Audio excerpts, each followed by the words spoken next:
Chapter 3001. The Apocalypse. The world had moved on. And it was still in motion. The world was rolling down a steep slope. It moved slowly at first, but as the wheels of history gained momentum, things changed. Time seemed to flow faster and faster, endlessly accelerating. By now, it felt like the world was barreling forward at a frightening speed, impossible to slow down and out of control. Not even those who ruled it could stop the inevitable. All they could do was try to steer the world in the least damaging direction, hoping that something would change before it reached the end of the road. Before it fell into the bottomless abyss that waited at the end of the slope. Change and hope, in the face of apocalypse, the two became synonymous, shining a light upon the dark expanse of the ominous future. A year had passed since the Dreamspawn plague had been purged from the world. 57 years had come and gone since the nightmare spell descended upon the world, and the end was closer than ever before. The dream realm was said to have begun consuming Earth, and even if people could not observe the destruction of their world yet, they could already feel the consequences. Beyond that, humanity was recovering from a devastating loss. Years of memories were gone, plunging countless people into confusion and uncertainty. The shock of this collective amnesia was hard to describe with words, let alone cope with. Needless to say, myriad problems and conflicts had emerged as a result. For example, on a bright day soon after the disaster, a woman named Beth had glanced at a stack of papers handed to her with a dazed expression. Her hair gathered in a messy bun, her eyes bloodshot from the lack of sleep. She rubbed her face. "So you're telling me that I successfully reinvented electricity? Built a hydroelectric power station in the dream realm? Lit the entire bastion? Yes. You should recognize your own handwriting, no? These are your own notes documenting the entire process." Beth glanced at the gallant man who had handed her the papers, the infamously dreamy Master Quentin. "Right. And you are also claiming that we are lovers now?" He nodded silently, then smiled. Beth sighed deeply and glanced away to hide her blushing cheeks. "Damn. No, but go me. I guess." Or, in a different part of the dream world, awakened Utra was nursing a toddler while his wife was staring at them with glistening eyes. "His ours?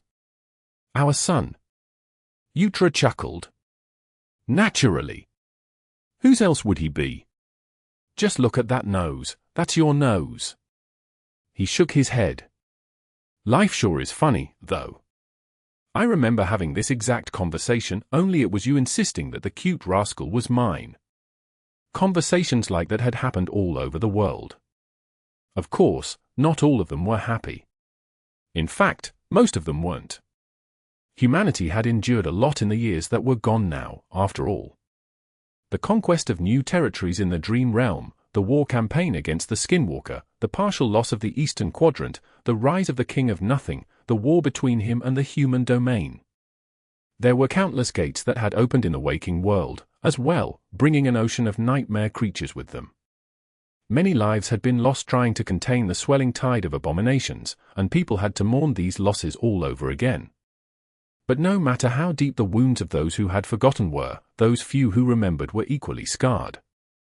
Seishan, Morgan, Kai, Effie, and the rest of them, they still remembered what the Dreamspawn had done to them, as well as what he had made them do. And even if the cruelties that had been perpetrated or endured by them were the result of mental manipulation, the memories of experiencing that nightmare were real. But the world was moving on.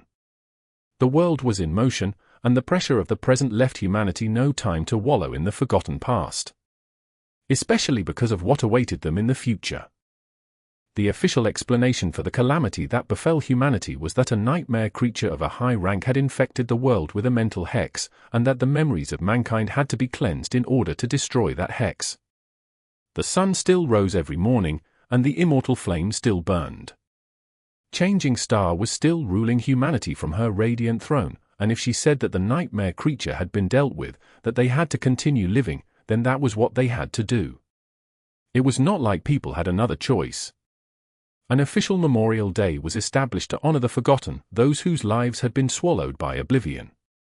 The first Remembrance Day was celebrated in a solemn atmosphere on the first anniversary of the Calamity, giving those who had lost something a bitter kind of closure, while those who had gained something precious were reminded to appreciate what they had.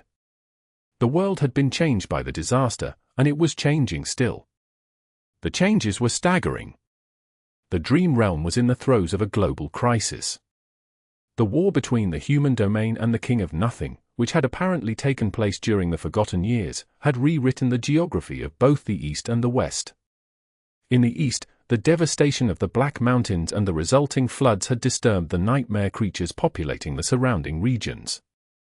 In the West, the River of Tears had changed course, completely reshaping the balance that had existed for thousands of years in its basin. New horrors were emerging from the lands that had been hidden in the dark depths of the great river ones, while the old ones were forced to abandon their territories to seek new hunting grounds. As a result, the abominations everywhere were migrating, flowing toward the citadel cities. The battles to protect them had become both fiercer and more frequent, while traveling between citadels was more hazardous now. Humanity had been at war to expand its territories and prepare for the arrival of the settlers from the waking world, but now it was at war to keep its lands. The subjugation campaigns had been suspended during the clash between the human domain and the King of Nothing, and now they were simply over. The soldiers were desperately needed all across the Dream Realm simply to hold on to the human-controlled regions. The waking world wasn't faring any better, either.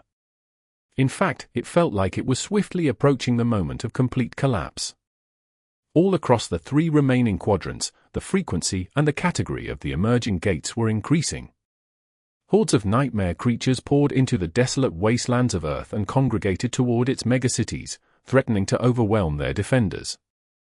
Nightmare gates were opening within the cities, as well, doubling the difficulty of keeping the population safe.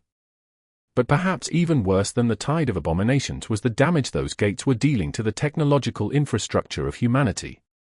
Even if the nightmare creatures who had emerged from the gate were eliminated, and the gate itself sealed behind a containment dome, the interference of the call still persisted, disrupting all the technical systems in a wide area around it.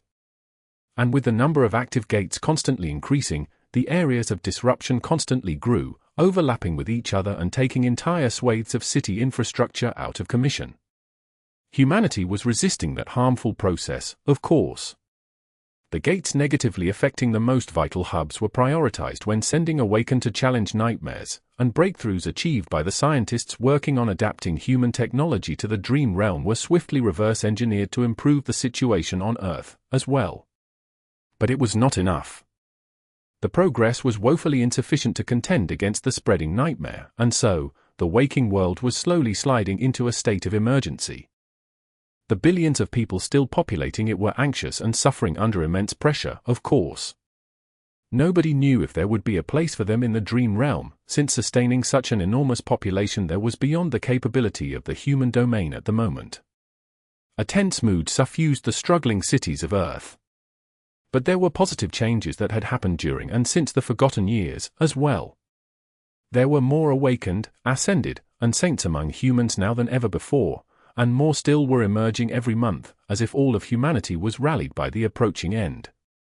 There was a new supreme to guard it, as well. Song of the Fallen, the trusted aid of Lady Changing Star, was rumored to have attained supremacy during the Forgotten Years. She did not build herself a throne and preferred to stay away from the public eye, but people still felt safer knowing that two sovereigns were now watching over them. And that these two sovereigns were companions who shared trust and friendship, as opposed to envy and hostility like the previous ones had. That wasn't all, either. In fact, there was a third supreme allied with the human domain. And the identity of that supreme was the most wondrous one of all. It was a woman known as Ananke, who was a native of the Dream Realm.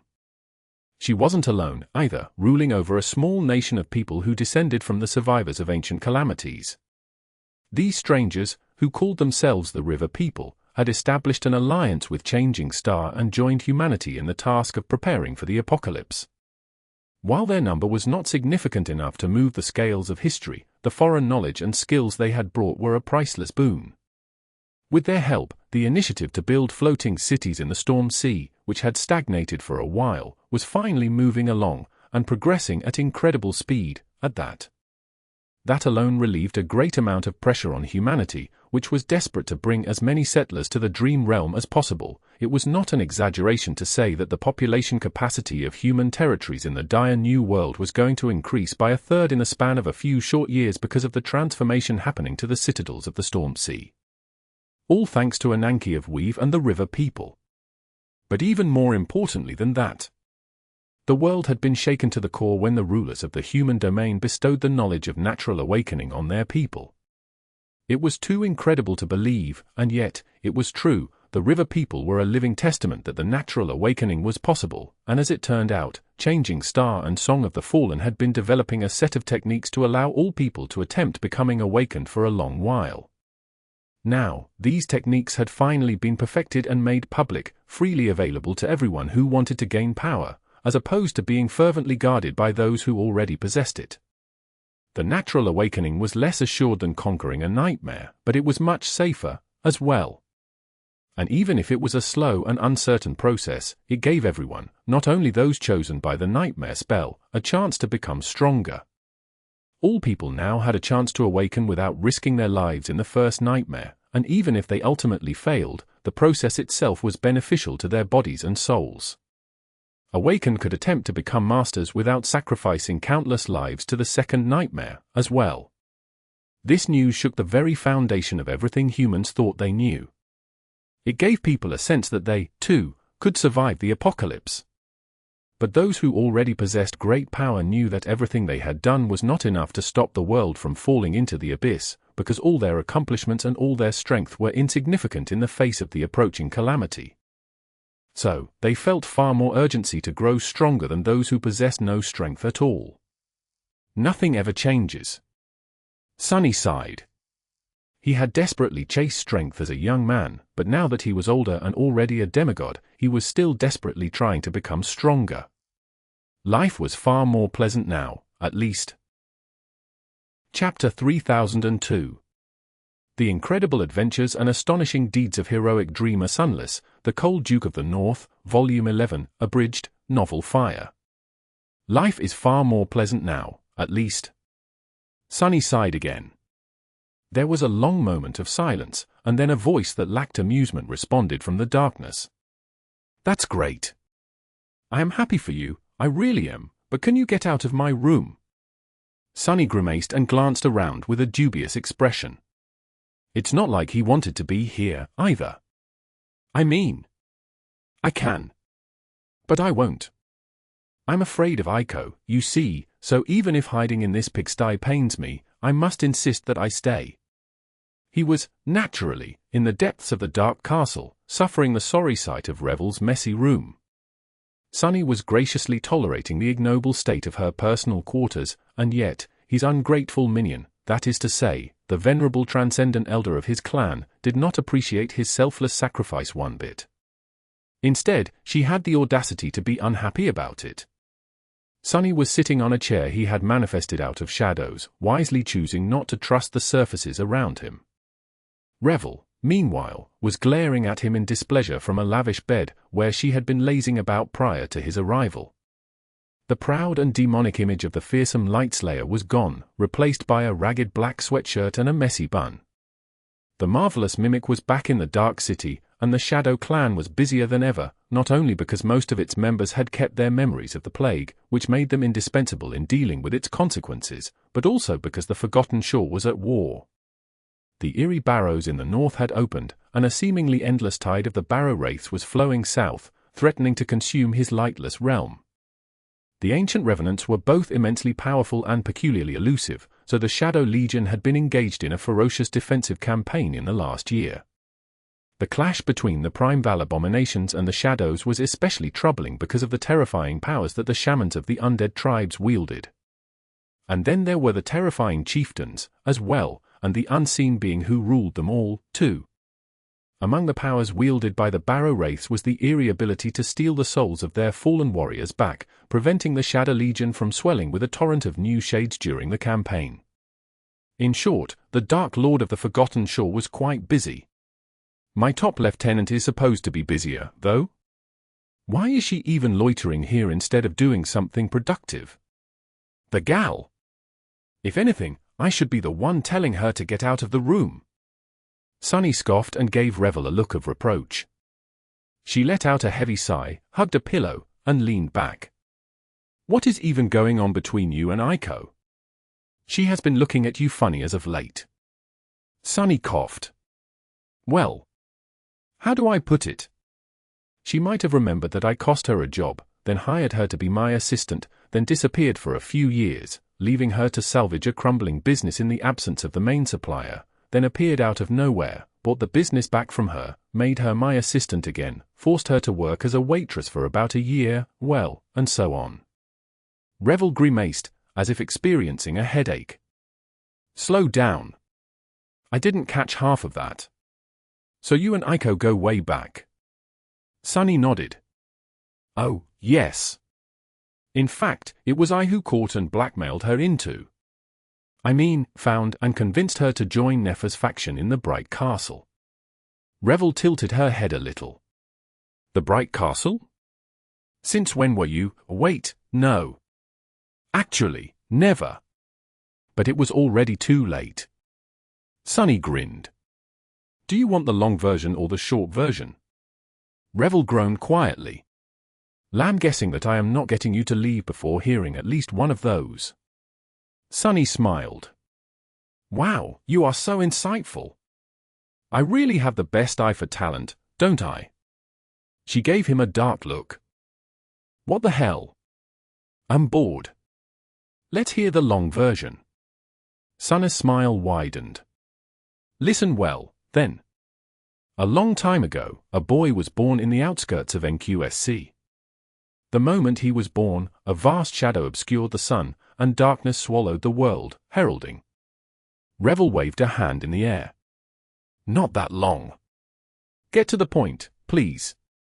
Sunny gave her a sullen, remained silent for a few seconds, then shrugged. Well, anyway. Eventually, the boy entered the first nightmare, picked some berries, and received the blessing of Shadow God as a result. Revel frowned. Wait. How does picking berries lead to receiving a divine blessing? Sunny blinked a couple of times. Why, because the boy murdered 3 people and an awakened tyrant thanks to those berries. You might not know it, but people from the outskirts and fresh fruit make for a perilous combination. Revel stared at him silently for a moment. Never mind. Sunny grinned. The boy also received a divine aspect and a crippling flaw. Then, he returned to the waking world and met a radiant princess of a fallen clan. Revel rolled her eyes. Actually, I changed my mind. Let's go with the short version. Sunny fell silent and glanced at her with a hurt expression. Eventually, though, he acquiesced. Fine. Well, you know how these stories go. Boy meets girl, boy falls in love with the girl, boy becomes magically enslaved by the girl, gets left behind when she sacrifices herself to save his life, vows to become stronger than her, finds her after years of separation, gets into a huge fight with her, storms out to a different continent to join a suicidal war. Revel's expression turned progressively more incredulous. Sunny did not mind, though. Boy gets reunited with the girl in the third nightmare, breaks the fate of all existence with the help of a devious blind oracle to free himself of her, gets forgotten by the entire world as a result, loses his mind and wanders the dream realm for a few years, slaughtering all kinds of nightmare creatures, regains his senses and meets the girl again, signs a contract to be the fake lover of the girl, conspires with her to conquer the world, kills himself, kills the sovereigns, pretends to be killed by her, kills a mad bird to become her magical slave again, gets robbed blind by the dead bird. Sunny sighed. You know, the usual. Revel exhaled slowly and rubbed her temple. Okay, I'll need to hear a longer version after all. But not too long. How about a medium version? A between version? Can you do that? Sunny beamed. Why, naturally. So, where was I? He scratched his chin with a thoughtful expression and then said, Anyway, Nephis and I got to know each other on the Forgotten Shore.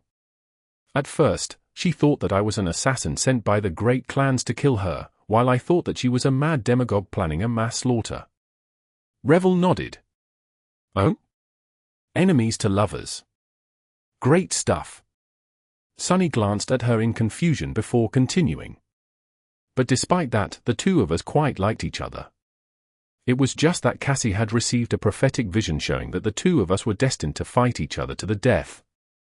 So, the knowledge of what the future held stood between us.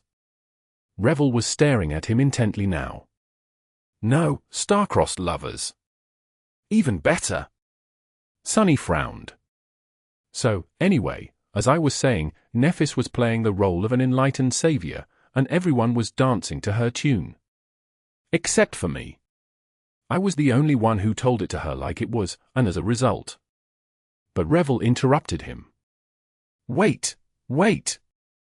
She studied him with a look of concentration, then mumbled. Why does it make sense, though? Changing Star is a reserved young woman suppressing her feelings, then you appear and blow up her whole stoic routine with your nonsense. The roles are reversed, but aren't you a picture-perfect manic pixie dream boy, then? I like it. Sunny stared at her with a baffled expression. A manic pixie, a what? What the hell are you talking about? Revel shook her head. Don't think about it.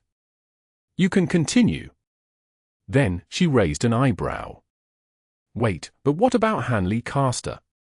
In the Song of Light and Darkness, the two of them were clearly. Sunny scoffed. What, do you believe everything you see on the screen? That guy was the real assassin sent by the great clans to kill her. Actually, shouldn't you know, Lady Song? Revel's eyes suddenly glinted in the darkness. Oh. So it was a doomed love triangle. Sunny almost fell out of his chair out of pure outrage. What?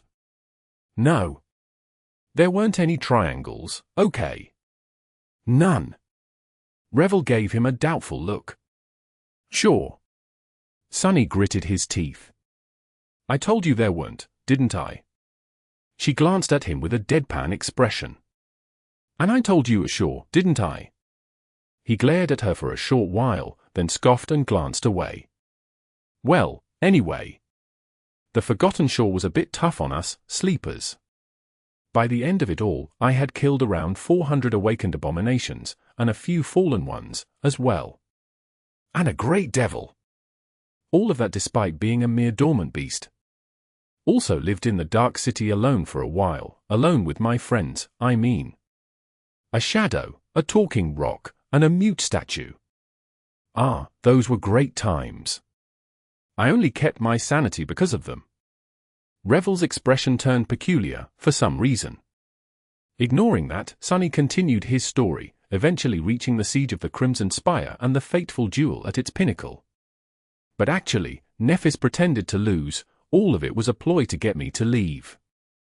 She wanted to sacrifice herself to save me.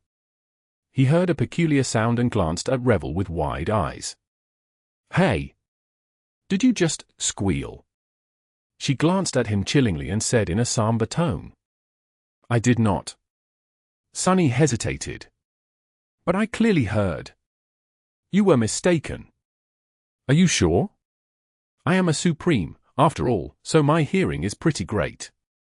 Oh, is it? How come you didn't hear me telling you to get the hell out of my room, then? I did hear. I heard it perfectly well, I just chose to ignore it. I wonder where Aiko is. Maybe I should invite her here to help me check your hearing. Anyway, back to the story. Sunny continued to recount various events from his life. By then, Revel produced a bottle of spirit wine and 2 crystal glasses, as well as some earth snacks and strips of dried monster meat. The head of the Shadow Clan and its field commander got pretty serious about playing hooky after that. I took a bad tumble and spent a few weeks falling into a bottomless abyss of endless darkness. Then, the darkness spoke to me. And do you know what it said? It said, "Why is it so dark?" I kid not, those were its first words. And then, he cut my head clean off. Being beheaded is not fun, let me tell you. But anyway, I put my head back on and killed him. No wait, it was the other way around. I killed him first and put my head back on after that. So there I was, thinking that we were both going to die, looking into her eyes while she glanced into mine. Time seemed to slow down. And then, she took a deep breath, gathered her courage, and finally admitted it. It was me who broke your projector, she said. The projector! The projector! Can you believe that woman? You know, nothing is more romantic than spending a month drifting together on the corpse of a great monster. Revel's reactions, meanwhile, were quite monotone. Wait, you are mongrel. Wait, you are the devil of Antarctica. Wait, that is where you draw the line, really? Honey. Sunny frowned. What was she on about? Naturally, only a complete lunatic would like honey. He was not the most sane person, but eating insect vomit was too much even for him. Rich people. Eventually, Sunny got to the end of the tale. And that was how everyone remembered me. So, here you go. That is why I am hiding from Aiko. Revel stared at him with a complicated expression. That's peculiar. Sunny raised an eyebrow. What? Revel shook her head. If everyone remembers you now, how come I don't? He blinked a few times. Isn't that obvious? It's because we've never met before I became the Lord of Shadows.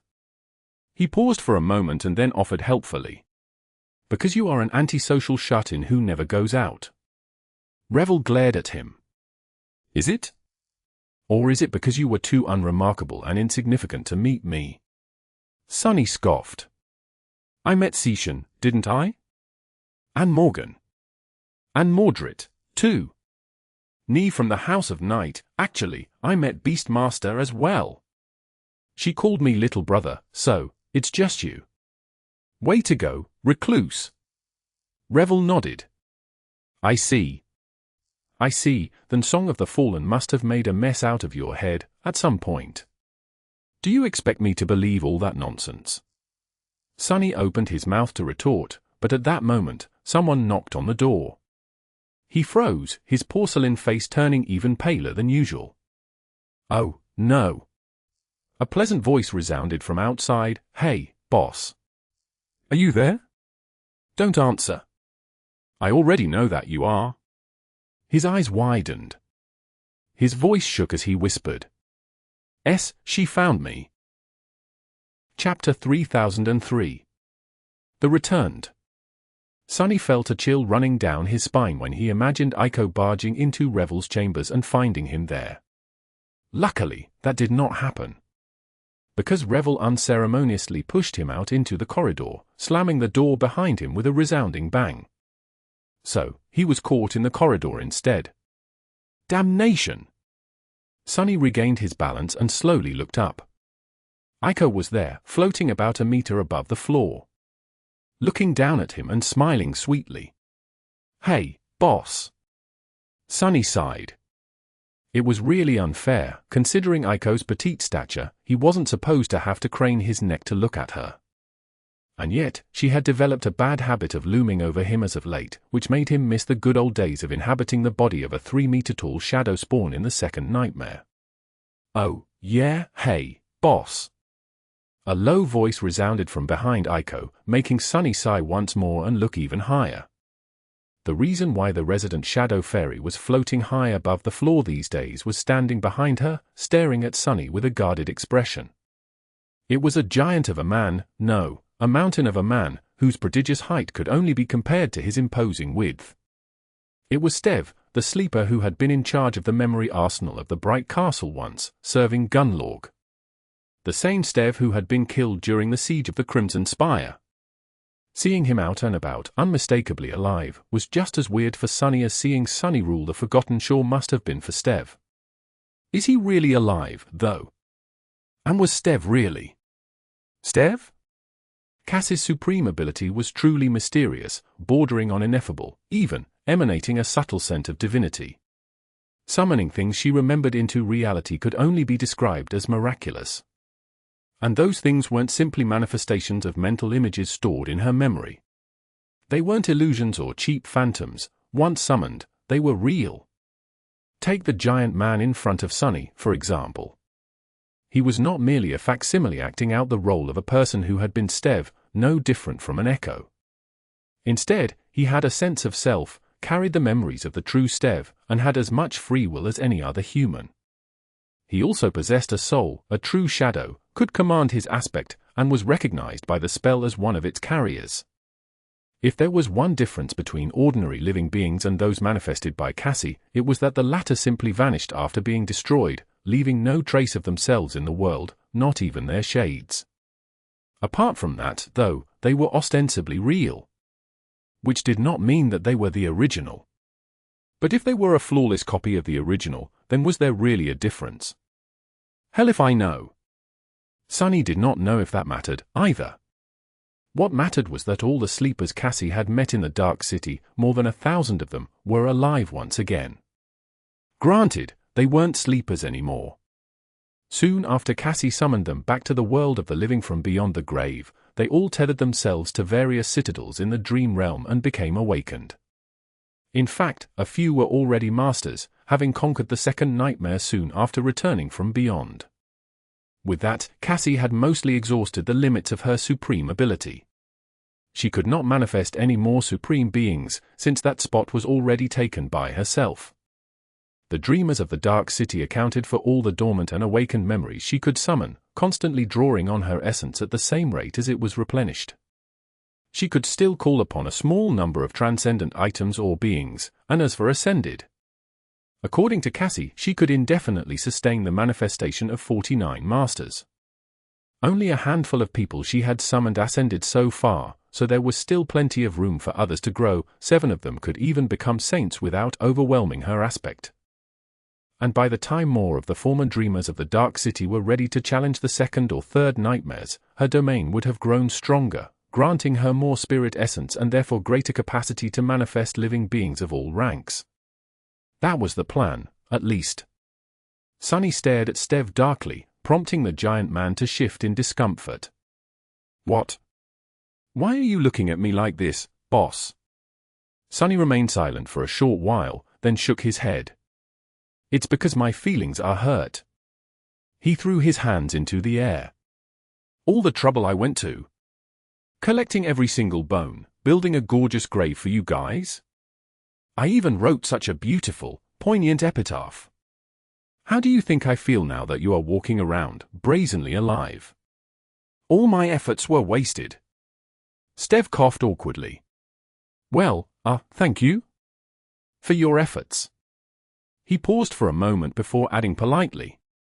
I am sure that it is a very nice grave. I should really visit sometime. Sunny waved a hand. Forget it. His tone was disheartened. Cassie gave the people she had brought back from the dead free choice of what to do with their lives. They were not beholden to her, or to anyone, really, so they could do whatever they wished. Not that coming back to life after a decade of being dead was an easy thing, especially since many of them had spent years lost on the forgotten shore before dying in the shadow of the Crimson Spire. The world had changed in their absence. In fact, it was almost unrecognizable now. The world was ending, for one, and the woman who had led them into the final battle, or war responsible for their deaths prior to that, ruled it. Some of the dreamers of the Dark City, like Gunlorg, had gone missing more than 20 years ago. The people whom they had known were now gone or unfamiliar, some were welcomed back, some found their old homes empty and destroyed. Like Caster, the heir of the Hanley clan was back, but the Hanley clan itself did not exist anymore. Seeing him again had felt very strange for Sunny, especially because Caster was still a teenager, while Sunny himself was now 29. The only thing stranger was to see Harper, the young man whom Sunny had killed once, get reunited with his family. Cassie said that she had chosen to bring the dreamers of the Dark City back because of their potential, but from what Sunny knew, Harper, and a few others like him, were not in a hurry to realize that potential. In fact, they never wanted to experience anything like the violence and bloodshed they had experienced on the Forgotten Shore ever again. Most of the former dreamers, though, were quite motivated. They had scattered in every direction, quickly making names for themselves. Gunlorg was in the Storm Sea now, helping the river people build floating cities. Caster was retained by a legacy clan ruling one of the citadel cities in the basin of the River of Tears. Gemma and Kido were in Ravenheart, the latter working under St. Bliss to hasten the agricultural development of the Dream Realm. Dozens of the former handmaidens joined Seishan and their sisters in Ravenheart, as well. More than a few of the people Cassie had brought back to life stayed behind to serve as her personal assistants. But most of them joined the Fire Keepers. It was ironic, really. The original Fire Keepers, those of them who had survived Godgrave, were all gone now, having split into 6 cohorts to challenge 6 nightmare seeds and become saints. The awakened who had been recruited by the Fire Keepers after the war, meanwhile, had all forgotten becoming members of Changing Star's personal guard. So, the veterans of the Forgotten Shore Cassie had manifested were like the second generation of the Fire Keepers, taking the place of their former comrades while the first generation was away. Sunny gave Stev a long look. None of them was as crazy as this guy, though, who had gone right back to the Forgotten Shore and was now a member of the Shadow Clan, working under Aiko in the Dark Castle. Sunny shook his head. What a lunatic! Why was he constantly surrounded by crazy people? Well, anyway. What do you want, Aiko? I was very busy, you know. Busy destroying Revel's supply of junk food. Aiko stared at Sunny for a long while, making him feel unnerved. And then he suddenly found himself in a tight embrace. I love you, boss. Sunny's blood turned cold. His hair stood on end. What? What? What are you planning? He looked down, and at the exact same moment, Aiko looked up, gracing him with a brilliant smile. I really do. Today is the Remembrance Day, is it not? So I just wanted to thank you. Frozen by fear, Sunny nodded slowly. Yes. It is. So what? Was he seeing things, or were her eyes glistening with tears? No, they really were. Aiko's voice trembled. What do you mean, so what? Boss, do you know how beautiful it is to be the only person who remembers every scientific advancement, societal trend, and business development that has happened since the Godgrave War, while all your competitors don't? She hugged him tighter and beamed. Forget war profiteering, boss. Forget colonialism. Aiko let out a dreamy sigh. Insider trading. That's the way. Chapter 3004. Secluded Training. A blackened ruin was drowning in darkness, covered by a veil of ash. Far in the distance, the lightless dome of the nebulous sky was breached, torrents of light pouring into the dark depths. Dozens of waterfalls plummeted from great heights, giving birth to innumerable streams and rivers. The water flowed through the ruins, too, filling it with a melodious rustle. A young woman was sitting by one of the streams with her eyes closed, resting on the crumbled remains of a terrifying Azura. These were the hollows of Godgrave, and the young woman was Rain, promise of a distant sky. A storm was raging somewhere above, but all she could hear here in the dark ruins was the quiet murmur of rushing water. She could hear the whispers of the call that assaulted her mind like powerful waves, as well. There was an immense ziggurat towering above the ruins, and on top of it rested a seed of nightmare, the seed of nightmare that her cohort had entered a long time ago, and had not conquered yet. Rain had spent several months camping here in the hollows, waiting for their return. Monsters of the Scarlet Jungle rarely ventured close to the breach in the dome of the Great Hollow, and when they did, she pinned them to the ground with arrows and drove them mad with viciously cruel epithets. The ruin had become quite a sinister place because of it, but she remained focused and unperturbed. Rain had not come to the hollow simply to wait for her friends to return. In truth, she was in secluded training, slowly searching for the path to transcendence. She had not taken even the first step on that path yet, but washed over by the call of nightmare and the quiet murmur of flowing water, Rain felt like she could almost feel it. Transcendence is different from ascension. An aloof voice resounded from the water, where her distorted reflection could barely be seen on the surface of rushing water.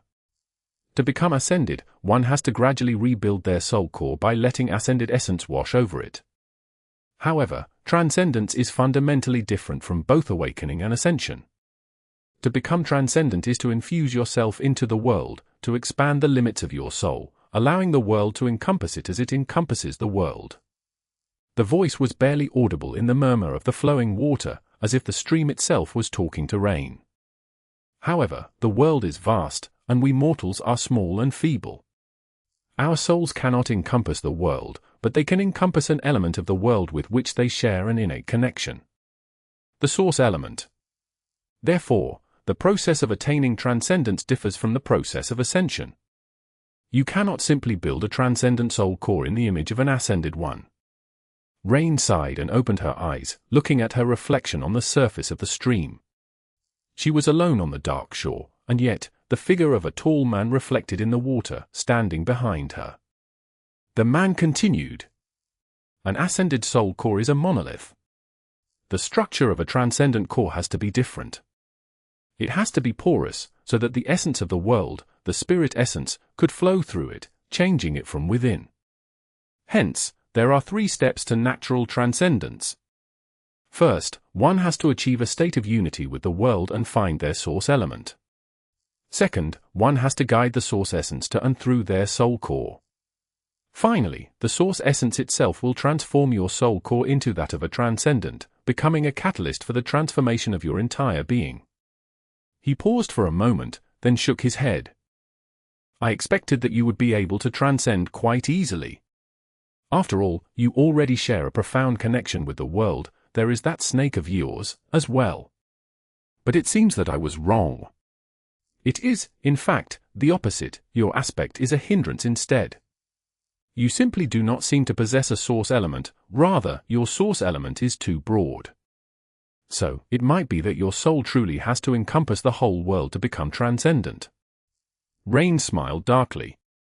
Well, that's just great. The King of Nothing, whose reflection was standing behind hers, answered in a calm tone. Walking the path of ascension without the help of the nightmare spell was never going to be easy, so. Before he could finish the sentence, a third voice resounded in the darkness. That one came from her shadow. Some teacher you are. Mordred sighed heavily. Rain's shadow, meanwhile, crossed its arms. No, really, very helpful. Great job. It has been a year already, and you have achieved nothing. But then again, what else did you expect, Rain? The man's title is the King of Nothing. Honestly, I don't even know why you bother listening to him. Rain winced and looked at her shadow. The shadow stared back at her. I mean, you already have a stellar teacher. Who is nicer, more competent, way more handsome, and just generally better in all regards. So, how about you stop associating with this guy? Returning to the river people would benefit you way more. Rain shrugged. Not receiving the answer he wished he would hear, Sunny turned to stare at the reflection of Mordred. And you? What are you doing, hanging around my disciple like a creep? A grown man stalking a young woman's reflection, how foul. How many times did I tell you to get lost? Mordred met his gaze with a somber expression and scoffed. It's not like I want to be here, either.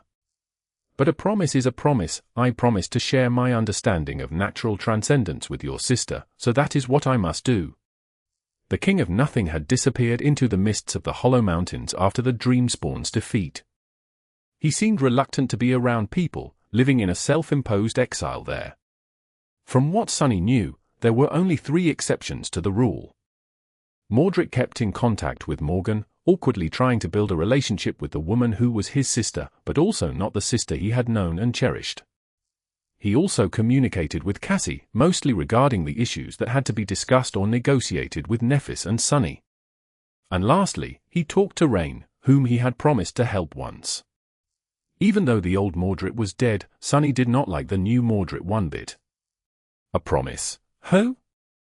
Do you know what I think? Rain's shadow pointed an accusing finger at the reflection. I think that you are jealous. Couldn't find your own disciple, so now you are trying to steal mine. HMPH.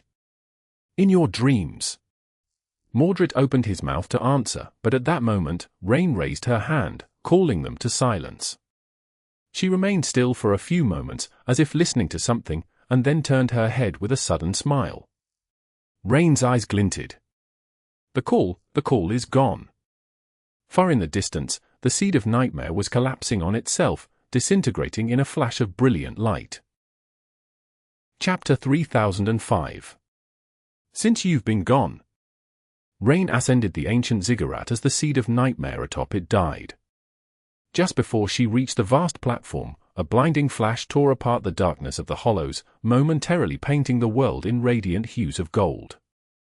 By the time the golden brilliance vanished, Rain was already at the top of the towering ziggurat. The blackened ruins of the ancient city sprawled far below her.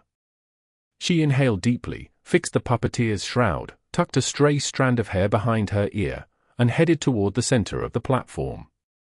As she was approaching it, there was suddenly a thunderous roar, and a devastating shockwave crashed into her, making a mess out of her hair once again. Ah, damn it! Awakened had a tendency to unconsciously activate their new aspect abilities immediately after escaping a nightmare. That was what she had been told, at least. One of her friends had received quite a devastating one, it seemed. As the dust settled, she saw 5 figures rising to their feet unsteadily. Tamer, Tell, Ray, Fleur, June. Rain's smile widened, and a heavy burden lifted from her heart. It looked like they had all made it out of the nightmare alive. She knew that her brother would have sensed the destruction of their marks otherwise, but knowing and seeing it with her own eyes was different. Rain took a deep breath and then headed forward. Her friends looked dazed, having just experienced the rebirth of rising to a new rank. Ignoring their disoriented state, Rain caught Tamer in a tight embrace. "Welcome back, Tamer. Or should I say, Master Tamer." Grinning, Rain let go of her friend. Fleur's turn was next. The young woman let out a surprised squeal as Rain hugged her. "Ascended Fleur. It's an honor. Tell of White Feather. Oh my, I'm so glad I spared you life that time." Tell received a hug too. Ray got a pat on the shoulder, while June had to settle for a smile and a wink. By the time Rain was done greeting her friends, they finally managed to compose themselves. Their second nightmare was a very long one, so it was going to take them a while to truly come to their senses. They had returned to their own bodies after inhabiting someone else for more than a year, after all. And on top of that, their bodies were ascended now. It was a lot to take in. Even Rain, who had simply closed her eyes one day and opened them as a master, spent months slowly getting accustomed to her new self. Eventually, though, Tamer managed to smile. "Rain. It's good to be, wait." She stared at Rain fixedly, her eyes slowly widening. "You're a master, too. How did this happen?" Rain coughed in embarrassment. She knew that becoming a master had made her appearance more outstanding, but she didn't think that her friends would notice the change immediately. She lingered for a moment and then said with a smile, "Oh, I don't quite remember. It just happened one day." Her friends all stared at her with dubious expressions. Rain cleared her throat. "I know it sounds weird, but I really don't remember." "Right, you guys don't know." They looked at each other, troubled. "Don't know what?" Rain sighed. "Let's just say that a lot has happened while you were gone. Speaking of which, you have an appointment with Lady Cassia. I've been told to bring you to her as soon as you conquer the nightmare." Tamer frowned. "What has happened, exactly?" Rain scratched the back of her head. "Oh, well. Let's see. An evil sovereign fell from the moon. All of humanity fell under a mind hex. There was a second domain war. Oh, Cassie is a supreme now. Mordred killed Mordred. Everyone lost a couple of years' worth of memories, and both worlds were in a state of emergency for a long while as a result. The longing domain was destroyed and then restored. Right, and there's a nation of ancient people from the dream realm living in the storm sea now, complete with their own supreme. That's the gist of it, I guess." Her friends just stared at her in stunned silence. Rain remained silent for a short while, then smiled warmly. "Anyway, Congratulations, everyone. You really did well. You did well to come back alive. Her smile widened a little. Sunny is congratulating you, too. You made him proud.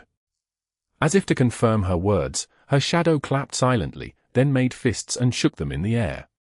Tamer nodded slowly. I see. Thank you, boss. And Rain, you'll need to explain everything slowly on the way to wherever Lady Cassia is. Tell, meanwhile, glanced around with a bewildered expression. She pointed to the ground.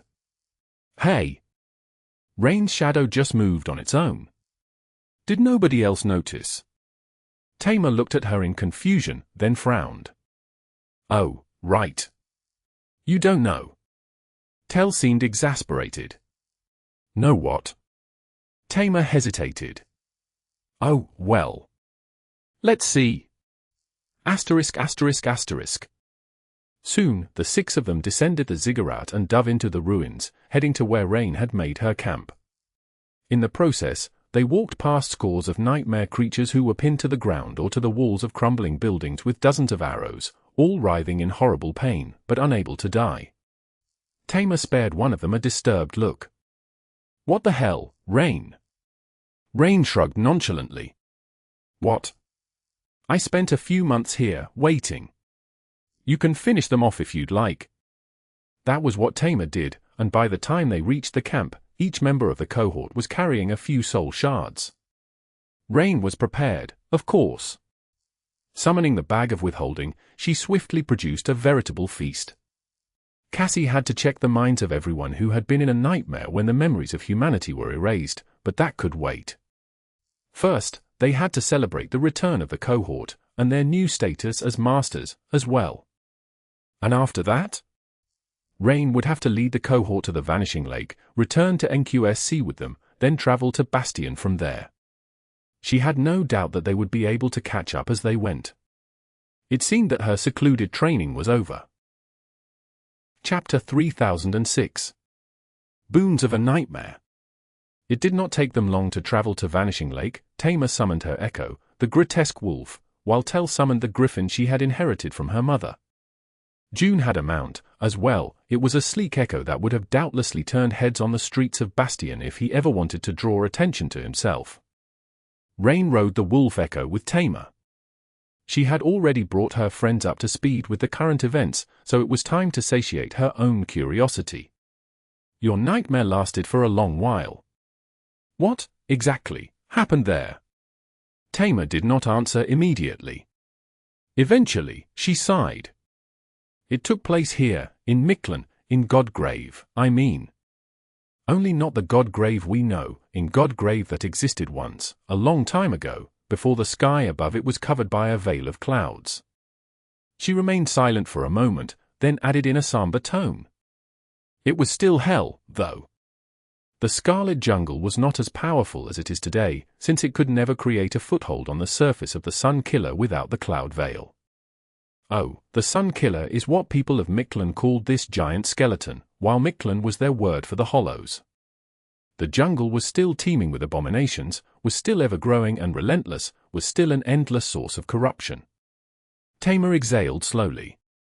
We were given the roles of awakened warriors in a conflict between two transcendent powerhouses of Mictlan. One of them was Quetzalcoatl, the winged serpent. The other was known as Shotana. The two of them had different opinions about the fate of this land and its people. She shook her head. The locals believed that the Sun Killer was still alive, and that the Scarlet Jungle was a manifestation of his will to be reborn. The White Abyss, the sky above Godgrave, was therefore meant to prevent him from ever becoming complete. And the sacred duty of the people of Mictlan was to ensure that the Sun Killer never defeats the White Abyss. Tamer lingered for a few moments before continuing. The problem was that the people of Mictlan were just as trapped in the Hollows as the Scarlet Jungle was, lost in eternal darkness. And without access to the surface, they were slowly going extinct. Their extinction was not obvious yet, at the time of the nightmare, but it was easy to predict. So. She grimaced.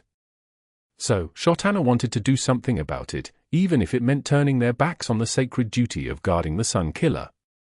Quetzalcoatl, meanwhile, was vehemently against betraying their purpose. So, the two of them opposed each other, and their difference of opinion eventually turned into open hostility. Tamer smiled bitterly. Basically, we had a choice of helping Shotana succeed or helping Quetzalcoatl prevent her from succeeding.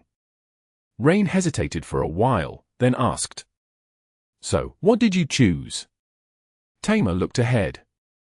Tel and I wanted to support Quetzalcoatl, while Ray and Flo wanted to support Shotana and her daughters. In the end, June had the deciding vote, and he chose Quetzalcoatl, not because he agreed with what Quetzalcoatl represented, but simply because Quetzalcoatl was far more powerful, and siding with him was going to increase our chances of survival. She fell silent for a few moments.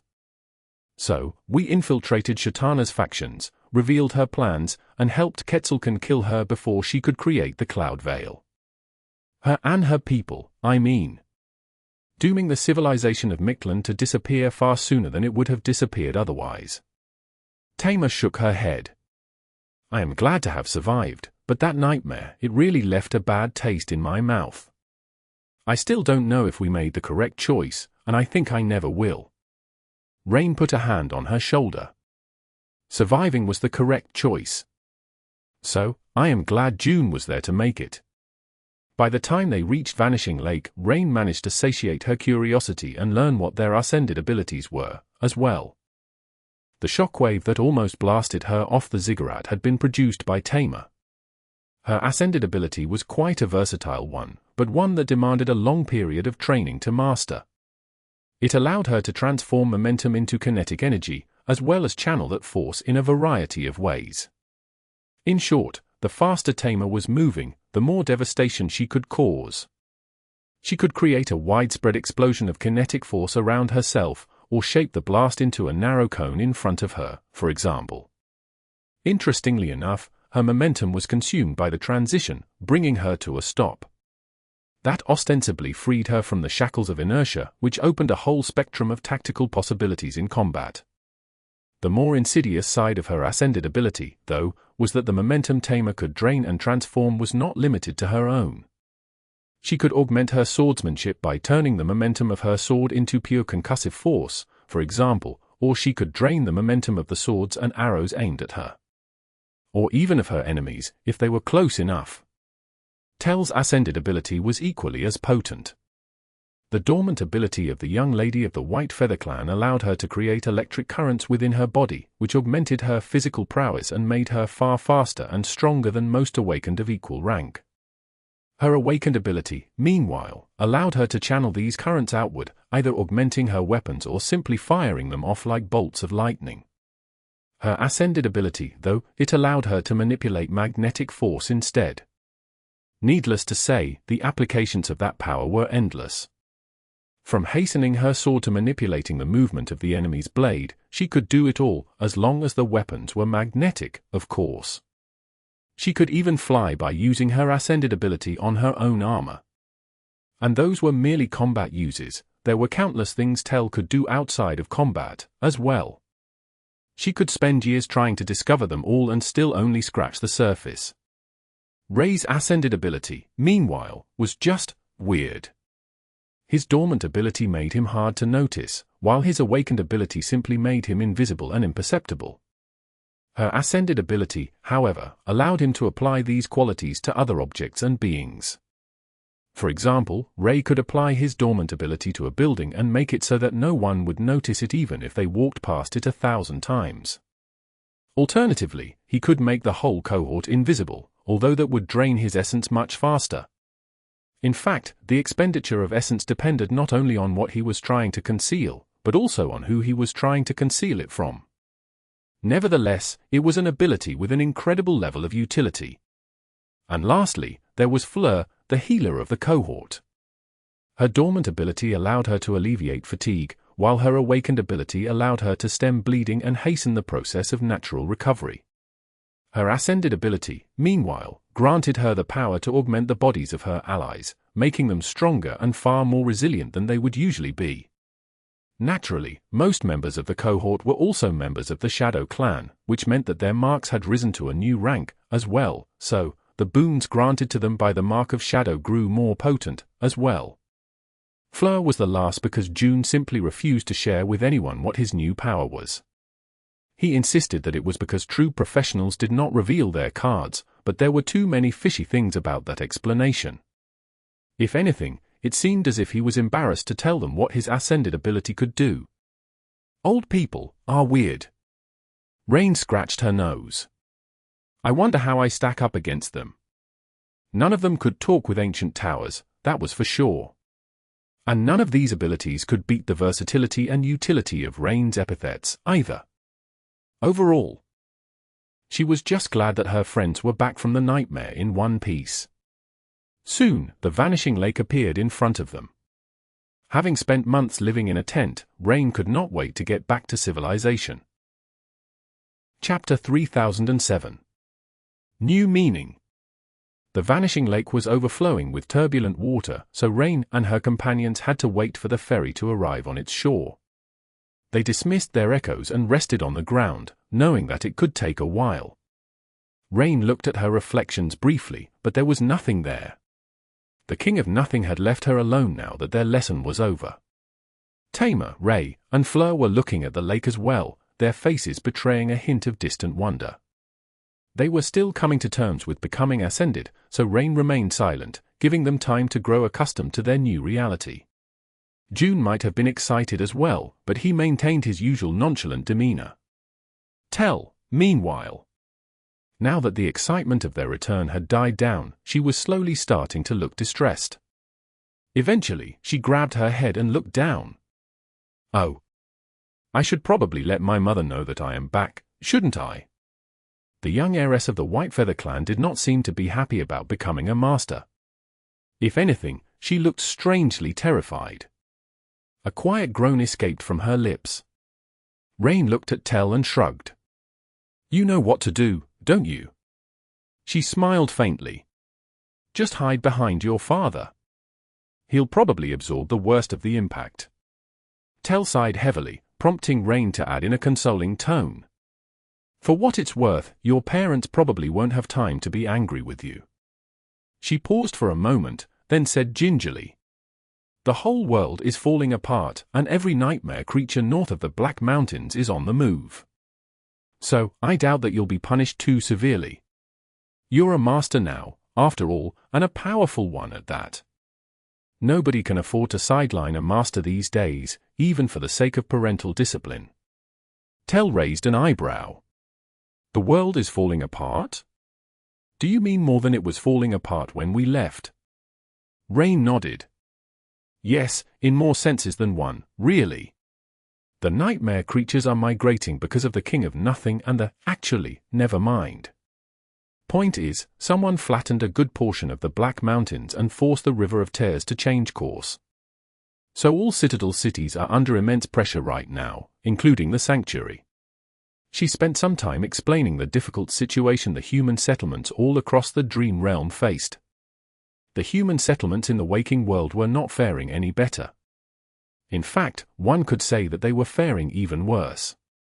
In the end, Rain finished her explanation and looked at Tamer. She remained silent for a long while, and then sighed. I am sorry, Tamer. I have some bad news to deliver, as well. Tamer raised an eyebrow and smiled wryly. This wasn't the bad news yet. Rain studied her for a moment before answering. You must feel like you are one step closer to your goal now that you're a master. I know that you wanted to reclaim your clan's citadel one day, sadly, that won't be possible anymore. Tamer frowned. Why? Who is ruling it now? Rain shook her head. No one is ruling it. I am sorry, Tamer, but the citadel, it's simply gone. It was destroyed in the Second Domain War. Tamer remained silent for a bit, then looked away. I see. She gazed at the distant silhouette of the vanishing lake citadel, the blackened ruins that had once been a beautiful temple, and smiled. You want to become a builder, don't you? Well then, I guess you will just have to build me a new one. Sorrow will rule the weeping goddess once again, someday, one way or another. Rain chuckled. I think you are overestimating me, Tamer. I might be a student of practical engineering, but I doubt that I can build a true citadel. Still looking away, Tamer shrugged. It doesn't matter. The citadels don't matter as much as they used to, these days. And in the future, they will mean even less. This time, it was Rain's turn to be surprised. They will. Tamer nodded. Yes. Why do people live in citadel cities here in the Dream Realm? It is because the awakened and ascended warriors protecting these cities need a gateway to travel between the Dream Realm and the waking world. That is why citadels became the first human settlements in the Dream Realm, and it is why cities grew around them as well. However, she gave Rain a poignant look. Didn't you say that the world is falling apart? The Dream Realm is slowly consuming the world, and once it swallows it entirely, awakened and masters won't have the need to travel between two worlds anymore. The gateways will lose their meaning, and citadel cities will lose their necessity. Tamer shook her head.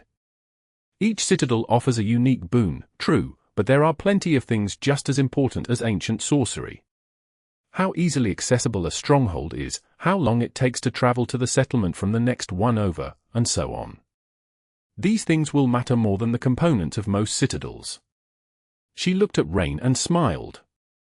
The old citadel of my clan was supremely defensible, and as for how easy it is to travel to and from, it stood at the source of the Lake of Tears. So, naturally, it was connected to all the other citadels in the basin of the River of Tears. Tamer chuckled. So, there will be a human settlement at the Lake of Tears sooner or later, even if it won't be a citadel. The only question is who will rule it. Her smile widened a little. Me. It is going to be me, and I hope that you will help me make it possible. Rain remained silent for a long while, then nodded solemnly. I didn't think about it like that, but you are right. Fine, if you reconquer the Lake of Tears in the future, I will help you build a stronghold there, even better than the old one. She smiled. Rain had indeed not thought about what would happen to citadels after their main function was rendered useless. Once the gateways lost their power, humans would be able to settle the Dream Realm wherever they chose. And wherever they could survive, as well. So, who knew? Maybe she would help build one or two of such settlements herself, putting the great citadels left behind by the ancient people of the Dream Realm to shame. Rain smiled. It seems like our ferry is here. Far away, a small boat was moving across the lake. It was time for them to finally leave Godgrave. Chapter 3008. Beautiful Dream. The citadel that had stood in the center of the vanishing lake for thousands of years was all but destroyed in a battle between Changing Star and Moonveil. Now, it resembled a blackened ruin, with only the underground chambers remaining intact. After the war, those who refused to join the human domain were exiled to the charred ruins. They cleaned most of the debris away and used them to raise a makeshift rampart, then built a modest settlement inside. The homes built by the exiles still remained, but the exiles themselves were gone. Instead, a strange mix of people populated the citadel now. Some of them were awakened warriors of the Fire Keepers, some were mundane humans, and some had no discernible affiliation. Rain even thought that she noticed the characteristic garments of the river people among them. The settlement had been expanded and improved, with many new structures standing between the flimsy hovels. The hovels were built from the blackened wood, but the new additions were composed of stone and alloy. Everywhere Rain looked, strange piles of stones were laid on the ground in neat rows. The stones made her skin crawl, so she looked closer and recognized them for what they were, the shattered remains of the ancient Asuras that could be found in various ruins across Godgrave.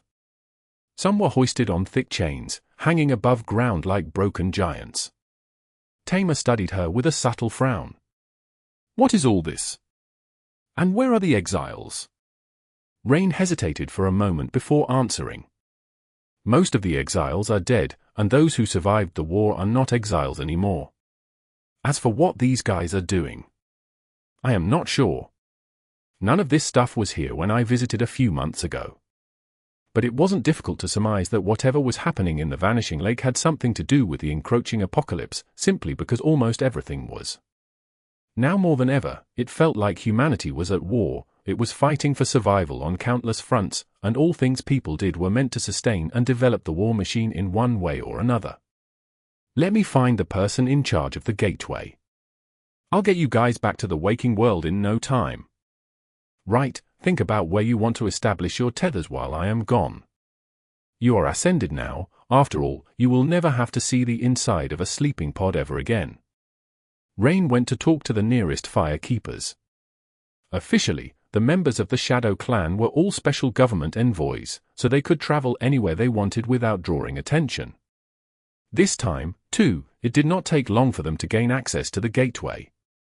Standing in front of it, Rain sighed. "Are you ready?" Her friends responded by nodding silently. She smiled. "Then let's go." Traveling between the realms was not a simple affair these days. It used to be that only two types of awakened populated the dream realm, those who had entered it in their sleep, and those who were lost. The former returned to their physical bodies after touching a gateway, while the latter were doomed to remain in the dream realm forever, or until they conquered the second nightmare, at least. But things were different now. Countless people had entered the dream realm through the dream gates, crossing the realm boundary in the flesh instead of merely in spirit. So, there was no sleeping body for them to return to. The gateway still worked for them, though, albeit the process was more complicated. The masters returned to the place where they had placed their tether. Awakened were not capable of leaving a mark on the world yet, however, so the spell did it for them. It sent them across the realm boundary to the spot in the waking world where they had been last. There were only two exceptions to that rule.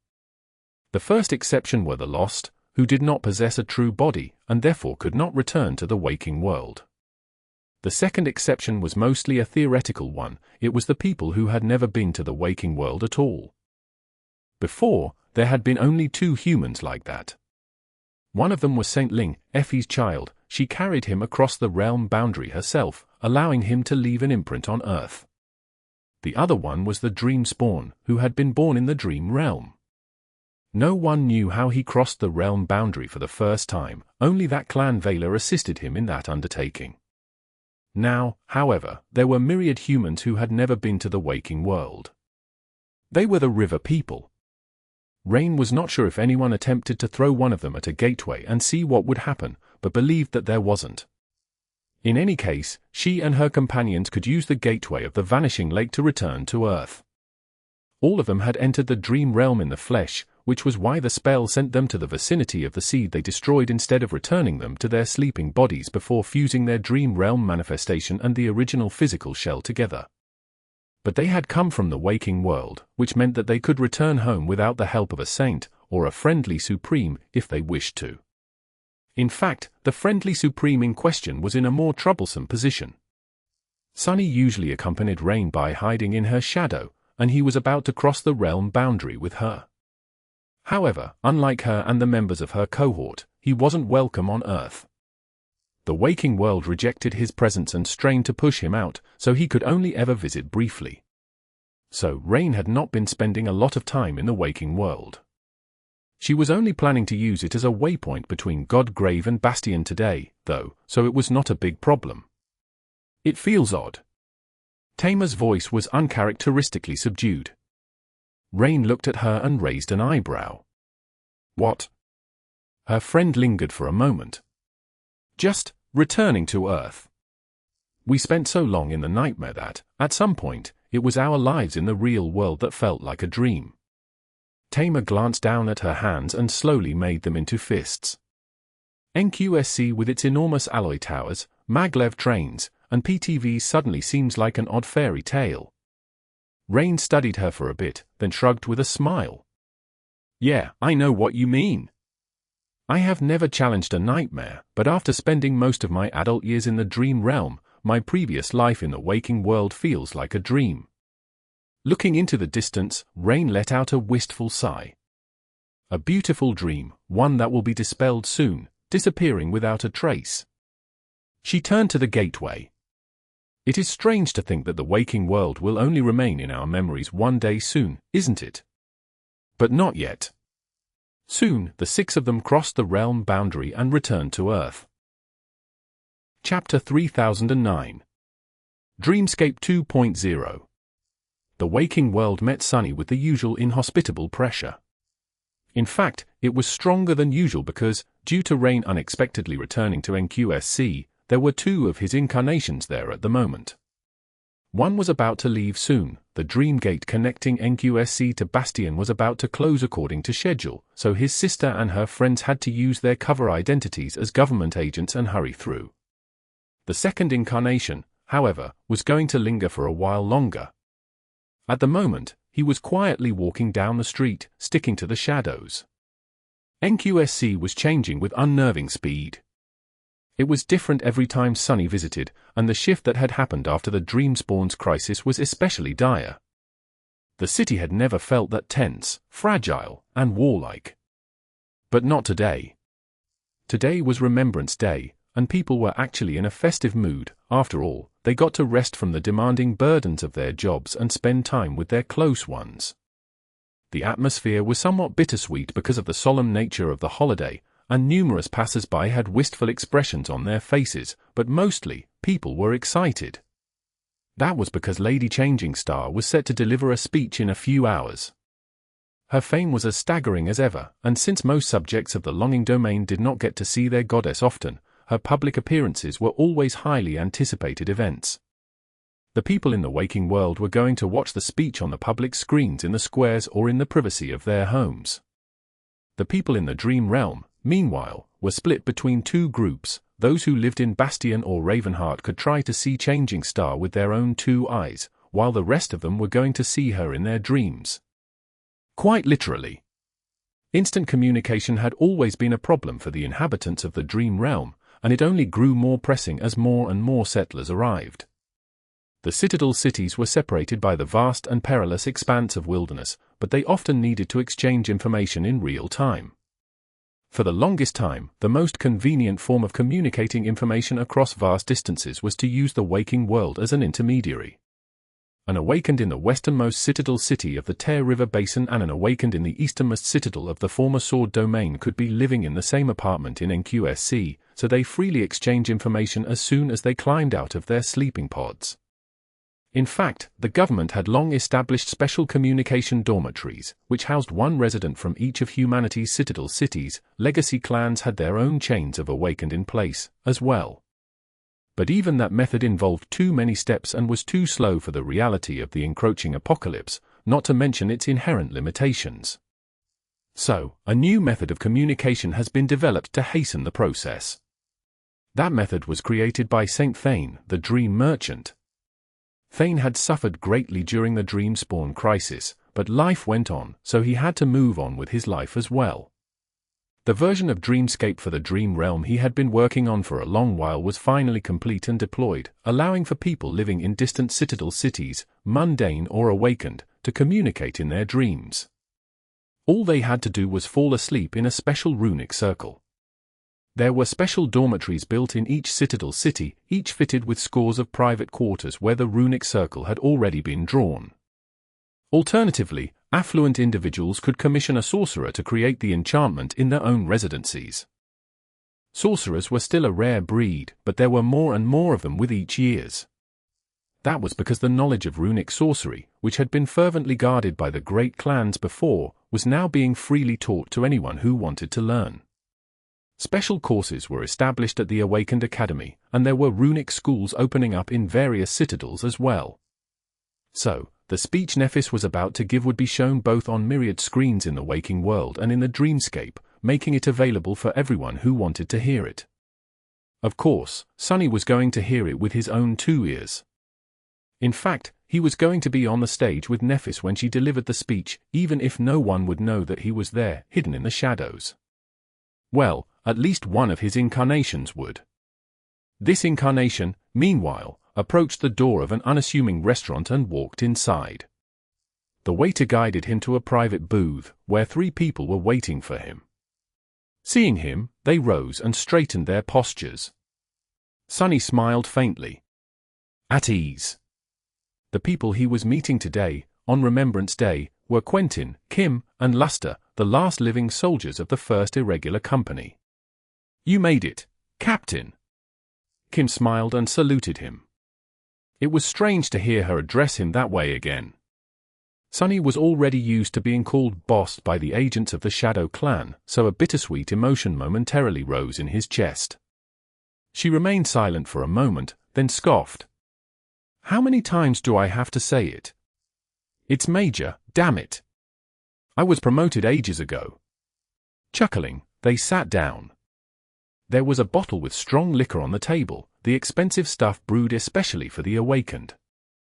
Sunny knew that it would have no effect on him, still, but today was not a day for tea, coffee, water, or wine. It was a day for something bitter. He looked at Quentin, who reached for the bottle. Beth couldn't make it. Quentin nodded with a smile.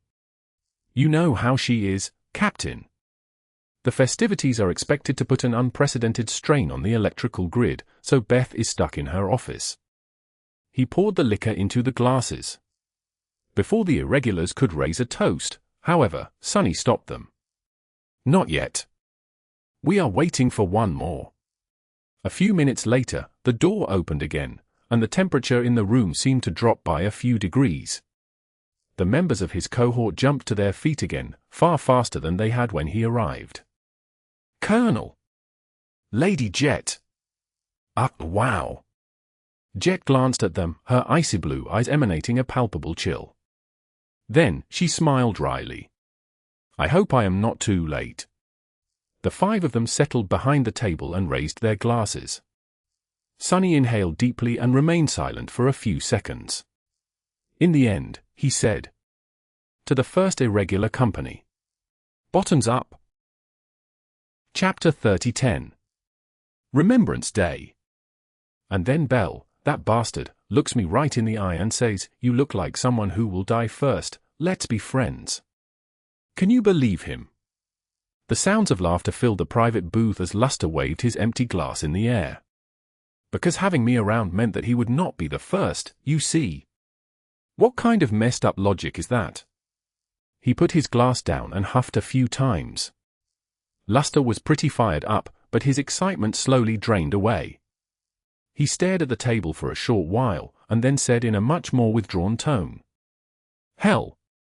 Now I feel kind of guilty for not staying with him until the end.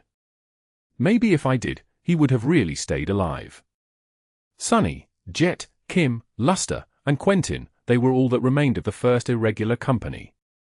The 7 cohorts of elite soldiers were reduced to only 5 people, and since today was Remembrance Day, these people had decided to gather and remember their fallen comrades fondly.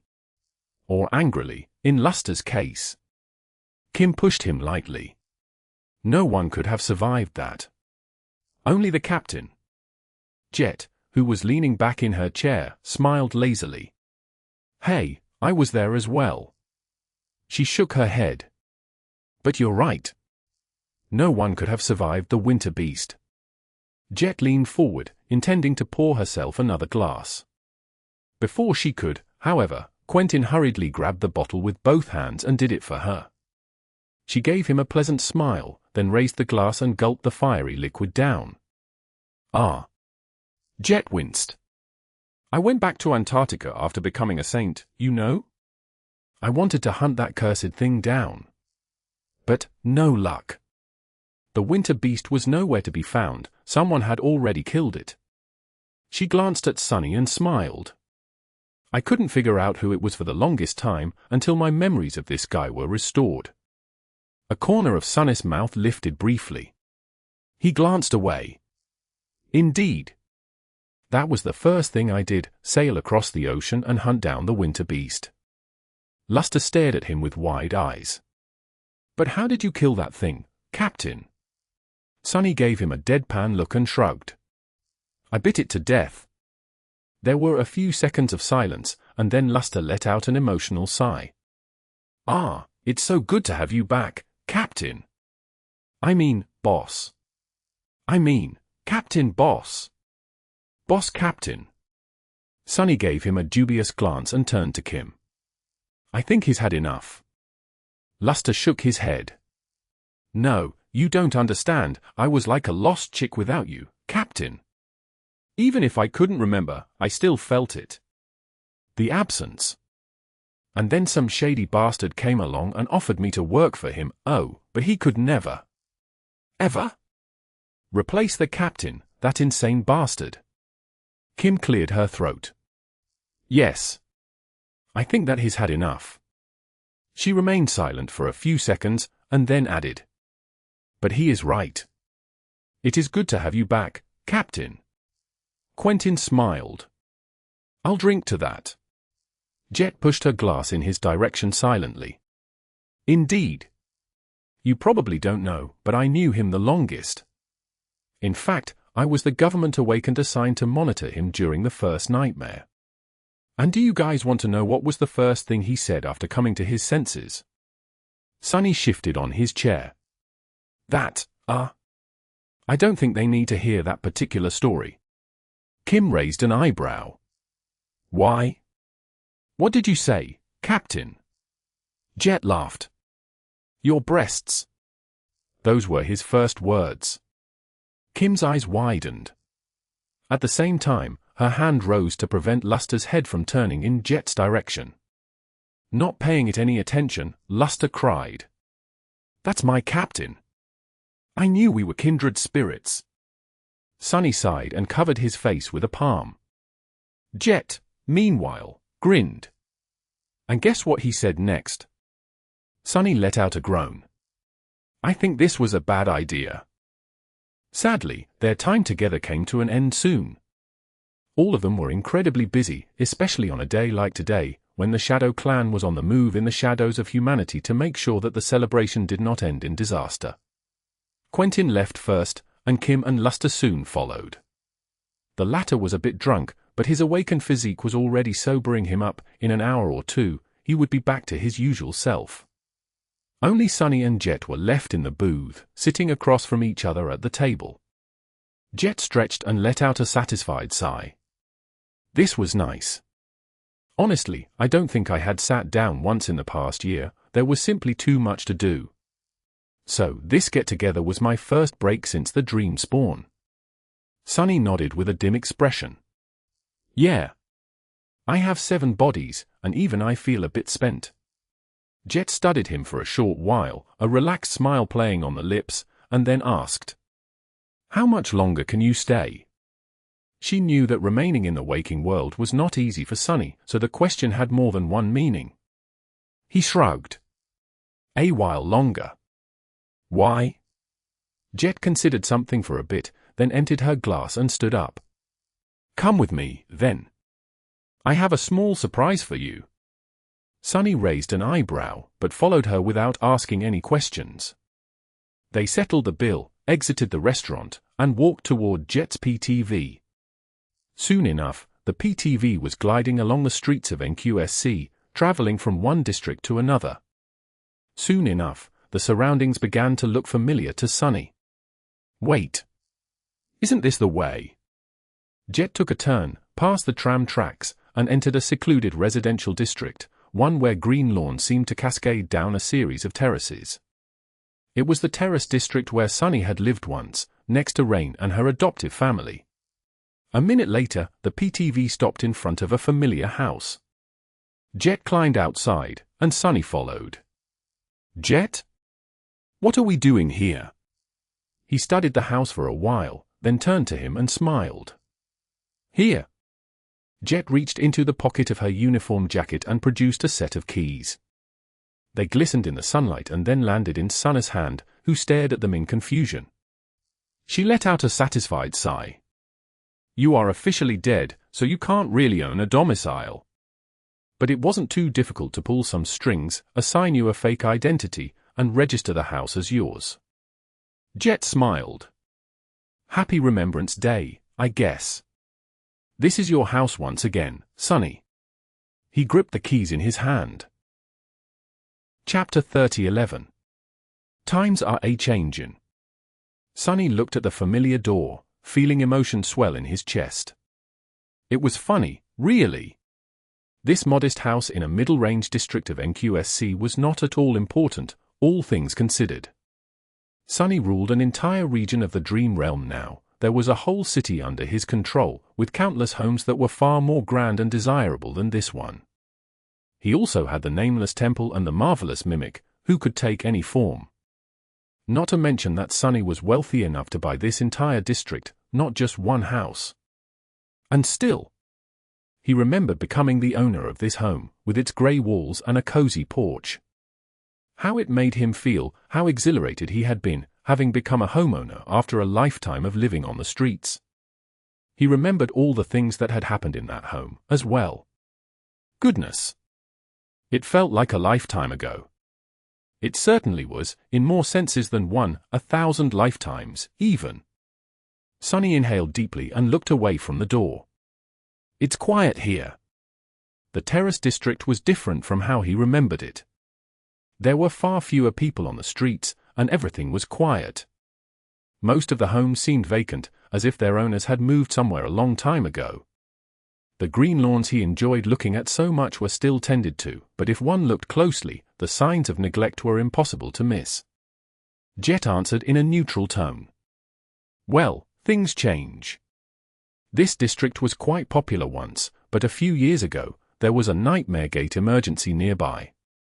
The public trains had to be rerouted because of the call, and the network connection became patchy. The gate was eventually closed, but it was already too late. People moved on. Some moved to the Dream Realm, most simply relocated to other parts of NQSC.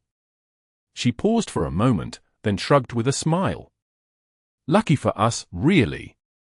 It would have been difficult to purchase this home if someone else was already living in it. Sunny nodded, feeling strangely wistful, dismayed, even. The fact that the terrace district was deteriorating should not have been a surprise for him, but for some reason it was a bit of a blow.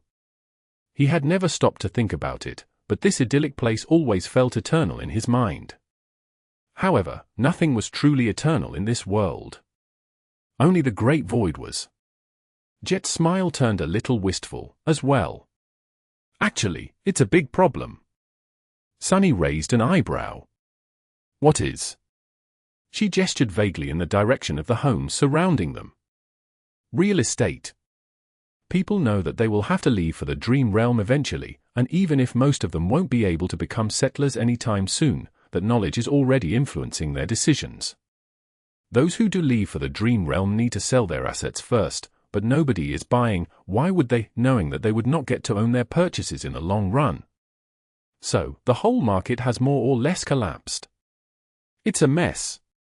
Jet shook her head. The government had to establish a special agency that assists settlers in converting their assets to contribution points.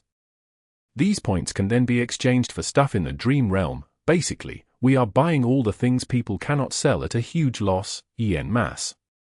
But our pockets are not infinite. Don't tell anyone, but the government is actually this close to going bankrupt. She raised her hand, holding her thumb and index finger apart. Then, she laughed. Oh, don't look so serious. The immortal flame has our backs, so it's going to be fine. Well, it will be tolerable, at least. Then, she looked at Sunny and raised an eyebrow. So, are you going to invite me inside or what? Sunny came to his senses and took a step toward the door. Welcome to my humble abode, sent Jet. Please make yourself at home. Once the door closed behind them, Sunny was met with the familiar view. His kitchen, where he had destroyed the fridge once, was to his right. The living room, where Nephis had burned his projector, was to his left. Further inside were the stairs leading to the second floor, as well as the elevator leading to the underground dojo where his sleeping pod used to stand. Things were different from how he had left them years ago, of course. But even if his time in this home had been relatively brief, no more than a couple of years, most of them spent in the Dream Realm, it still felt nice to return. Sunny remained silent for a long while, then turned to Jet. I'm afraid I won't be a good host. The fridge is empty, also, I don't think the power is on. She grinned. Don't worry.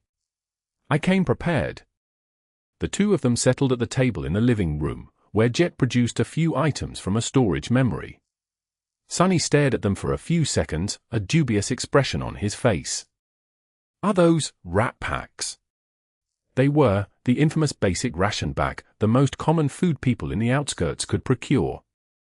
Each contained a tube of synth paste, several bland crackers, and a container of filtered water. Jet nodded, opening one of them and squeezing synth paste onto a colorless cracker. They sure are. She took a bite and exhaled slowly. Wow, just as terrible as I remember. Sunny stared at Jet in confusion, then opened another ration pack and repeated her actions. The taste of synth paste, or rather, the utter lack of it, brought back memories. Too many memories, even, which was quite fitting for a holiday called Remembrance Day. Maybe that was the reason Jet had brought the wrap packs along. She stared at the tube of synth paste in her hand, and then said in a distant tone, "This is a relic, you know." Sunny raised an eyebrow. "How so?" Jet sighed and put the tube down. Synth paste can't be produced in the dream realm. So, the next generation, or perhaps the one after that, will never be able to taste it. They won't even know what it is. She smiled faintly. In fact, synth paste is already starting to disappear. Production has fallen almost by 20%, not only because the infrastructure of the waking world is swiftly deteriorating, but also because there is less demand. It was mostly distributed among people in the outskirts, after all, and you have seen how the outskirts look now. Most settlers in the second wave were from there, and with the agriculture in the dream realm taking off, they have better things to eat now. Sunny let out a heavy sigh. "You are killing me today." "Was that your intention?" The sorry state of the terrace district had already been a blow. Learning that synth paste, a staple of life that had seemed inalienable, was under threat of becoming a thing of the past made Sunny feel old. It made him feel like time was moving too fast, leaving him behind. And he was not even 30 yet. Gods, meanwhile, were meant to live for thousands of years. What would become of Sunny if he did succeed in conquering the fifth nightmare? What kind of world would be around him in 300 years, and what kind of being would he be? A being who would never taste synth paste again, for one. Jet chuckled. "Killing you, who?" She found a glass, wiped it with a paper towel, and poured the sterile water into it. "Don't you find it funny? We are the only two awakened from the outskirts who survived long enough to make something of ourselves. And we both did that by dying in the first nightmare. If that is not irony, I don't know what is." Chapter 30:12. Free Agent. Jet remained silent for a few moments, then sighed. "I know that I already said it, but I am really glad that you are still around, Sunny. Otherwise, I would have been the only one, and that would have been a bit lonely, I think." Sunny smiled. "Likewise. I am also really glad to still be around. Being around is the best." She chuckled. Who knew that a scrawny kid I babysat during his first nightmare would become a sovereign one day? Life truly is full of surprises. Sunny chewed his cracker and reached for the second one, expertly squeezing the last bit of synth paste out of the tube by rolling its end into a tight spiral. "You know, I really hoped that you had forgotten the details of that day. But you just had to go and tattle on me to my subordinates." Seated comfortably on the sofa, Jet shrugged. "I don't really remember much. You were just one of countless sleepers I watched challenge the nightmare, after all. Some of them woke up, some of them didn't, the latter were far more memorable. Plus, I was perpetually overworked, sleep-deprived, and running low on essence back then." "Ah, but you were from the outskirts, so I do remember a bit." She looked at him curiously. "What about you? Do you remember it well?" Sunny nodded. "Of course. It was pretty unforgettable for me. It is not every day that you conquer the first nightmare, after all, plus, you were the first real awakened I met. And the advice you gave me back then really saved my skin. I don't know if I'd still be alive today if some other government agent had been sent to observe me in my sleep." He did not mention that Jet herself was very memorable, as well. Sunny looked at her, suddenly realizing that she looked almost exactly the same as she had back then. Transcendence augmented her cold beauty even further, of course, and her presence was far more powerful. But Jet was always herself.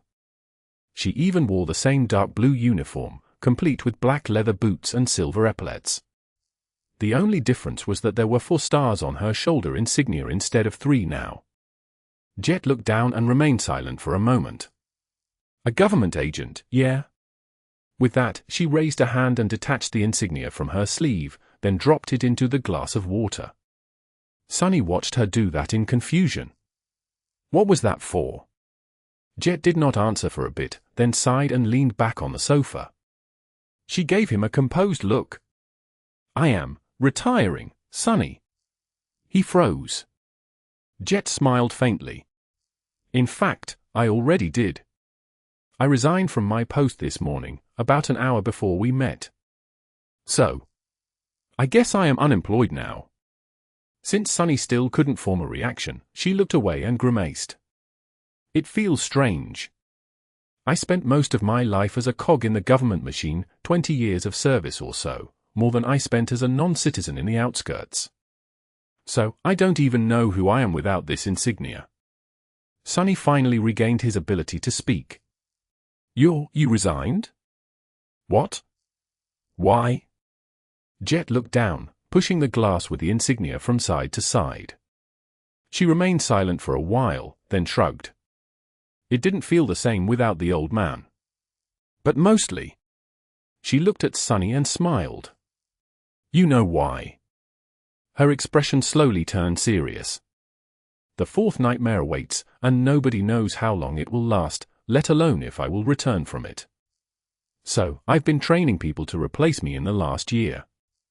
And once they were trained, I figured I might as well quit. Jet remained silent for a moment. It's because I have grown too big for the government. She smiled wistfully. I don't mean that being a government officer is beneath me now. It's just that my influence has become too great.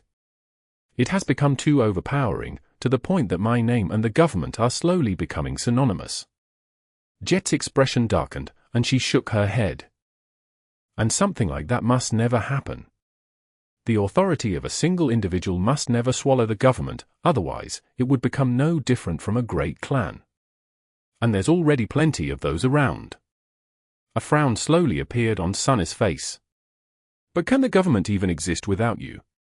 Wake of Ruin is gone, and you are leaving. How will it? Jet gave Sunny a humorous glance. I think you have a skewed perception of the government, Sunny. It's because you mostly dealt with its military arm and me, I think. But actually, its administrative arm is both larger and more important. There are a lot of talented people making up the government, and most of them are not even awakened. That is another reason why I can't stay. My presence resoundingly breaks the fragile balance between the awakened and mundane humans serving the government. She sighed again. Well, it's a done deal, anyway. I guess I just wanted to send off my career in the company of someone who would understand. Sunny lingered for a long while, then raised his bottle of filtered water. Here's to being unemployed, then. Gods know, you deserve a long vacation. Jet grinned and raised her empty bottle as well. Taking a sip, Sunny shook his head. It feels weird, though. I sort of can't imagine you as a free agent. What are you going to do now? Jet shrugged. From the look of it, we only have a few years left before things really begin to go south. So, there's not much of a window for us to conquer the 4th nightmare. I'll prepare as best I can, and then, well, we'll see. Sunny studied her for a few moments. So, you decided then? She smiled. There's not much to decide, is there? From the moment we conspired to take down the sovereigns, there was no turning back, not for us, at least. You and Nephis are going to challenge the 5th nightmare, and someone will have to hold down the fort while you are gone. Being a saint is not going to cut it. Sunny nodded with a grim expression. She was right. The world needed more Supremes, and it needed them to rise soon. So, just like Rain had said farewell to her friends in front of a nightmare seed not too long ago, unable to join or help them, he was going to say farewell to his friends soon, too. Tamar and her cohort had returned alive, but there was no telling if Jet and those who were to challenge the fourth nightmare with her would. A nightmare was a nightmare, after all. Anything could happen in its terrifying depths. Noticing his troubled expression, Jet smiled. "Oh, by the way." When Sunny looked at her with a silent question in his eyes, she cleared her throat. "I am not only unemployed now, you know. My apartment was a government residence, so I guess I am homeless now, too." She looked around. What a coincidence. A nice, friendly junior of mine has just become a homeowner. Wow, congratulations. Sunny's expression slowly changed. Wait, this touching gesture of yours, gifting my home back to me.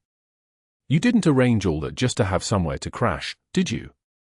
Jet looked at him and blinked innocently. What was that? You think I should crash here for a bit? Oh, no, I couldn't. I wouldn't want to impose. Thanks for offering, though, really. The corner of Sunny's eye twitched. I didn't offer anything. Jet grinned. Didn't you tell me to make myself at home? Well, since you insist, I guess I can stay a few days. Sunny stared at her with wide eyes. Unbelievable. How come every time he got himself a home, someone immediately invited themselves to live with him? Not that he could live in the waking world, now that he was a supreme. So she is going to live in my home, while I can't. Now that was simply a whole new level of audacity. Jet was from the outskirts, indeed. Sunny gritted his teeth, then let out a heavy sigh. Okay, fine. That was not exactly what I meant by making yourself at home, but I guess I can make an exception. And just like that, a new memory was created on Remembrance Day. Chapter 3013. Show must go on. Leaving Jet to enjoy her unemployment in peace, Sunny dove into the shadows and emerged in a different part of NQSC.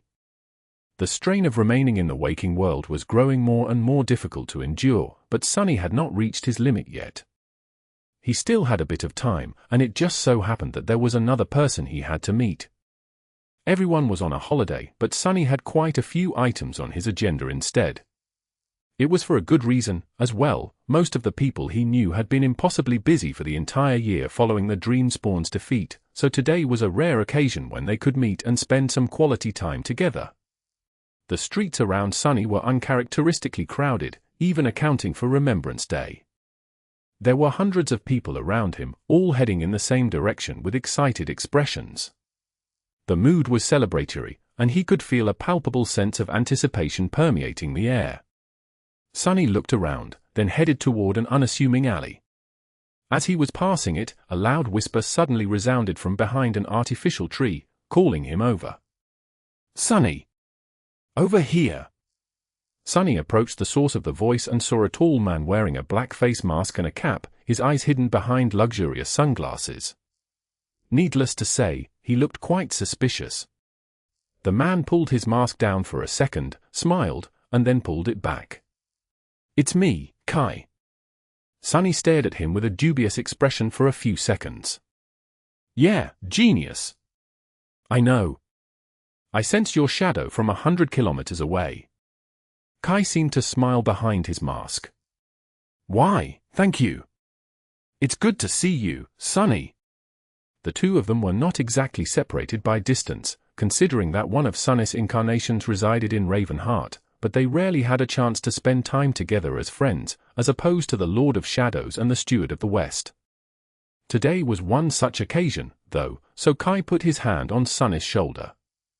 Thank you for coming with me today. I really appreciate it. He paused. But, Sunny. Kai hesitated for a few seconds, and then said in a tentative tone. Can I ask you something? It has been gnawing on me for an entire year, ever since I remembered who you are. Sunny raised an eyebrow. What? Kai studied him for a while. Eventually, he asked. Your clothes. You create them by manifesting shadows, right? Which means that you can make them look however you wish. And yet, you just create the same outfit every day, day after day, over and over again. I just can't fathom why anyone would. Sunny let out a heavy sigh and suppressed the desire to toss Kai to the shadow realm. He looked down, then glared at his friend.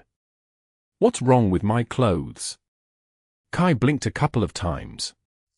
No. Nothing. Consistency is a virtue, too. It's just, you know what. Never mind. Sunny frowned. Nephis likes my clothes just fine, okay? Kai smiled. That's great, then. He did not sound very sincere, but Sunny decided to ignore it. Anyway, about Nephis, not a word about what we are about to do, understand? She must never, ever find out what the two of us did without her. Kai seemed confused. But why? Sunny sighed and turned his head, looking at an enormous banner adorning the facade of a prestigious concert hall in front of them. On it, several words were drawn in a bold font. The banner read, Gale, the last show on Earth. The reason why Sunny had traveled to this part of NQSC was the solo concert of Gale, the second half of Night and Gale, Kai's former band. Having built a successful solo career in the wake of Night and Gale disbanding, Gale was giving his last concert on Earth today. That was not because Earth was going to explode tomorrow, but simply because he was moving to the Dream Realm. In fact, numerous artists and creative professionals were. It was not only people who were leaving Earth, culture was leaving it, too. The waking world was still more populous and far better developed, but it was an old and dying world, a world frozen in its ways. The Dream Realm, meanwhile, was young and full of both endless potential and fatal risk. It was a frontier in more senses than one, populated by people who had no choice but to be active and energetic. The harsh exuberance of a new civilization being built under dire pressure was just what aspiring creatives craved. So, culture was slowly emigrating to the Dream Realm. Most of it was still created on Earth, but everything new and exciting seemed to be happening across the realm boundary. In any case, Kai's former partner in crime was leaving the waking world for the Dream Realm, and today's concert was most likely the last show he would ever play on Earth, a bittersweet farewell to the cradle of humanity. Kai wanted to attend, but did not want to come alone. So, he somehow convinced Sunny to accompany him. Despite the actual risk to Sunny's life that ensued. Sunny grimaced. Are you kidding me? If Nephis learns that I snuck out to go to a Gale concert without her, I'm a dead man. I mean, a deader man. In any case, she must not find out. Kai gave him an apologetic look. Oh. I see. Why didn't you invite her too, though? Sunny looked at him with a startled expression. Hello? Because she's addressing all of humanity today? She wouldn't have been able to come, and knowing what she's missing would have only made things worse. Kai hesitated for a few seconds, then smiled. Well, I am still glad that you've come. He glanced at the banner and sighed. It will be great. We're going to have so much fun. You like experimental post-nightmare pop, right? Sunny blinked a few times. What now? Kai smiled. Exactly. Let's go. He headed for the entrance, making sure to hide his face from the crowd. Sunny followed. No, seriously, what did you mean? Hey? I thought it was going to be music. Hey, why aren't you answering? Chapter 30:14. Unseen Scars. Kai managed to lead Sunny to a private booth without being recognized by the fans. Inside, they had both privacy and a decent view of the stage, since both were supposed to remain incognito. That was a welcome arrangement. Honestly, though, it was mostly for the benefit of the audience seated in the main hall below. Most mundane people would find it difficult to endure Kai's enchanting presence, and considering that most of the people in the audience were die-hard Night and Gale fans, his sudden appearance could very well cause widespread devastation. It would be good if the damage were limited to dozens of women fainting in their seats. Sunny did not exclude the possibility of a few of them suffering a heart attack on the spot, though. Not everyone can be like me, building a tolerance to this ridiculous guy. I really am amazing. Sunny glanced at Kai, who had finally removed his sunglasses and mask, and sighed heavily. Below them, the concert hall was already full, and people were impatiently anticipating the beginning of the show. He understood why they had to hide from the crowd. However, what Sunny did not understand was why Kai had chosen to hide his presence from the star of the show, his former partner, as well. He nodded toward the stage. "Are you sure you don't want to go backstage and say hi? I am sure your buddy will appreciate a bit of support. The fans will be happy to see you two together, as well." Kai remained silent for a few moments, then shook his head with a wistful expression. "No. I don't think it's a good idea." He paused for a moment. "If I reveal myself, today will become about me. And Gale really deserves better." Kai looked at Sunny and shrugged. "Plus, I think he's still a bit angry at me for abandoning the band and leaving him behind. Even if I had my reasons." Sunny chuckled awkwardly. "Really? I see." He was sure that there was no hidden meaning in what Kai had said, and yet, it was hard not to see the parallel. Sunny had abandoned the cohort and left Kai behind, too, after all. He remained silent for a short while, then said, "Listen, Kai, I know I already said that I'm sorry about what happened in the nightmare, but, well, I don't know. Everyone has been so nice about it. I would understand if you were angry instead." Kai gave him a confused look. "Why would I be angry?" Then, his expression changed subtly, and he looked away with a somber smile. "Sunny, you did what you had to do. I might not understand why, but I am not going to hold it against you. Honestly, all of us, every single awakened, are barely holding it together.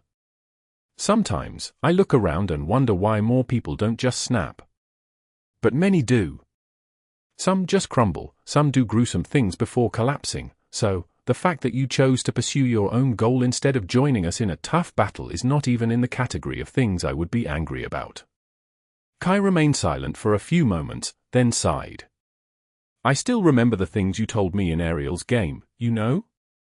About how you had selfishly abandoned your friends because of greed, and how your selfish greed was your undoing. So, actually, I think it's you who is angry, Sunny. You are angry at yourself. But you should really be kinder to yourself, instead. The world is already cruel enough, and it has been especially cruel to you." Sunny stared at Kai in silence, then looked away and cleared his throat. "Well, damn. I wasn't expecting a poignant speech, to be honest. Just more of our usual tomfoolery." Kai smiled. "If it's tomfoolery you want, I can oblige." Sunny waved a hand in the air. No. Let's not. I'd love to, but, it's embarrassing to say, but I am short on material. I did do a few crazy things since the last crazy thing we had done together, but I already used up those stories on other people. I don't want to repeat myself." Kai chuckled. Below them, the technicians were performing the last checks, and an excited murmur spread through the crowd.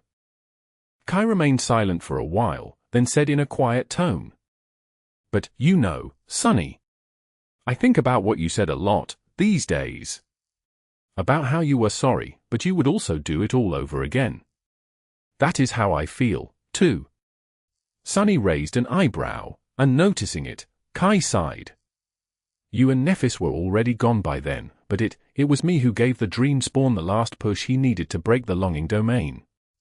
I spoke his name to save civilians at the Lake of Tears, and as a result, everything came crashing down. So many terrible things happened, Sunny." Kai turned to him and smiled bitterly. "But I would do it all over again. I'd choose to save those people all over again. And the fact that saving human lives was the wrong decision, that is what makes me angry, Sunny." He looked away, focusing on the stage. "It makes me furious. It makes me want to snap." Sunny remained silent, not knowing what to say. The world moved on from the tragedy caused by the Dreamspawn's plague, but the scars caused by it remained. The weak had suffered tremendously during his short reign, but the strong were not unscathed, either. In fact, it was the rare occasion where everyone had been hurt equally, no matter their rank. Kai, Effie, Cassie, Morgan, Seishan, and her sisters. Even Mordred. All of them were hiding how much what had happened affected them.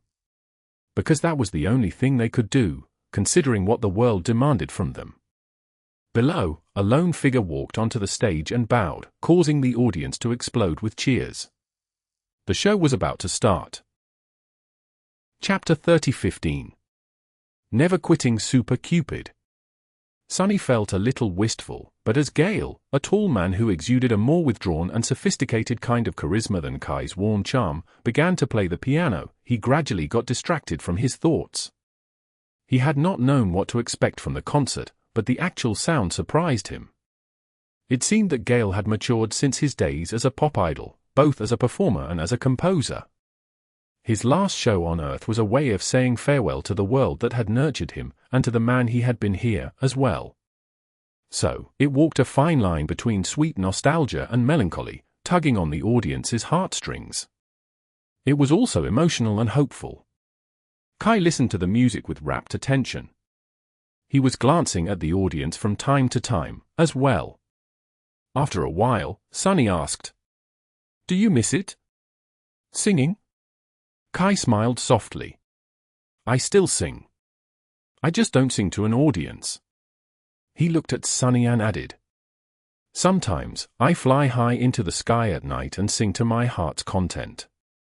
Nobody can hear me, but I don't mind. In fact, I've grown to enjoy it a great deal." Kai looked down into the crowded hall of the venue. "Back when I was an idol, I was constantly bombarded by everyone's opinions of me and of what I did. It was as if who I was depended on how people perceived me, so I could not help but be obsessed with how I was perceived. It felt like there were a million people in my head, all talking over each other, and that left no space for my own voice to be heard. But when I am alone in the sky, with only the moon and the stars to hear me sing, nothing exists except for my own voice.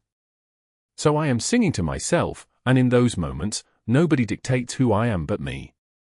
Kai chuckled. "But the past, goodness. I was never in danger, but everything felt so dire. Every performance, every interview, every fan meeting, it was like my life depended on doing well. I really wanted everyone to love me, and they did. But the more I was loved, the lonelier it felt.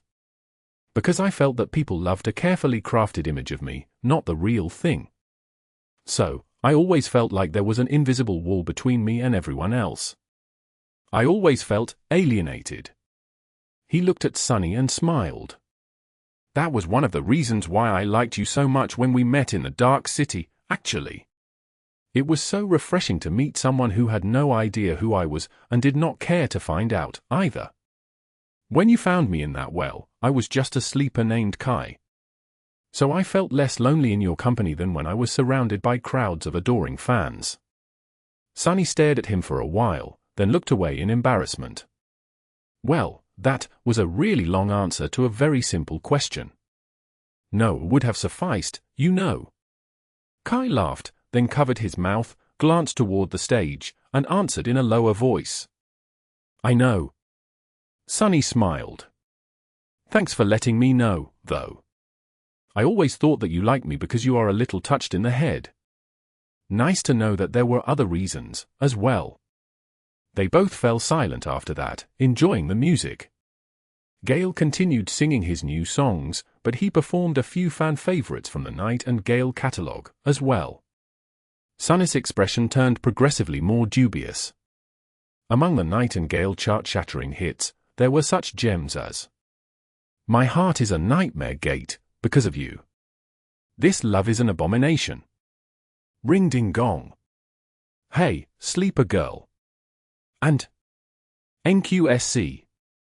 As Sunny sat in horrified silence, the vast crowd of people below sang along to the last one. They knew all the words, as well. The crowd sang, "NQSC, NQSC. Never Quitting Super Cupid. Aiming for your icy heart. For your icy heart, oh. Never Quitting Super Cupid. Lovaholic, Lovaholic." He saturates your love core with love essence. Never quitting Super Cupid is coming for you. He's coming for you. Oh yeah. NQSC, NQSC. Sunny threw a furtive glance at Kai and shuddered. Kai was actually moving his lips with the widest smile on his face. Gods! This was what Nephis and everyone else were so crazy about. I think I need to reevaluate my entire life. Sunny had also considered himself to be a little deranged. But now, he was starting to seriously consider if he was actually flawlessly sane. It was the world, and every other human populating it, that was insane. Hey, Kai! Getting his friend's attention, Sunny hesitated for a moment and then asked in a grave tone. Your archery skill, you didn't develop it because of some weird Cupid concept, did you? Please tell me that you didn't. Kai blinked a few times. Of course not. I was a member of the archery club in school. I enjoyed it because training made me feel calm. Sunny let out a relieved sigh. Kai was not done speaking, though. Oh, but I did do a Cupid-themed photo shoot for the release, though. You know, one loincloth, lots of oil. The poster sold out in 3 minutes, actually. The calendar did, too. Sunny groaned and covered his face with a hand. I did not need that information, damn it. Who asked? I didn't. You just went and offered it on your own. What the hell, who does that? Kai laughed. Sunny, you just don't know how to appreciate music. Sunny gave him an offended stare. I'm a musician myself, you know. I am very accomplished at playing the flute. Kai tilted his head a little. Didn't a swarm of abominations rise from the dead to stop you the last time you played the flute, though? Sunny glared at him for a while, then scoffed. Wasn't the last time. And that is an accomplishment, is it not? I said that I was accomplished. I never said that I was good. Chapter 30:16. Reason to try. Eventually, the concert was over. Gale received a thunderous applause and left the stage after a deep bow and a heartfelt speech expressing his hope to meet his fans in the dream realm one day. By the time he finished speaking, countless people in the audience were openly sobbing. Kai seemed a little down, as well. Sunny hesitated for a few moments, then gestured toward the curtain. I think you should go and congratulate him, anyway. The guy is leaving for a whole new world, a deadly world full of inconceivable monsters, no less. Past grudges or not, he'll feel better knowing that he has a friend there. Kai remained silent for a bit, then nodded slowly. Yes, I probably should. But not immediately, there is a whole ceremony to these things, you know. Plenty of famous people in the audience today, so they will all go backstage now. Unless they say at least a couple of words, they will be seen as rude. Then he'll have to thank the crew, the band, and the dancers. Then have a conversation with the managers. I'll go after that. Sunny was reminded that Kai could see through the curtain, and through the walls, as well. So, he was probably looking at what Gale was doing right now. He shifted uncomfortably, trying to hide the fact that the oppressive force trying to expel him from the waking world was almost unbearable now. Almost, but not quite. He could still stay for a bit. Sunny leaned back and sighed. I met Jet before coming here. She has resigned from the government, did you know? Kai nodded. Yeah. We talked. Sunny blinked a couple of times. Who? What the? Why was I the last one to find out? Kai looked at him and smiled. It's just that we are in similar situations, she and I. Sunny frowned slightly. How so? Kai remained silent for a bit, then shrugged. Well, you know. The fourth nightmare awaits. He sighed. Actually, we've been talking about it for a long while. Jet has been preparing a replacement for the past year, and I didn't really have to. Truth be told, I don't have a lot to do in Ravenheart these days. Why do you think I was able to come here on such a busy day? Sunny scratched the back of his head. I didn't think about it at all, to be honest. I often forget that not everybody has 7 bodies at their disposal. Kai chuckled. That's something. But yes, despite the fact that people still call me the Steward of the West, in truth, my presence there has been redundant for quite a while. Ever since the plague, I think. He shook his head. Seishan has the situation under control. And she is much more embedded in the former Song domain than I am. She has her sisters, as well, and they are managing things fine. Kai scratched his nose. And things are awkward between us, sadly. Sunny looked away. He knew what Kai had gone through during the Dreamspawn plague. But actually, Seishan had gone through the same horrid thing as well, and it was difficult to say who had been hurt by the experience more. Being tortured was definitely a terrible experience, but was it worse than having your mind stolen and torturing someone against your will? It was hard to say. The situation was only made worse by the fact that Kai had a messy relationship with the Song sisters. So, it was no surprise that things were awkward between them. Sunny remained silent for a few moments, then asked in a neutral tone. What about Morgan? The two of you were close. Kai shook his head. Morgan returned to Bastion, so we don't see each other much. Sunny sighed. So, the 4th nightmare. You have decided, then? Kai nodded. I hesitated for a long time. But eventually, I made up my mind. Sunny felt both relieved and anxious. He lingered for a short while, then asked. So what made you decide? Kai chuckled. You. He leaned back and looked at Sunny with a smile. It was something you said in Ariel's game. But also, I am sorry, Sunny, but I don't think that you have an objective understanding of what the 4th nightmare is. And how abnormal you and Nephis are. That was what helped me decide. Sunny blinked a couple of times, then raised an eyebrow. What? Why am I abnormal, all of a sudden? Kai chuckled and shook his head. You just never stop to consider if things are possible. No, rather, you do not understand that things that are possible for you are not possible for everyone else. You are so powerful that your entire perception of power is skewed, Sunny. One day, a long time ago, you decided to pursue strength, and in your mind, it's just a question of luck and effort, of success or failure. Sunny was confused. Of course it is. What else can it be? Kai smiled. What I am trying to say, Sunny, is that the path of ascension is not a straight road. You succeed, and succeed, and succeed, until you fail and die. That is how you see it, but that is not how it is. For most people, success is simply not an option. Their paths are shorter than yours.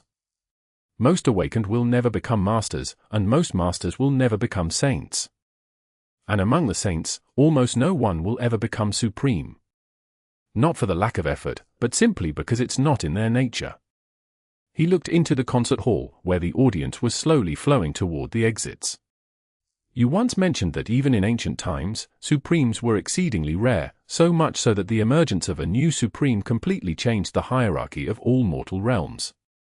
But we, children of the age of the nightmare spell, are spoiled. Our world has already given birth to 8 supremes, and we are preparing to create more. Sunny frowned. I still don't understand what you are getting at, Kai. Kai's smile dimmed a little. I am saying that the pool of people who even have a chance to become supreme is limited, Sunny, and more than that, it is almost exhausted. There's barely a handful of those who are qualified to try left, and there won't be more. If humanity survives long enough to have a new generation, that generation will be weaker than ours, not stronger. So. Kai shrugged. The mere fact that I am one of those who have a chance is reason enough to try. In fact, it's imperative that I try. I wouldn't be able to live with myself, knowing that I wasted my potential despite how scarce potential is. His smile disappeared. Plus, I tasted enough powerlessness in my life, Sunny. I want to be powerful, too. I want to reshape the world according to what I want it to be. I dare to try. He laughed quietly. The world and we need to have a conversation. I am going to scold the world for being so heartless, and for that, I need to become someone whom the world will listen to. So, the fourth nightmare. I've decided to abandon objectivity and be abnormal, too. Sunny studied him for a while, then let out a quiet scoff. Buddy, you should have just said that you want to be like me. I mean, who can blame you? I am pretty awesome, after all. Even I want to be like me, all 7 of me, no less.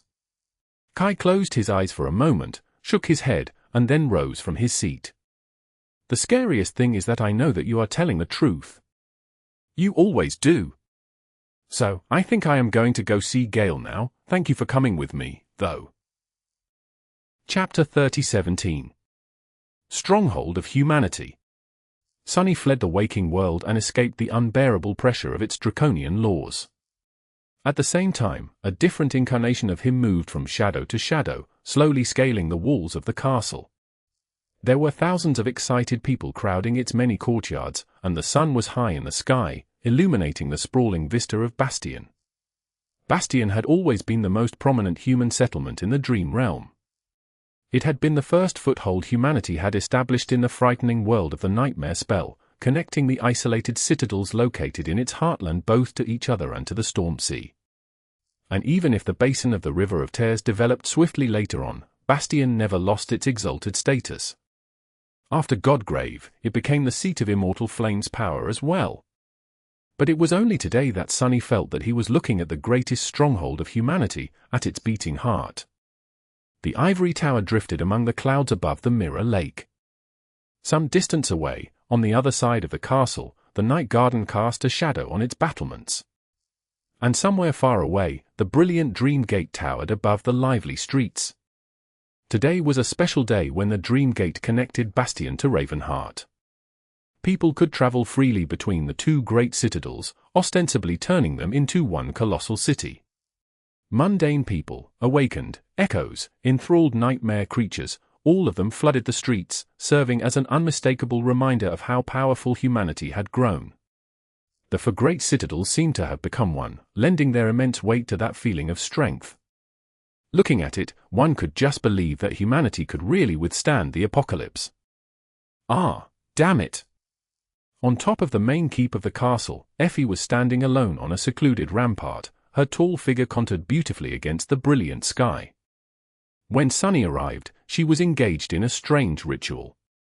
There was a scattering of small white balls on the stones in front of her, and she was holding an odd alloy weapon in her hand, not quite a warhammer, but not quite a mace either. As Sunny emerged from the shadows, she swung the weapon in a graceful arc and sent one of the balls flying into the sky with a thunderclap. The ball glistened like a tiny meteor and disappeared into the distance, never to be seen again. Sunny stared at all that with a confused expression. Who are you trying to kill? And why are you using such a strange method? Effie inhaled deeply, then turned to him and smiled. Hey, Sunny. She used her odd weapon to roll another ball into position and looked into the distance. I am not trying to kill anyone. Just trying to relax.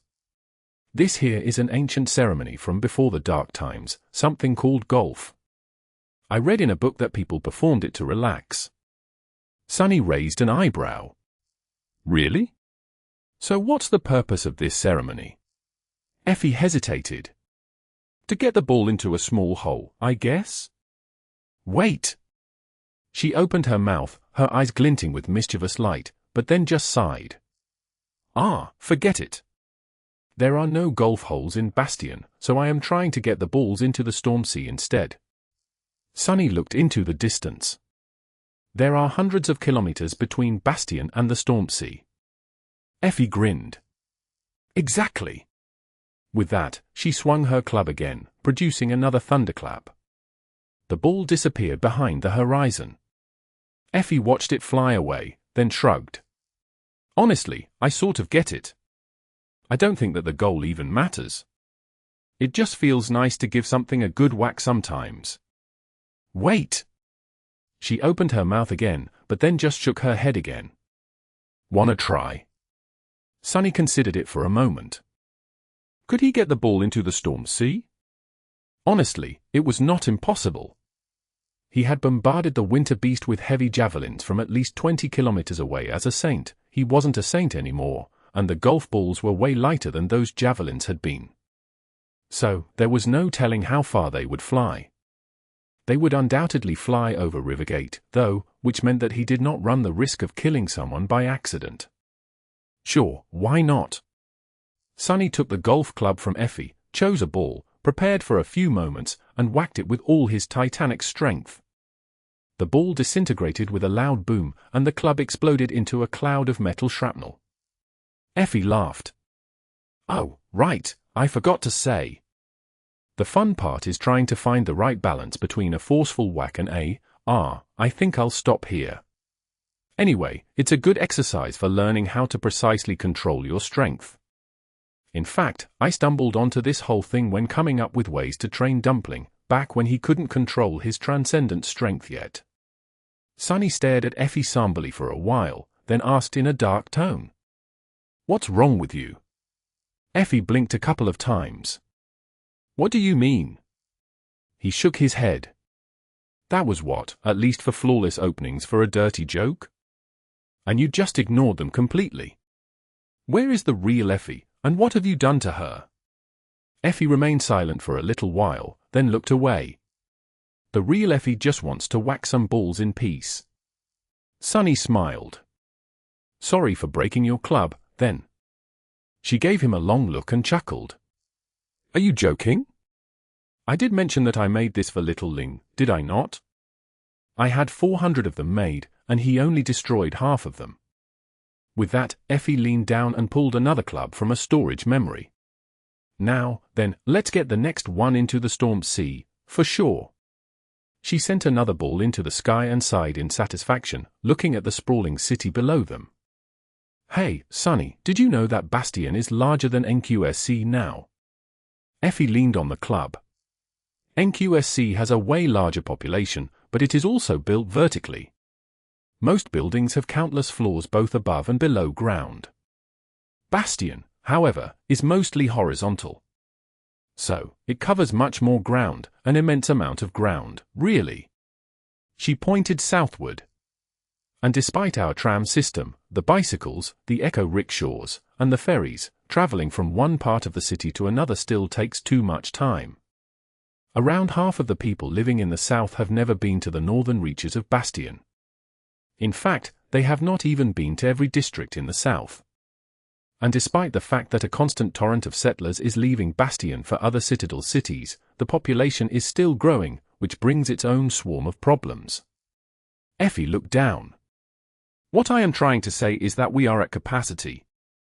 We are way past it, actually, and there are still billions of people who need to be settled somewhere in the dream realm. That's pretty bad. Sunny lingered for a short while. Yeah, I know. Of course I do. But why are you telling me this now? Effie shrugged. Just to illustrate why I am here swinging a club. This is the kind of problem we are facing today. Effie sighed and rolled the next ball into position. So, challenging the nightmare seems trivial in comparison, doesn't it? She raised the club, remained motionless for a moment, and then lowered it with a heavy sigh. It should seem trivial. But it doesn't. Chapter 30:18. Oh children. Sunny studied Effie for a short while.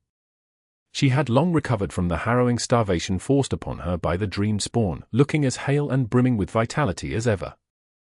Her figure was just as outstanding as it had always been, her skin was dewy and supple, and her eyes were bright and clear. However, there was a shadow hiding in their depths, one that had not been there before. Sunny hesitated, then manifested a similar kind of club to hers. Walking over to stand over one of the balls, he asked, "Shall we compete to see who can hit a ball further?" Effie gave him a dubious look.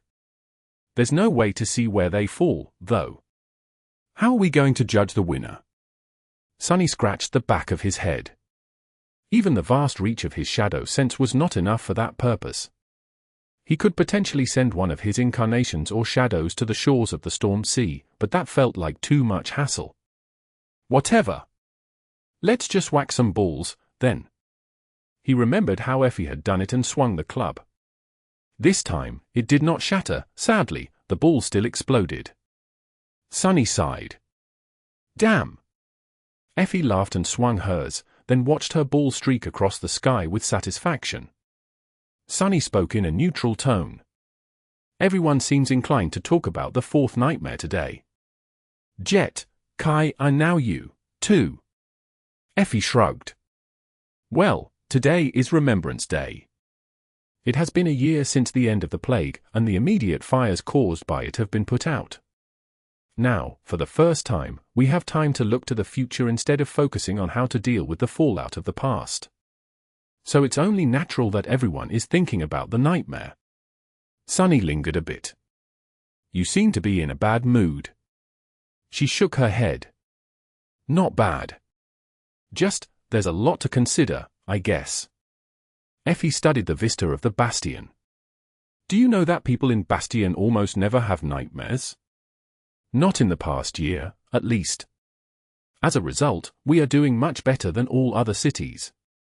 Crime is down, productivity is up, the same goes for most other parameters. That's how important good sleep is, I guess, especially when the entire species is dealing with a recent trauma. She glanced at Sunny and smiled a little. And it's all because of that horse of yours. Ever since it settled in the real Bastion, things like that keep happening. That's the impact one supreme creature can make. So, how can I not be thinking about the fourth nightmare? Sunny remained silent for a long while, considering his words carefully. In the end, he said, No one is forcing you to challenge it, Effie. You don't have to do it if you don't want to. She chuckled and looked at him with humorous sparks glistening in her hazel eyes. Sunny, did you ever want to challenge a nightmare? He could not help but scoff. What? Of course not. It was just that the circumstances force me to, is still forcing me, actually. I would much rather live somewhere comfortably without the need to risk getting killed. Effie sent another ball flying with a loud thunderclap. There you go, then. The world is ending, Sunny, and I have a lot to lose. So, I am quite motivated to grow as powerful as I can and prevent it from falling apart completely.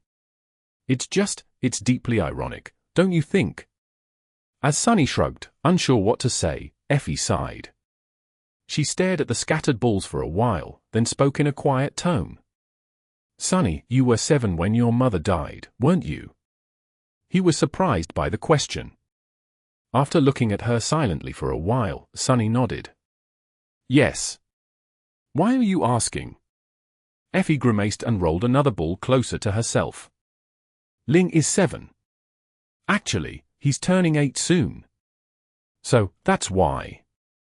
How long are we going to spend in the nightmare? A year, maybe? 2 years? Nobody knows. And while I have no intention of dying, there's a distinct possibility that I will. So I might miss a huge chunk of his childhood, or even all of it, if worst comes to worst. She swung her club, only to see it snap in half. Effie grimaced, tossed the bent handle down, and cursed quietly. Sunny studied her for a few moments, then sighed and looked away. He struck a ball, finally managing to send it flying without destroying either it or the club. The corner of his lip twisted upward in satisfaction. Little Ling and I are completely different. Sunny looked at Effie and smiled. I was all alone, while he is surrounded by a swarm of people who love him and care about him. So, there's no comparison at all. Effie exhaled slowly. I know. Don't misunderstand me, Sunny, I am not hesitating. In truth, I have already decided to go into the nightmare during our odd adventure in Mirage City. You see, missing a part of his childhood feels terrible. But I have to make sure that he even gets to have a childhood first. Unlike the two of us, who barely got to be children. She looked at the city below and raised a hand, as if trying to hold it in her palm. There are countless children in Bastion, Sunny. I want to make sure that none of them has to be in a rush to grow up. Effie paused for a moment and then chuckled. Actually, I am not worried about my dumpling that much. If anything, I worry about his dad more. How is he going to handle a transcendent rascal alone? You'll have to help him a lot while I'm gone, doofus. Sunny smiled. He wondered how far his ball had already reached. That's Uncle Doofus, thank you very much. How is that guy doing, by the way? Effie hesitated for a moment. He doesn't remember what happened, so he's fine. Actually, he's not fine. He saw what state I was in back then, and I think that left a mark on him. So, he's completely focused on achieving natural ascension now. He and Aiko have a competition to see who can become a master first. Crazy times we live in, right? Natural ascension, who could have thought? She smiled. Hey, Sunny, do you remember, back on the Forgotten Shore, I once told you that the dream realm is a paradise? He nodded. I do. I mean, how could I have forgotten something so nonsensical? Effie chuckled, then inhaled deeply. Now, I don't think that it's a paradise, it's not a paradise yet. She picked up another club and rolled a ball closer. But I think we can make it into one, if we really try. We will probably fail, but we won't know unless we try, will we? Sunny opened his mouth to answer, but at that moment, the spell suddenly whispered into his ear. It said, "You have slain a fallen monster, undetectable forest moor." He froze for a moment, then glanced at his club. Who? Noticing his expression, Effie raised an eyebrow. What? Sunny remained silent for a moment, then smiled. Oh. I think I won our competition, that's all. Chapter 3019. Séance. Effie sighed. Damn cheater. As she did, the two of them heard the sound of hurried steps rushing toward the secluded rampart. She winced and kicked one of the balls lightly. I guess that's my cue. I am supposed to be at the waterfront in a short while, welcoming the gathered crowd and warming them up before Nephis takes the stage. My subordinates love nothing more than parading me in front of people. Something about making their blood flow faster. She glanced at Sunny and asked, "Did you find me just to chat, or did you want something?" Sunny shrugged. No real reason. I guess I wanted to know if you were joining me for Cass's thing. If so, I would have caught a ride in your shadow. Getting there by myself is a hassle, considering how thorough the defensive array is. Effie shook her head. What's the point of my going there? It's not exactly my field of expertise. Sunny grinned.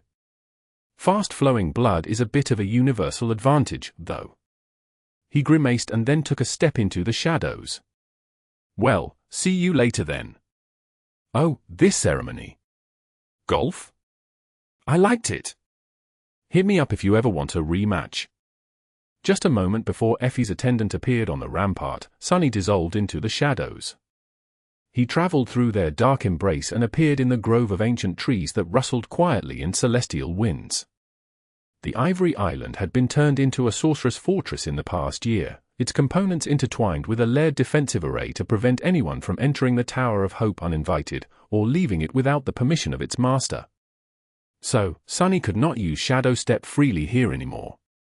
Still, it did not take him long to make it to where he wanted to go. He simply hid in the shadow of a scholar hurrying across the emerald grass and followed him into a spacious chamber inside the ivory tower. There, a group of people was gathered, standing in the shadows along the wall. They were men and women from all walks of life, both mundane and awakened, sorcerers, engineers, linguists. The few remaining spellsmiths of the fallen clan Vela were here, as well as the most prominent spell-tech pioneers. Sunny even noticed a couple of river people, easily recognizable by their garments. You are here. Cassie was standing in the middle of the chamber, in front of a complicated runic circle. Bright sunlight poured through the windows and illuminated her breathtaking figure, her hair glistening like liquid gold. Hiding in the shadows in the corners of the chamber, Sunny answered with a thought. I am. He hesitated, then asked in a curious tone. Ahead of him, Cassie sighed and raised her head. Because getting all these people into one room was far easier today. Sunny gave her a mental nod. That was a good enough reason, as far as he was concerned. In the center of the room, Cassie inhaled deeply and then addressed the gathered luminaries. Thank you all for attending. You already know what is about to happen and why, so I won't repeat myself. Be alert. I don't know how long my essence will last, so every moment is precious. After the hum of whispers died down, she turned to the runic circle and placed her hand on the hilt of the quiet dancer. A cold wind blew across the chamber, and by the time it ceased, there was a man standing in the runic circle. Sunny studied him with keen interest. The man was of a modest stature, his posture slightly bent. He wore a strange garment woven out of green fabric, while his wrists and ankles were adorned with golden bracelets. His skin was dark, and his hair was hidden under an embroidered head covering. He was leaning on an iron staff, looking around with intelligent, penetrating eyes. Cassie bowed slightly. Welcome. I am Cassia, Song of the Fallen. The gaze of the man lingered for a moment on the dark corner where Sunny was hiding, then shifted to Cassie. He spoke in a low, curious tone. How peculiar. A beautiful blind goddess is visiting my dream, or am I visiting her dream? The spell translated his words, but Sunny could tell that he was talking in an odd and unfamiliar dialect. It was difficult to understand, but not impossible, not that there was a need to. The man turned his head, looking at the blue sky beyond the windows. His eyes narrowed slightly. I am not dreaming of Mictlan, then. Indeed, the man was a native of Godgrave, one of the many memories of whom Cassie had inherited when she received her aspect legacy. Cassie nodded. Nor are you dreaming. I have summoned the memory of you from the depths of time. And once our bargain is over, you will cease to exist, becoming a memory once more. The man chuckled. If that is the case, you have nothing to bargain with. Lady Cassia, Song of the Fallen. After all, if all that awaits me is oblivion, then there is nothing I would want. Cassie slowly shook her head. Not oblivion. Remembrance. She hesitated for a moment, then added. I do not think that a man like you cares about being remembered, though. However, what about curiosity? The man raised an eyebrow. Curiosity. Cassie smiled faintly. If you agree to my demands, I will satiate your curiosity. Inti of Mictlan, child of the sun, thousands of years have passed since the time you were born in the bones of the Sun Killer, after all. Aren't you interested in learning what happened in those years? What sorceries have been created, and what feats we of the Flame have performed? He smiled. Sounds enticing, indeed. But the bargain depends on what you want from me. What can a humble transcendent offer a mighty supreme? Cassie studied him intently and then said in a quiet tone.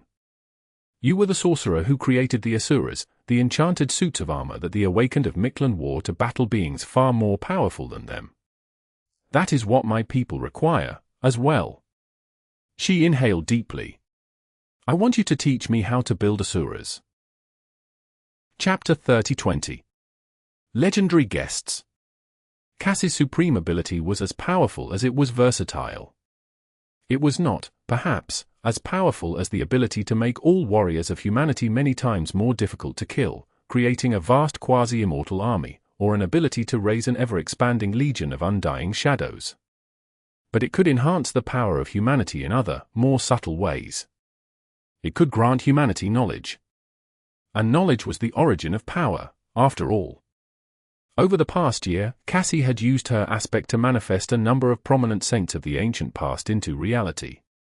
She was relying on the memories granted to her by her aspect legacy to remember them, so there were plenty of outstanding candidates to choose from. Sadly, her reserves of essence were not endless, so she could not maintain the manifestation for too long. Depending on the being she was manifesting, the summoning could persist from a day to just several hours. After that, she had to spend days slowly recovering her spirit essence. Not all of the individuals she manifested were willing to cooperate, either. In fact, most of them were not, at least during the first few summonings. Cassie had an unlimited number of opportunities to try convincing them, though only constrained by time and resource commitment. Sometimes, she managed to convince the legendary heroes of the past to share their knowledge. Sometimes, they proved to be too stubborn, prompting her to shift her focus to a different memory. There was, of course, a third option. She could simply force her way into their minds and reap all the knowledge she wanted there, leaving devastation in her wake. But Cassie chose not to abandon diplomacy in favor of violence and coercion, not only because of her values, but also because she was wary of eroding her moral boundaries, one act of tyranny at a time. Cassie was afraid to wake up one day and realize that she had become no different from torment. Even more than that, she was afraid of not even being capable of realizing what she had become. That was the curse of those who were demigods. At that level of power, identity ceased to be something one simply possessed and became a fragile resource that had to be meticulously guarded. It was too easy to lose oneself to power, to be corrupted by it, becoming something unrecognizable. So, Cassie had to adhere to rules and principles she had formulated for herself, staying within the bounds of what she deemed right. Even then, her efforts had brought a wealth of new knowledge and skills to humanity. Most of the legendary figures she manifested were unwilling to share their secrets, but some were, and what they taught her was invaluable. Humanity had made a leap in its understanding of various mystical disciplines, especially runic sorcery and forging. There was a lot of knowledge that could have helped the human domain augment its civil engineering efforts in the Dream Realm, thus allowing more settlers to arrive across the realm boundary. But mostly, Cassie focused on learning knowledge tied to warfare. After all, humanity was swiftly barreling toward the apocalypse. Soon enough, the waking world was going to be destroyed, and all the citadel cities in the Dream Realm were going to be besieged by endless tides of nightmare creatures. Humanity had to use every opportunity there was to grow as strong as possible, as soon as possible. The secret knowledge Cassie delivered to the brightest minds of humanity, combined with the knowledge the river people shared with them freely, caused a quiet explosion of progress and innovation. Even though not many people realized it yet, there was a true scientific revolution happening behind the curtain, if sorcery and mysticism could be called science, of course. That mystical revolution was simply hidden behind a far more evident and widespread flood of innovation caused by the mass exodus from the waking world, with millions of people working day and night to rebuild civilization in the dire reaches of the Dream Realm. That was why various luminaries, sorcerers, scientists, and engineers had gathered in the Ivory Tower today, and why Inti of Mictlan was standing in the runic circle at the moment. As for the runic circle itself, its purpose was to protect the audience from the manifested legends of the past. After all, not all of those Cassie summoned responded well to finding themselves in an unfamiliar world, away from everything they knew, and to learning that they were not themselves but, instead, a manifested memory of a long-dead person. Luckily, Inti of Mictlan seemed to be different, which was a great boon, since learning how to build the Asuras was an issue of great importance for the human domain. That secret alone could amplify its battle power twofold, or even more, depending on how difficult they were to build. Hearing Cassie's request, he chuckled. "Ah, the Asuras, why, you are correct in suggesting that I am a very curious man, Dream Goddess. However, you are mistaken if you think that it was I who created the Asuras. I merely perfected them." He shook his head with a wistful sigh. The Asuras were originally created by the Ash nomads, those few who traveled the Sea of Ash, hiding from the White Abyss in its depths. Eventually, all their tribes and clans were wiped out, and the scattered survivors found shelter in Mictlan. My mother was of the Ash, so I inherited some knowledge from her, enough to understand the crude art of building the Asuras, at least, and develop an ambition to improve upon their design. Sunny listened to his words with interest, wondering if the Asuras could really be replicated. The ones he had fought were as powerful as great abominations, but that was because they had spent thousands of years being consumed by corruption. The original Asuras could not have been that powerful. But even if they allowed Awakened to wield the power of Masters, or allow mundane people to wield the power of Awakened, that alone would be an inconceivable boon. Inti sighed. The original Asuras helped the Ash nomads survive in the Sea of Ash. They were golems that granted them power well beyond what they were supposed to possess. However, golems do not possess a soul, and they cannot wield the will, unlike all living things. So, how could a soulless golem help someone fight against the corrupted? Hidden in the shadows, Sunny nodded mentally. Humans possessed similar technologies, as well, the MWPs, the powered suits of armor the military used. However, these war machines lost their effectiveness when facing nightmare creatures above the awakened rank. Inti shook his head somberly. The Ash Nomad solved that problem in a crude, but effective way: human sacrifice. They killed their own people and trapped the sacrificial spirits in the Solar Stone. Their design was flawed, since it could not be scaled, not without harming the collective power of Mictlan, at least. So, I endeavored to replace the sacrificial spirit with a living controller. Of course, that created its own problem, since the power of the Azura would only be as great as the will of the pilot, defeating the purpose. Unless... He continued the explanation, everyone gathered in the chamber listening to it with rapt attention. Sunny listened, as well. Beyond the walls of the ivory tower, the sun was slowly rising above Bastion. And far away, a different sun was rising above the misty waters of the Storm Sea. Sunny was listening to someone there, as well. Chapter 30-21. Web.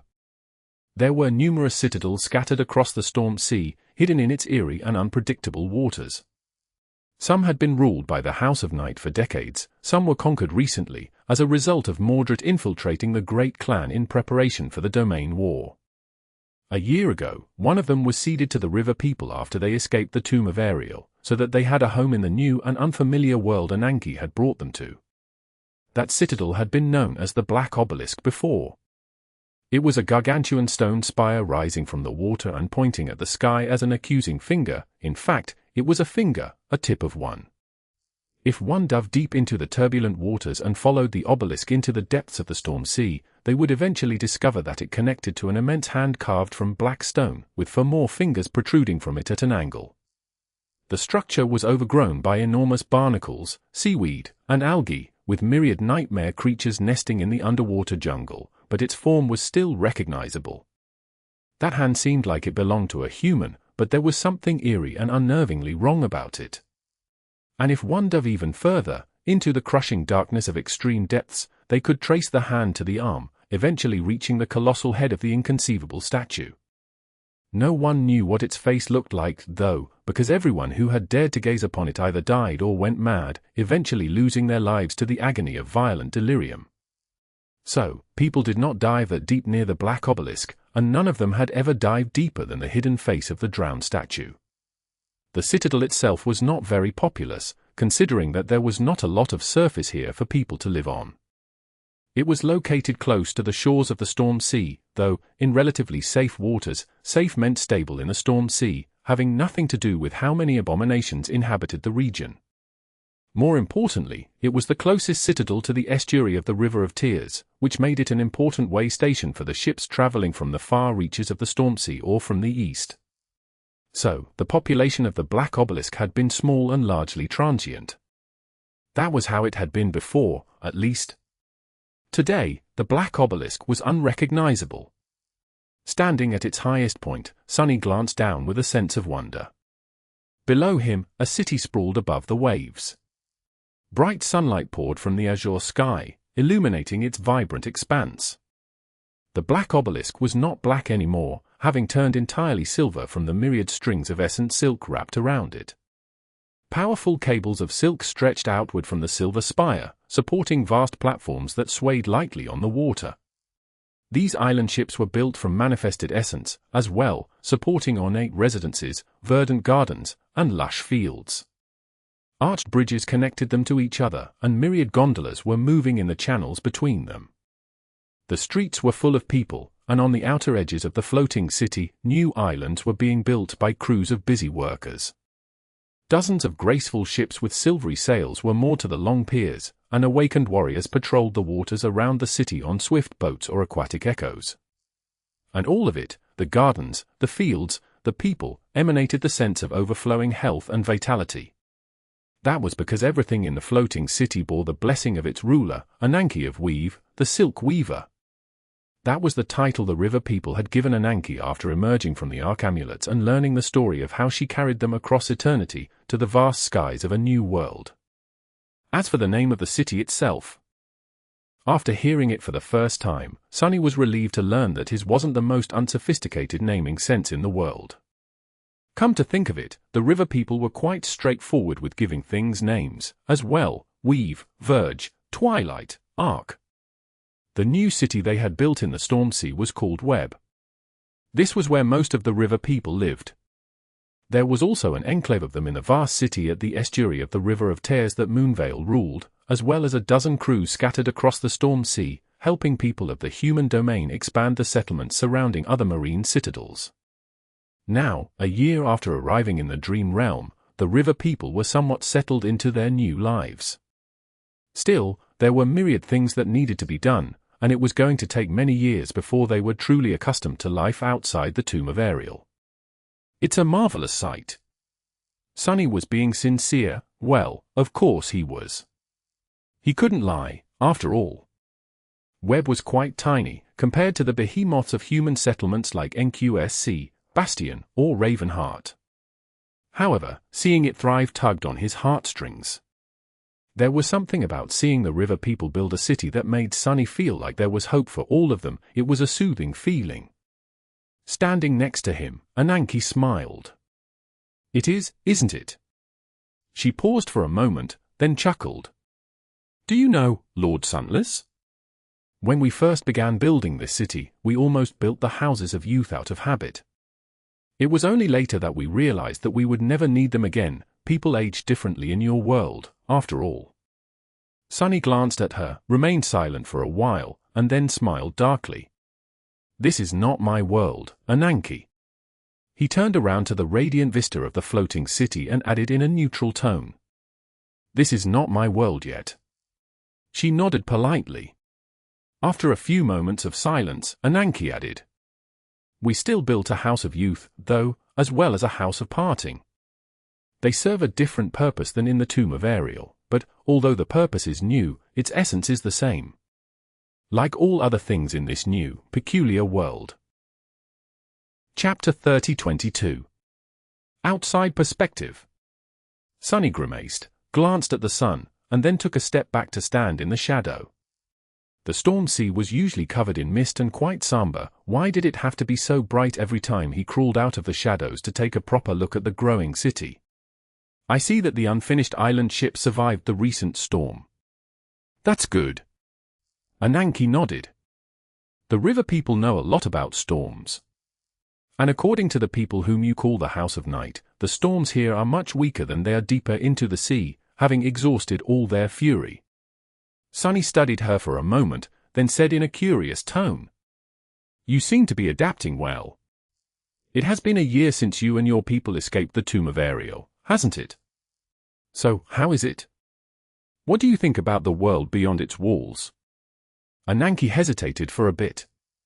It is a wondrous place, Lord Sunless. She paused for a moment and then added with a smile. And incredibly bizarre. Things are easier for me, since I had a long time to grow accustomed to the stillness of the great river.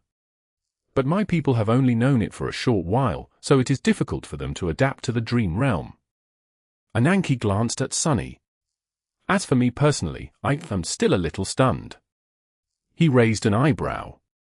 By what? Ananke lingered, choosing her words carefully. By the scale of the vast world outside the walls of Ariel's tomb, and by the scope of your people as well. She shook her head. I simply did not know that there could be that many people living in the world. Even at its peak, the population of the river people was merely a fraction of the inconceivable immensity of the War Realm's population. All of my people can probably fit into one of those harrowing human hives in the place you call the siege capital. NQSC. Ananke shivered. NQSC, what a peculiar name.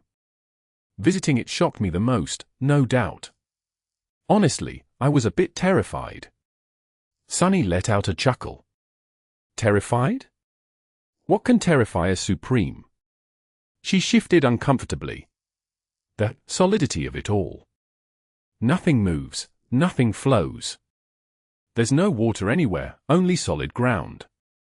And an endless mass of metal looming over me. A suffocating number of people, too many of them to fathom, locked inside metal hives, hidden underground. Gods! For a moment, I thought that I was in hell. Sunny glanced at her incredulously. Hey, that was a respectable district close to the city center. You should have seen the place I grew up in, it's 10 times worse. Ananke let out a nervous laugh. The way you experience time is also very strange, Lord Sunless. I couldn't quite wrap my head around how a civilization can just exist, despite everyone knowing that time is slowly devouring them, no matter what they do, and having no control over their lifespans. Bizarre, it's simply bizarre. Just thinking about it gave me a headache. Not to mention that there's simply nothing above us. Just a vast, boundless emptiness, that's a frightening thing to imagine. Sunny blinked a couple of times. Well, now you know how I felt in the tomb of Ariel. She smiled. And speaking of that, Ananke reached into the folds of her nebulous mantle and produced a booklet printed on synthetic paper. On its cover, a few words were arranged into a neat title, Exploration Report on Everything, by Nobody. She glanced at it with a complicated expression. It felt really peculiar to read about the Great River, and myself, despite having no memory of that version of me.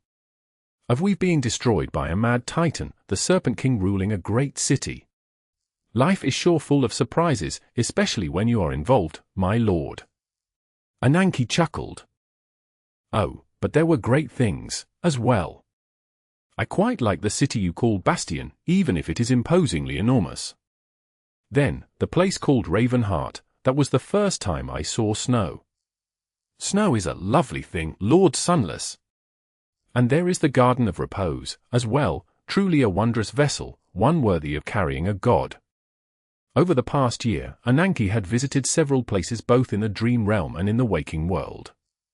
The latter repelled her with as much force as it did Sunny and Nephis, but she still stayed for a few days, exploring the alloy jungle of NQSC and meeting various champions of the human domain.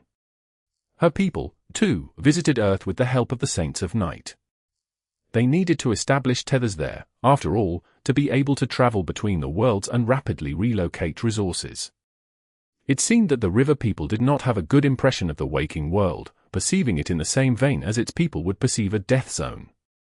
And who could blame them?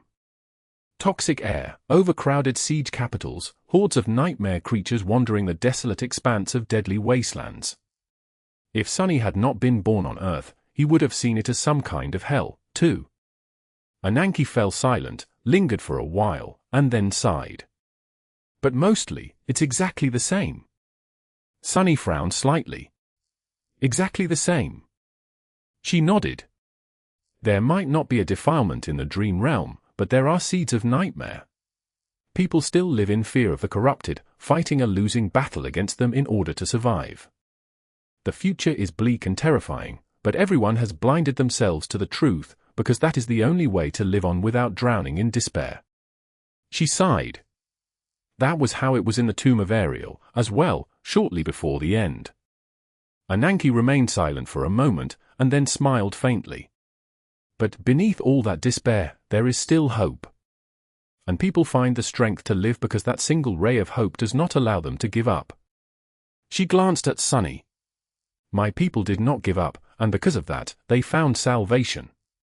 I am sure that all of us will find salvation, as well, as long as we do not give up hope. Chapter 30-23. A new student. Not long after, Sunny and Ananke were in a spacious chamber, seated at a table. A beam of brilliant sunlight fell through a tall window, illuminating its weathered surface.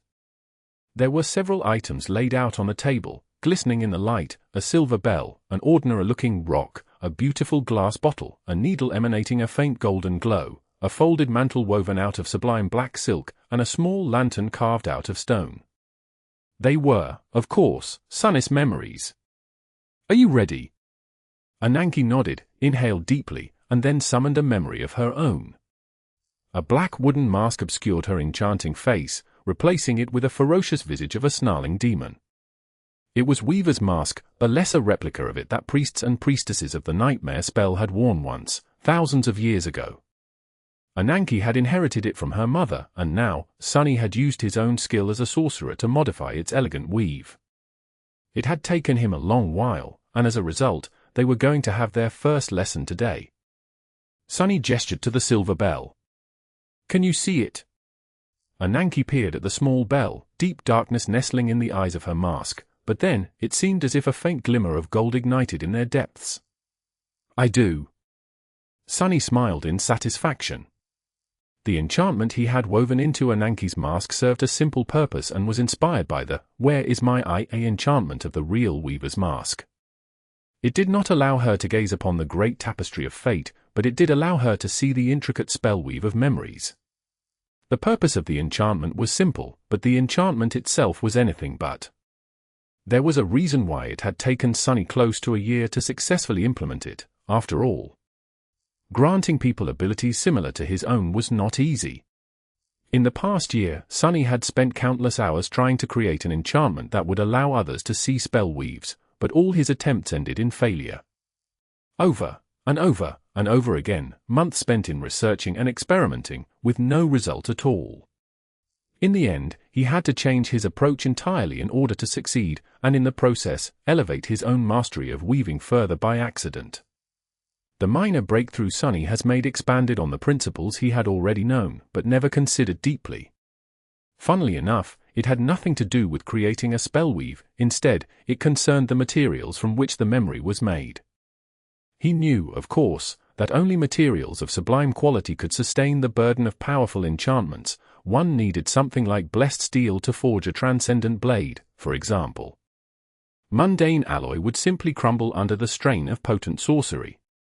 He also knew that materials had innate qualities that responded well to certain kinds of enchantments and were inefficient with the rest. One could make a lethally sharp wooden sword with a bit of effort, for example, but forging it out of metal would be far more effective.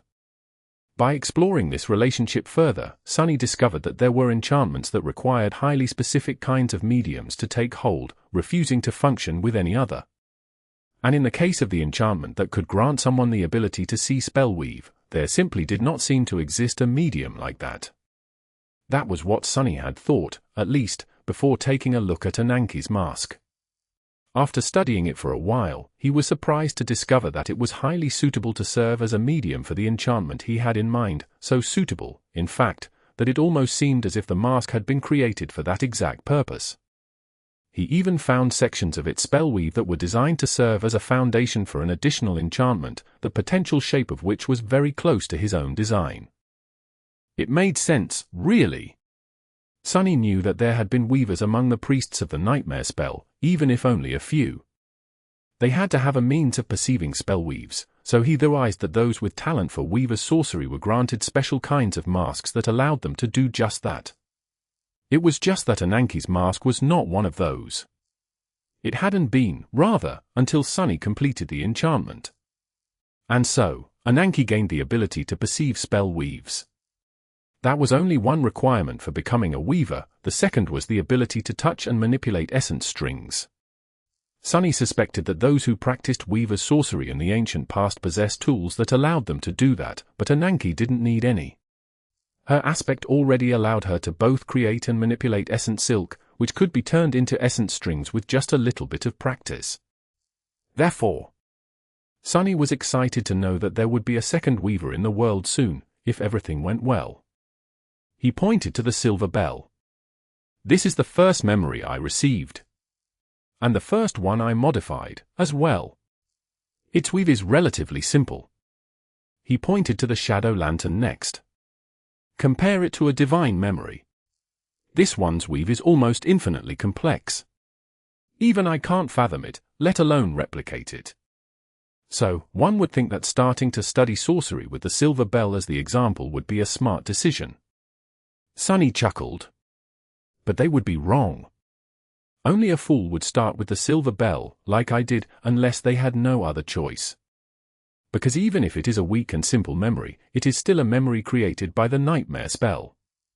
And the nightmare spell is the greatest weaver in existence. There is infinite skill hidden in the deceptive simplicity of its designs. He shook his head and smiled, then pointed to the folded mantle. No, if one really wanted to understand weaving, they would start with this.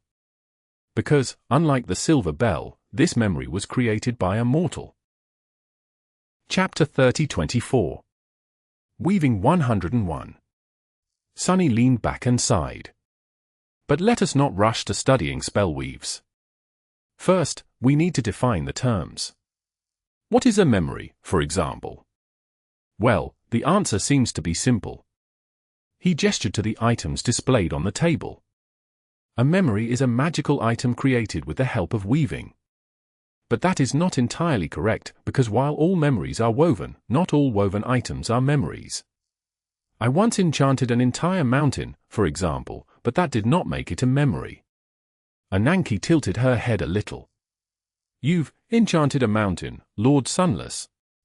He nodded. As with most of my incredible feats, it was done out of desperation. I had to fight a cursed nightmare creature, you see, as well as its pack of great abominations. So, I enchanted a mountain to absorb the impact of the cursed one's blows, and then blew it up. The detonation was quite spectacular. Sunny remembered his short tenure as an academy lecturer as he continued. But let's not get distracted. What is a memory? A memory is a woven artifact imbued with a number of specific rudimentary enchantments, one that allows it to be stored within the soul of its master in the form of essence, one that allows it to be reassembled from essence into matter, one that allows it to repair itself when dismissed, and a few more. A combination of these rudimentary enchantments constitutes a memory, and by memorizing their patterns, you will be able to create memories of your own. Sunny rubbed his neck. The first memory I created was a slave collar. I lost my head as a result, but hey, it worked. He paused for a moment and then added in a somber tone. These foundational enchantments. I call them rudimentary, but of course, they are anything but. Storing items within the soul is something that only Supremes can do, and yet, memories grant that ability to all awakened. Turning soul essence into matter, well, I don't have to explain how stunning that power is to you. Infinite self-repair is an astonishing quality, as well. In short, the fundamental enchantments that make memories what they are staggering, from the point of view of sorcery. Ananke nodded. Indeed. That was why the nightmare spell was so alluring to many in the era of the Doom War. Being able to wield memories was a great advantage to all people back then. Sunny was inclined to agree. Creating such powerful enchantments and making their spellweave so simple that even an untrained awakened like me could replicate them, that is a level of skill in creating sorcery that even I can't imagine. Which leads me to believe that it was Weaver's own design. The nightmare spell merely inherited the principles Weaver had instilled into it. He sighed. The problem, of course, is that Weaver was obsessed with secrets and knowledge. They believed that knowledge was power, and therefore surrounded themselves with countless lies. That devious demon never shared what they knew, so naturally, they never bothered to make their personal sorcery accessible to everyone, unlike Hope, who bestowed writing and runic sorcery to all people. Sunny scratched the tip of his nose. The only weavers of the past eras were those who received the ability to perceive, manipulate, and create spellweaves from the demon of fate. We don't know how they received that power, so we'll have to invent our own ways. He looked at Ananke and smiled. That mask of yours, coupled with your aspect, is already a good start. You possess all the tools to master weaving now, all that remains is to accumulate knowledge and skill. He pushed the folded mantle closer to her. So, let's start with this. First, you will need to develop a sense of where the distinct patterns of the spellweave are, and how they are connected to each other. The lesson continued. Ananke was an amazing student, absorbing knowledge like a sponge. Well, it was no surprise. She was a demigod, after all, so concepts that took Sunny years to comprehend and master were like a light appetizer for her supreme mind. Additionally, Ananke possessed an innate affinity to weaving due to her aspect. In fact, she was a born sorcerer. It was just that the inaccessible nature of weaving had prevented her from ever mastering its art. So, the lesson progressed swiftly. By the end of it, she was already capable of turning mundane items into memories. Sunny pushes a small object, a pebble of manifested shadows, toward her, placing a dormant soul shard nearby. Now, we will move to practice. You will have to recreate the basic pattern of the summoning enchantment, anchor it in this soul shard, and then fuse it into this pebble. But first, you will have to create essence strings. Try to manifest a string of essence silk, but stop just shy of turning it into solid matter. As Ananke tentatively attempted to follow his instructions, Sunny could not help but imagine the future. He had no doubt that Ananke would become a proficient sorcerer soon. He also believed that she would take pupils of her own one day, finding a way to share her newly granted ability to perceive spell weaves with them. So, would there be dozens of weavers walking the vast expanse of the dream realm one day? Perfecting each other's craft, competing, sharing ideas. It was a nice thing to imagine. Sunny liked the idea of not being the lone weaver in existence. Not only would it potentially lead to his own improvement as a sorcerer, but it would also boost the power of humanity, no doubt. He smiled. Ah, the future is bright. There was not a lot of the future left, considering that the world was ending, but the little time they still had was bound to be bright, just like the storm sea was bright today, ready to fall back into the embrace of twilight. Enjoying the time he got to spend with Ananke, Sunny allowed his mind to wander and focused on a different incarnation. That one was enjoying life, as well. Chapter 30-25. True Peace. Back in Bastion, one of Sunnis' incarnations was listening to the conversation between Cassie and the forgotten saint of Mictlan, Inti. There were two more avatars of Sunny in Bastion, though one of them was with Nephis, while the other had just delivered Rain and her cohort to the Ivory Island. Their minds had to be cleansed of the remnant traces of the plague, if there were any, but they could not meet Cassie at the moment.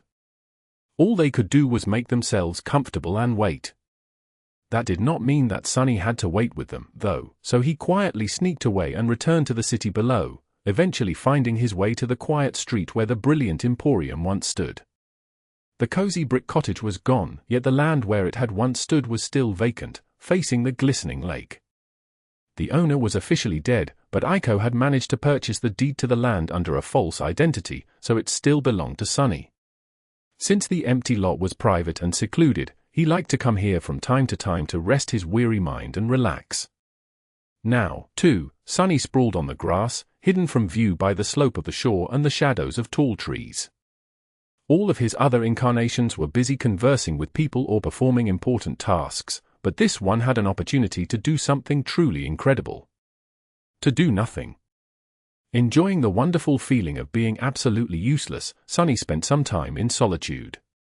The warm breeze, the murmur of water, the rustle of leaves, and the hum of the city in the distance washed over him like a gentle tide, making him feel at peace. 1/7 of him was at peace, at least, and that was already enough. Slowly, he cast his shadow sense outward, allowing his consciousness to dissolve in the endless movements of the city. He could feel countless people around him, all rushing to live their lives, men and women, mundane and awakened, old and young. Absorbed by the titanic kaleidoscope of their existence, Sunny felt his own self disappearing for a short while. And that was a sense of peace that no mundane feeling could compare to. This was true peace, the peace of non-existence. These days, that was more or less the only thing that made Sunny feel truly relaxed, removed from all his worries and duties. Being a demigod, he required a special kind of downtime. I wonder when I'll get some time to myself again. Probably only after the end of the world. Sprawled on the grass, Sunny smiled. He spent a long time enjoying the nothingness of it all. Eventually, however, a couple of the shadows he felt in the city reminded him that there were still things he had to do. With a sigh, Sunny rose from the grass, dusted himself off, and stepped into the shadows.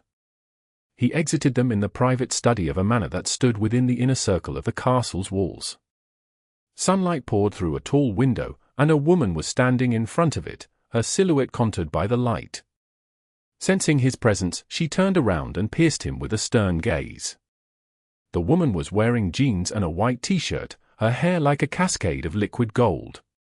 She studied him for a few moments and then acknowledged him with a court nod. Sunless. It was, of course, Sky Tide, the ruler of the Chained Island and the matriarch of the White Feather clan. Sunny stared at her with wide eyes for a moment, which prompted her to frown. He coughed. Sorry. It's just... I think it's my first time seeing you in casual clothes, sent Tiris. I need time to adjust. Her frown deepened, and she scoffed. I'm pretty sure that you saw me half dead and wearing nothing but a hospital gown in Antarctica. So, there's no need for that reaction. Sunny cleared his throat. Well, yes, that's true as well. Tiris was one of the few scents of the human domain who knew that Sunny was still alive. However, it was not because Sunny had revealed himself to her on purpose.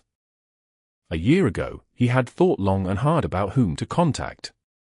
Sky Tide and Roan were high up on the list, but in the end, he decided against approaching them.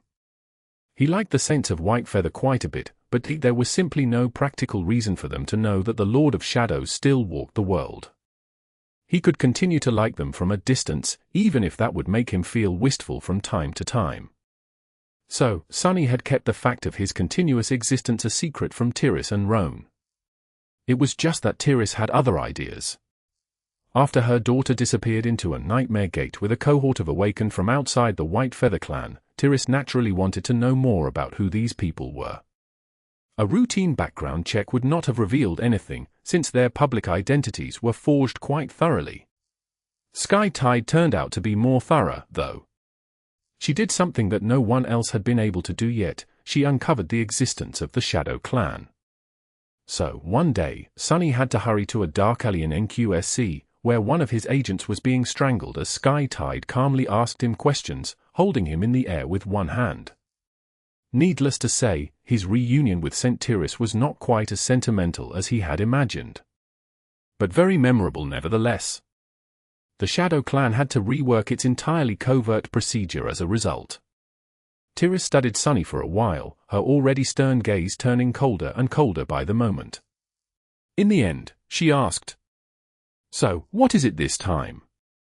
Did someone awaken a slumbering titan near the Chained Islands? A swarm of cursed beasts barreling toward Bastion as we speak? A resurgence of the plague threatening to destroy NQSC?" Sunny blinked a couple of times. What? What would make you think, actually, never mind? But I must say, I'm a little hurt. It's like you're insinuating that I only come to see you when something has gone horribly wrong. Tiris gave him a dubious glance. Sunny shifted uncomfortably under her gaze and then smiled. Well, it hasn't this time. I bring good news instead. Congratulations, there is a new master in the Whitefeather clan. Tell is back from the nightmare, safe and sound. Her return will be announced officially after she meets Cassie. Tiris stared at him for a few moments, then looked down and let out a quiet sigh. After that, she straightened and headed for the door. I'll go get Roan. Just before leaving the room, she paused for a moment, then pointed to a cabinet behind her desk. You get the glasses and the bottle. Sunny grinned. That sounded quite enticing. Chapter 30-26. All over again. Some time later, Sunny left the Bastion Manor of the Whitefeather clan in lifted spirits. It felt good to be the bearer of good news, for once. Perhaps I do only speak with Tiris when something awful has happened. Sunny pondered his habits for a few moments. But then, he couldn't quite imagine just visiting Sky Tide casually. A social call to Sky Tide? How would that even look like? Sunny remained motionless for a while, then shook his head and continued walking. Plus, it's awkward, because everyone else thinks I'm dead. Being both dead and a demigod limited Sunnis opportunities to socialize quite a bit. On the bright side, that only made him appreciate the few relationships he did have so much more. And speaking of those, the speech was going to start soon, so he had to hurry. Reaching a deep shadow cast onto the ground by the wall of the castle, Sunny stepped into it and emerged in the corridor of a tall building that stood in one of the lakeshore neighborhoods of Bastion. He knocked on it, waited for a bit, and knocked once more. A moment later, a familiar voice resounded from behind the door. Come in. Sunny walked inside and smiled. I was in Bastion, so I decided to pay a visit. There was an old man with disheveled hair and eyebrows that seemed to have a life of their own inside the room. He glanced at him and grinned. Sonny, my boy. Then, he froze for a moment, covered his mouth, and whispered. Oh. I'm sorry. Sonny, my boy. Closing the door behind him, Sonny chuckled. Thank you for your understanding, Teacher Julius. Julius was one of the few people Sonny had revealed himself to after returning from the tomb of Ariel. Back then, the moment he walked through the door, the old man joyfully welcomed him in this exact manner. He did not seem shocked by the fact that one of his students had magically risen from the dead at all. In fact, Sonny had been a little disappointed back then. Looking at the old man, he hesitated for a moment and then asked, You don't seem surprised to see me, teacher. Julius chuckled. I might be old, but I am not feeble-minded yet. With that, he opened a drawer and pulled out a copy of the exploration report on everything. The old man patted its cover lovingly. Sonny, do you know how people sometimes say that they would want nothing more than to forget a book they love, just to be able to read it for the first time all over again? Well, who could have known that it would actually happen to me? He chuckled. The first few weeks after my memory was wiped, and everyone else's, were quite hectic. But then, I discovered this paper and, by the dead gods! It was like I turned into a little kid again, having received the best gift of my life. Not only was the paper riveting, but I also couldn't help but recognize my own students' writing style. Each true explorer has their own approach, you know. Julius shook his head and pulled something else from the drawer. It was a familiar-looking letter. And then I found this. Ah, you almost made this old man cry, Sonny. He looked at the letter for a while, then put it down. To think that when we met, you could barely write. Sonny frowned. What are you talking about, teacher? I was perfectly literate, thank you very much. The fact that I wasn't fluent in a bunch of dead languages does not mean that I couldn't write. Julius waved a hand and turned back to the exploration report once more. And now, the river people are actually back. Real natives of the dream realm, Sonny. Do you even understand? Well, of course you do. You had something to do with them emerging from the tomb of Ariel, I bet. He laughed. As expected of my student. Sonny shook his head and sat down, pointing to the exploration report with a wry smile. You don't even know the half of it, teacher. I did not remain idle after writing that, you know. In fact, I spent a bit of time in an actual pre-Dark Times society, reached the bottom of the storm sea and explored a mystical city built by the demon of repose, conversed with not one, but two supremes from the ancient past of the dream realm, found the original seed of nightmare, got robbed by a terror who had once stolen Weaver's eye. He paused for a moment. Oh. And I also met the wandering Archon.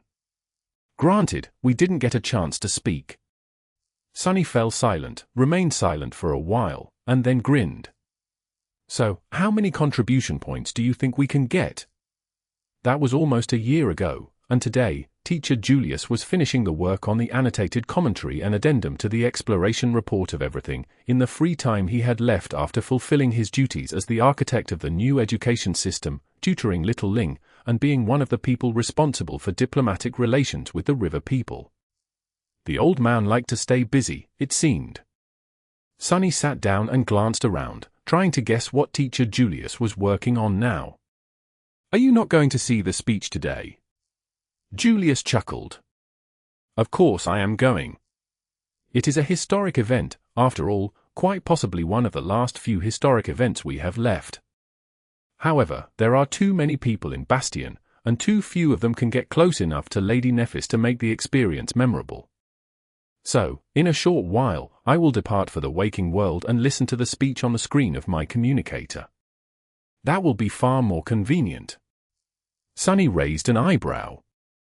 Surely, you could get a good spot if you wanted to, considering your status. Teacher Julius smiled. These old bones are more comfortable on my sofa at the Awakened Academy. Let the young and the restless compete for a glimpse at the shining goddess of humanity. I'd rather surrender my spot to them. He paused for a moment and chuckled. Plus, I have an audience with Lady Nephis in a week. So why would I compete at all? Then, Teacher Julius gave Sunny a wry look and asked, "But did you really just happen to come by, Sunny? Or was there something you wanted?" Sunny sighed. "Oh, well, actually, I have something for you." When he produced a printed booklet and handed it to Julius, the old man's eyes lit up. "You did it!" There was a title on the booklet as well, reading, "Observations on the Frozen Wasteland. In short, it's really cold, by Soul Reaper Jet. No one can survive there anyway, so why am I wasting my time on this?" Teacher Julius glanced at the booklet, a wide smile appearing on his face. "I knew that if there was anyone who could convince that murderous woman, it was you." "Well done, my boy." Sunny shrugged. "You are welcome." And yes, she did indeed discover where the Hollow Mountains end, which disproved the universal world wall theory posed by. The two of them dove into a lively discussion, losing track of time. So, before they knew it, Teacher Julius had to depart for the gateway. And Sunny had to focus his attention elsewhere. Chapter 30:27. Sudden Realization. In a brightly lit chamber in the main keep of Mirage Castle, Nephis stood alone, surrounded by marble and lavish tapestries. The marble was white, the tapestries were white, as well, embroidered gorgeously with golden thread. The sheer curtains woven out of finest silk chiffon billowed in the wind like the wings of a celestial creature. Nephis was looking at the floor, her expression placid. She remained motionless for a few seconds, then sighed deeply and glanced up. Sunny rose from her shadow, walked over to one of the walls, and leaned on it with his arms crossed. Nervous?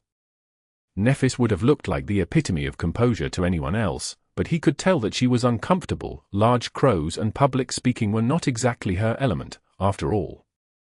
The vast crowd gathered outside was waiting to behold the goddess of humanity, enthralled by her lofty image. However, none of them could imagine that their goddess was actually feeling anxious and uncomfortable at the prospect of appearing in front of so many people.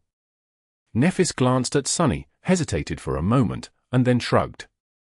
"A little." She sighed. "It's funny, isn't it?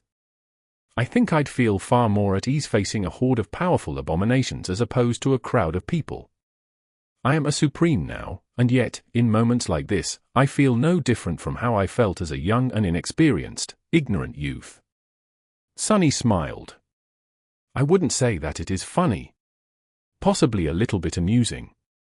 He shook his head and added in a reassuring tone, "There's this trick I learned from Effie. When you're out there, in front of all those people, just imagine that all of them are." He felt silent for a moment.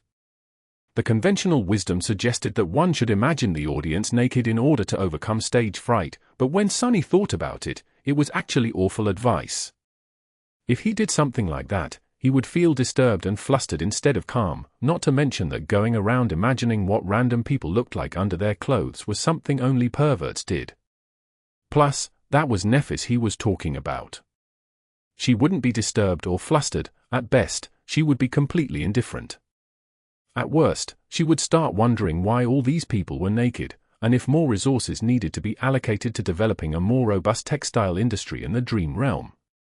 Sunny cleared his throat. "Just imagine that all of them are nightmare creatures." Nephid tilted her head, then nodded. "Thank you. Actually, that helped." Sunny opened his mouth to say something, but at that moment, there was a knock on the door. That was the attendant informing Nephis that her entrance was only a few minutes away. With a sigh, she walked over to the door and stopped near it. Then, Nephis glanced to the side, at one of the gorgeous tapestries adorning the wall. Her expression shifted faintly. Eventually, she raised a hand and ran it across the surface of the tapestries. "When did they change it?" Sunny raised an eyebrow. "Change what?" Nephis gestured vaguely to the surrounding chamber. The tapestries, the curtains, everything here used to be vermilion before. The color of Clan Valor. She studied the delicate embroidery for a while, then turned away. Someone had to commission all these and refurbish the decor of the entire main keep, of the entire castle. And I don't even know who it was, and when it happened. A pale smile appeared on Nefer's lips. Goes to show how vast and immense the human domain is, I guess. It's bigger than you and me, at least. Sunny sighed, pushed himself off the wall, and walked behind her. Placing his hands on her shoulders, he massaged them gently. It is. And now, you need to address that immense domain of yours. Relax. I'll cook you something delicious when you're done. We can even sneak away to have a picnic. Nephis smiled. A picnic, that sounds nice. She sighed and then put her hand on the door, ready to push it open. Then, however, she halted. A few seconds passed in silence, and then Nephis said slowly, Remembrance Day. Her voice sounded a little distant. Sunny folded his hands behind him. What about it? Nephis shook her head. No, it just... I was thinking about that name, Remembrance Day. So I glanced back to remember, as well. And then it hit me. She exhaled slowly. They are dead. All three of them. Asta, Song, Vale. They are gone now. She stared at the door, an aloof expression on her face. I did not stop to consider that until now. It never even crossed my mind. All my life, I survived in defiance of them, so much so that myself became defined in opposition to theirs. And now that they're gone, I have forgotten to acknowledge that fact. Nephis closed her eyes for a moment and then said, It feels like the end of something profound. The end of an era. Sunny remained silent for a moment. Then, he spoke in a candid tone. Listen, I hate to be that guy, but technically, the dream spawn is not dead. He's still around, albeit sealed away for all eternity. Nephis laughed quietly. Right. How could I forget? With that, she pushed the doors open and walked outside. Sunny collapsed into a shadow and glided across the marble floor as well, hiding in hers. Together, they entered a stone tribune that loomed above a vast courtyard, extending into it like a vast spearhead. The courtyard was flooded with innumerable people, the crowd spilling onto the lower levels of the castle, all the way to the shores of the Mirror Lake. The crowd roared in excitement, welcoming Changing Star of the Immortal Flame clan to the stage. Nephis smiled, stared at the crowd for a short while, and then raised a hand. People of the human domain. Chapter 30-28. Remembrance Day. Silenced by Nefer's raised hand, the roaring crowd grew quiet. An atmosphere of reverence and anticipation suffused the air, countless people looking at the luminous figure that stood in the pouring sunlight above them. Nephs inhaled deeply, and then spoke. People of the Homan domain. I am Nephis of the Immortal Flame clan. I am Changing Star, daughter of Broken Sword and Smile of Heaven. My grandfather is long dead, my parents are gone, and my clan lies in ruin. Yet I still stand in front of you, unbroken. The edge of my sword is still sharp, and the flames of my soul are still burning. I have not bowed my head in the face of terror and annihilation. She gazed at the sea of people below, white flames dancing in her eyes, washed over by the overwhelming intensity of their myriad desires. Humanity, all of you, is much the same. We have endured so much, we have lost so much, and we have overcome so much. And even as the terrifying forces of the hostile universe converge to destroy us, we do not bow our heads. We stand unbroken, burning with the righteous flame, the flame of desire. The desire to live, the desire to thrive. The desire to triumph over the cruel world that would see us gone. Nephis paused for a moment, her voice growing solemn. Today is Remembrance Day.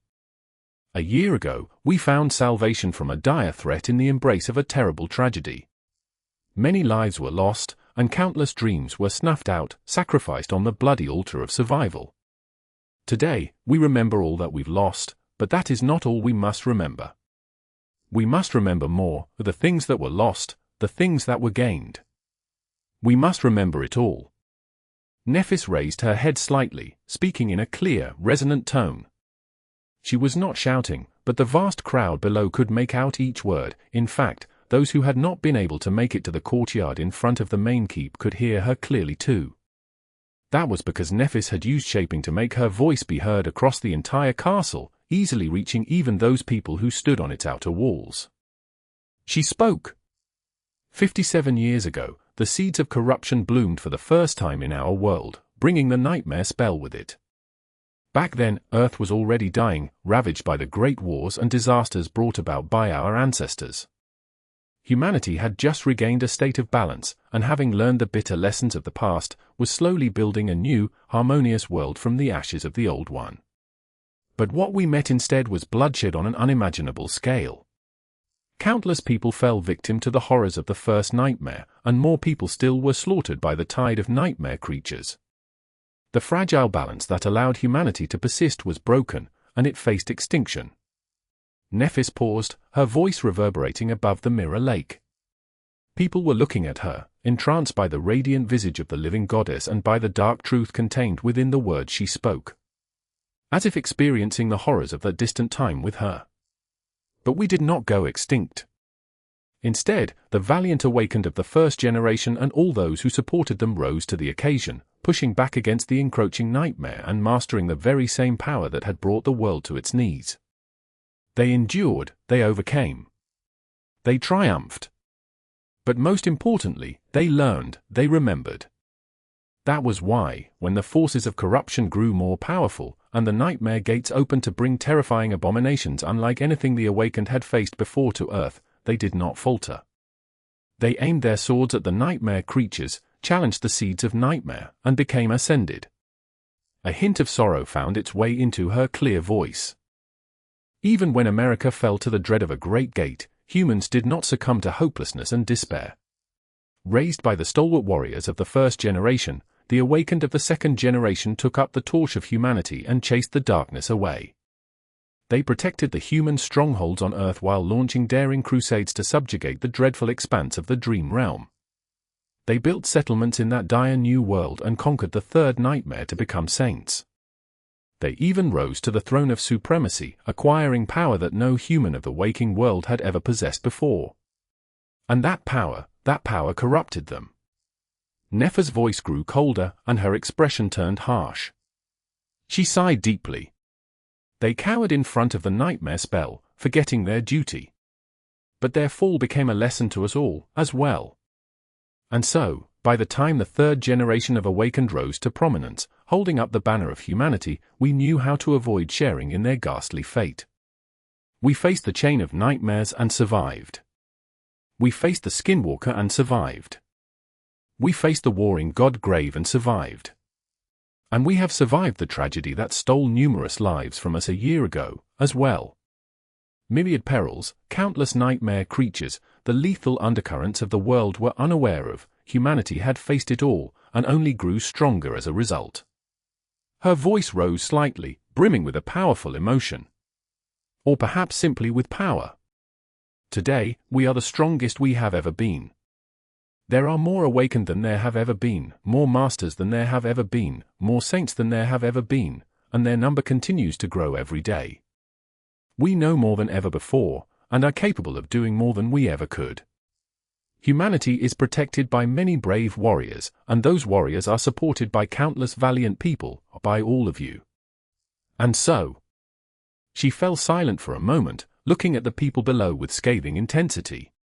Today, above all else, I want you to remember one truth.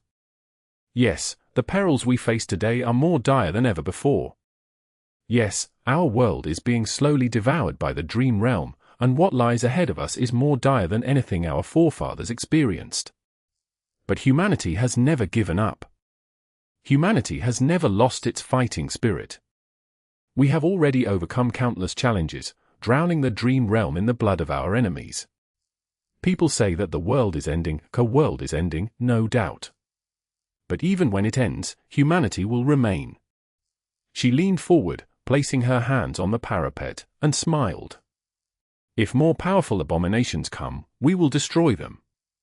If perils more terrifying than anything we have experienced before reveal themselves, we will conquer them. If fallen gods of the ancient past rise from the darkness to consume us, then we will kill the gods. Remember.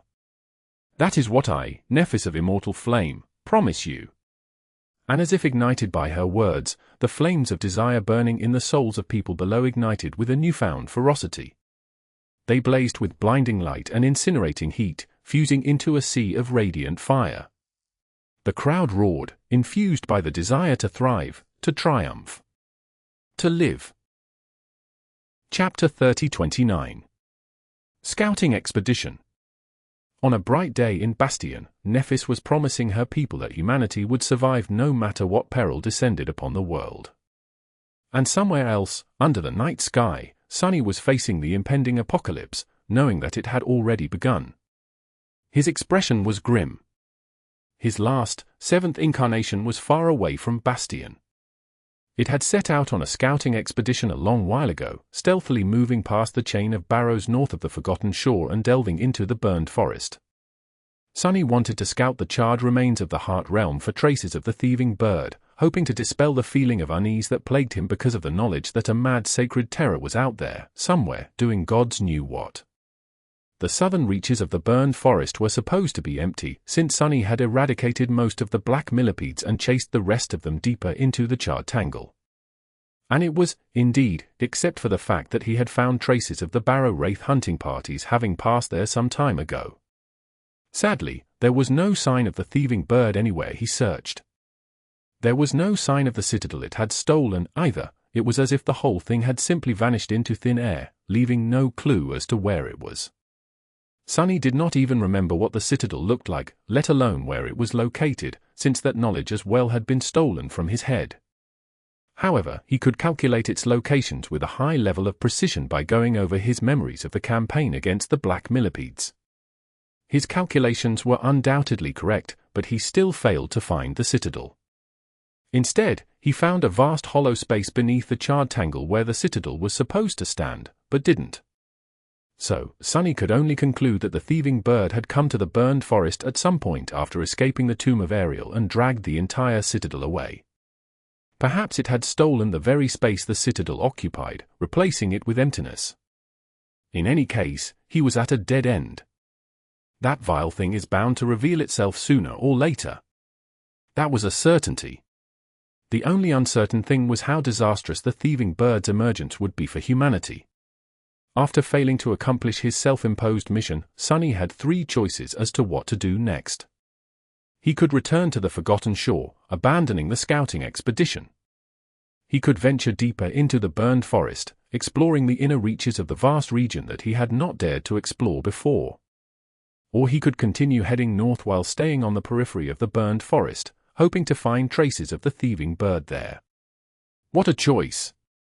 Sunny did not want to return yet. As for venturing into the depths of the burned forest, he was wary of doing that before, and he was still wary of it now.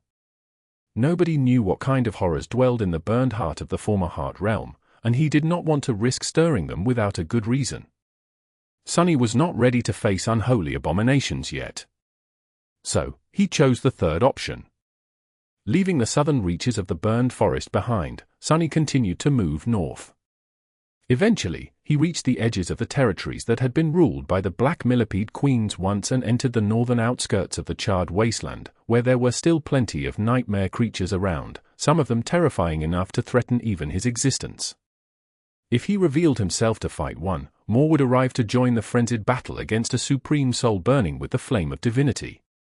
Sunny would have to carve his way through the burned forest, soaking the charred wood in blood. Perhaps he would survive it. Perhaps one of his incarnations would be destroyed. Alternatively, he would end up bogged down by another lengthy campaign. Regardless, his scouting mission would become impossible to continue. So, he stayed hidden in the shadows and slowly made his way north, not too different from how he had traveled as a saint. The northern reaches of the burned forest were different from the south. There was no single tribe of nightmare creatures like the black millipedes that ruled these lands, and instead, countless solitary nightmare creatures or small packs of them prowled the charred tangle, building hidden nests in its depths. To Sunny's surprise, he discovered signs of extensive battles that had happened recently in the north, far more than he had seen in the past. Countless charred trunks lay shattered and broken, creating isolated islands of devastation, and enormous carcasses sometimes revealed themselves in the ashen depths, butchered and flayed. He discovered more eerie sights, as well, bloody bestial skulls hoisted on blackened poles, strange signs arranged on the ground from broken bones, fresh embers that remained where great pyres seemed to have burned recently. The whole burned forest was on the move, disturbed by some unknown menace. Eventually, Sunny made it out of the burned forest. He continued north, walking across a frozen ocean, and made it to the distant shore, the shore he knew too well. There, he found the ruins of LO-49 once more. Only they were very different this time. As he saw the familiar dome of the lunar observatory, his mind was assaulted by a subtle whisper. Sunny frowned, entered the research facility, and made his way to the center of the settlement. And there, surrounded by ice and snow, a seed of nightmare pulsed with appalling darkness, emanating waves of the call like a malignant tumor on the fabric of the world. It looked smaller than the seed Sunny had seen before, as if it had only been born recently, but its nature was unmistakable. Sunny stared at the seed for a long while, frowning slightly. Many thoughts flashed through his mind, but in the end, only one of them remained. Is this a nightmare of me? Chapter 30. Vague boundaries. Sunny stared at the seed, feeling somewhat baffled. It wasn't located near LO-49, but in its very center. So, it could not have been a remnant of the chain of nightmares. It had to have appeared in the ruins of the research facility sometime between now and the day Sunny reached the edges of the dream realm for the first time. No, what am I even thinking about? Of course, the seed was not a remnant of the chain of nightmares, because there were no seeds of nightmare in the waking world. There were only nightmare gates. But now that the nearby gates had expanded, pulling this piece of the waking world into the dream realm, they were gone. And this seed of nightmare appeared instead. So, it was pretty obvious what the content of the nightmare contained within it was. It was the harrowing time Sunny had spent here before the terror of LO-49 killed everyone. Unbelievable. Sunny's own nightmares had all happened before the Doom War, except for his third nightmare, which did not really fit in the timeline of history. But not all nightmares were the same. Some challengers were sent to the aftermath of the Doom War, trying to survive in the mortal realms that were being consumed by corruption. Some, like Tamer and her cohort, were even sent to nightmares of the divine realms that had survived for quite some time after the gods fell. But Sunny had never heard of a nightmare seed that contained the story of modern times, a story from the history of the waking world. Until now. How does that even work? What was the rank of that seed? Were awakened meant to challenge it to become masters, or were masters meant to challenge it to become saints? Either way, it did not seem fair. Sunny had been a master during the chain of nightmares, but even he was surprised sometimes at the fact that he had survived. And whose roles were the challengers going to take? Was someone going to inhabit the body of Vern, the chief security officer of LO-49, and Sunny's own body? Were they going to take the roles of his soldiers? It all felt very wrong. A nightmare with MWPs, railguns, and the Rhino was simply bizarre. But then again, perhaps it was only reasonable. The seeds of nightmare usually appeared in places where awful things had happened, and where great terror and heartbreak had been felt, where blood had been spilled. LO-49 checked all the boxes. It passed the test with flying colors, even. Still, Sunny pitied the poor soul who would get the dubious privilege of experiencing any of the horrid things he had endured. He shook his head. Good luck surviving that. The existence of this seed was reasonable, but posed a number of questions. The most important of them was, what would happen when this seed matured and was ready to bloom? The nightmare seeds were born in the dream realm, matured, and eventually bloomed, therefore creating a nightmare gate and allowing the dream realm to invade another world. In the end, the gate consumed a part of that world, transporting it back to the dream realm. But after the waking world fell, there would be no more worlds for the dream realm to devour, and nowhere for nightmare gates to appear. So, what would happen to this seed? In fact, what happened to all the nightmare seeds after the worlds their blooming infected were consumed? Did they simply vanish, having served their purpose?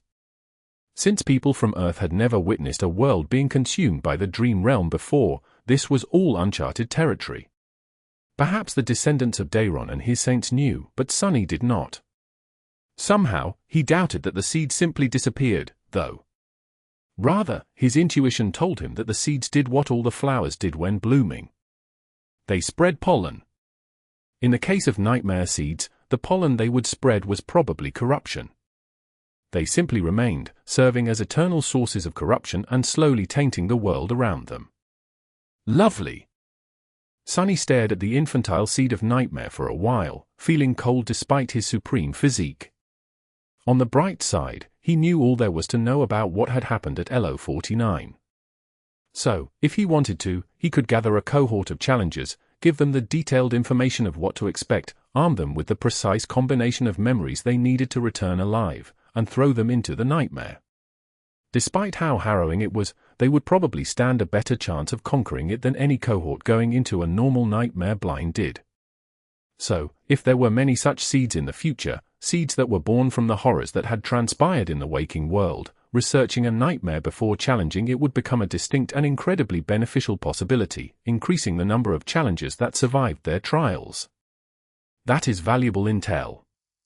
But that was not why Sunny had come to the edge of the world. Staring at the ruins of LO49 and reminiscing about the past was not his purpose, either. So, after looking at the seed with a deep frown for a while, Sunny sighed and turned away. He continued moving north. Further, and further, and further away, testing how much of the Antarctic center had already been swallowed by the Dream Realm. Sunny found the spot where he had met Sergeant Gear and his small convoy and refugees. From there, he scaled the mountains and reached the abandoned underground complex he and his soldiers had cleared once to allow the refugees to sleep in safety.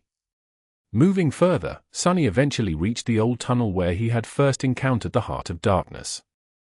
Even knowing that it was long gone, he still decided not to go inside the tunnel.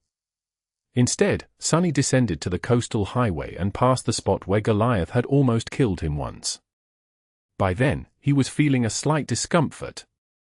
As Sunny moved further north, the discomfort slowly grew more pressing, eventually starting to resemble a familiar feeling, the feeling of being rejected by the world. That feeling finally reached its usual state when Sunny discovered the ruins of Erebus Field. And so, at that moment, Sunny knew that he had crossed the realm boundary and returned to the waking world, only he did not cross anything. There was no boundary between the realms here, meaning that Earth was now seamlessly connected to the Dream Realm. And that was not all. On the shore of the ocean west of Erebus Field, Sunny found something that made him scowl.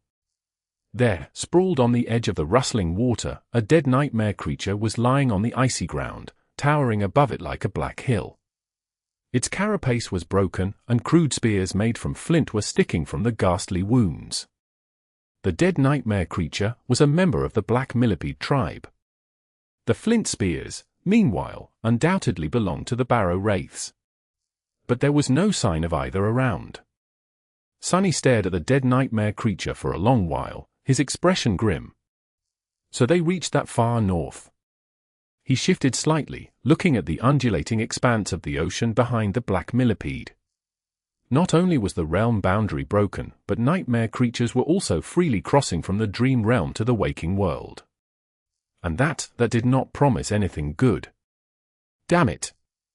The apocalypse was not simply drawing close. It was already here. Chapter 30-31. The end is nigh. Things had to move swiftly after Sunny's disturbing discovery. It had already been known, of course, that the dream realm was slowly consuming the waking world, but as it turned out, it wasn't as slow as they had believed. The timeline of the apocalypse had moved forward, which meant they did not have a lot of time left. Not decades, mere years. And those years were not going to be peaceful, either. On the contrary, the situation was going to turn worse and worse, until it finally reached a terrifying culmination. There were several reasons why things were so dire. The most obvious reason was that the boundary between the realms was broken, and nightmare creatures could pass freely between them. The carcass Sunny had found on the shore proved that both the black millipedes and the barrow wraiths had already made their way to Earth, and something as trivial as an ocean was not going to stop them from reaching the remaining quadrants. More abominations from the burned forest were sure to follow, as well. That alone was a chilling crisis. Out in the dream realm, these two tribes of nightmare creatures were powerful, but manageable foes. Sunny had already defeated the black millipedes once, and while the barrow wraiths were giving him trouble on the forgotten shore, he was still holding them back. But the situation was entirely different now that they could cross over to Earth freely. Neither Sunny nor Nephis could truly unleash their powers on Earth. Even if they held themselves back, though, the waking world was going to banish them back to the dream realm after only a few hours, a day or two, at most. Their enemy, meanwhile, was both numerous and powerful. There were countless corrupted members of the Black Millipede tribe ruled by 6 great tyrants. That force alone was enough to threaten every human on the planet. The barrow wraith seemed just as powerful. Worse than that, Sunny did not know a lot about them. They were a complete mystery, and all he knew about these ferocious abominations was that they used weapons made from flint and had come from the barrows near the border of the burned forest. Sunny did have his theories, of course.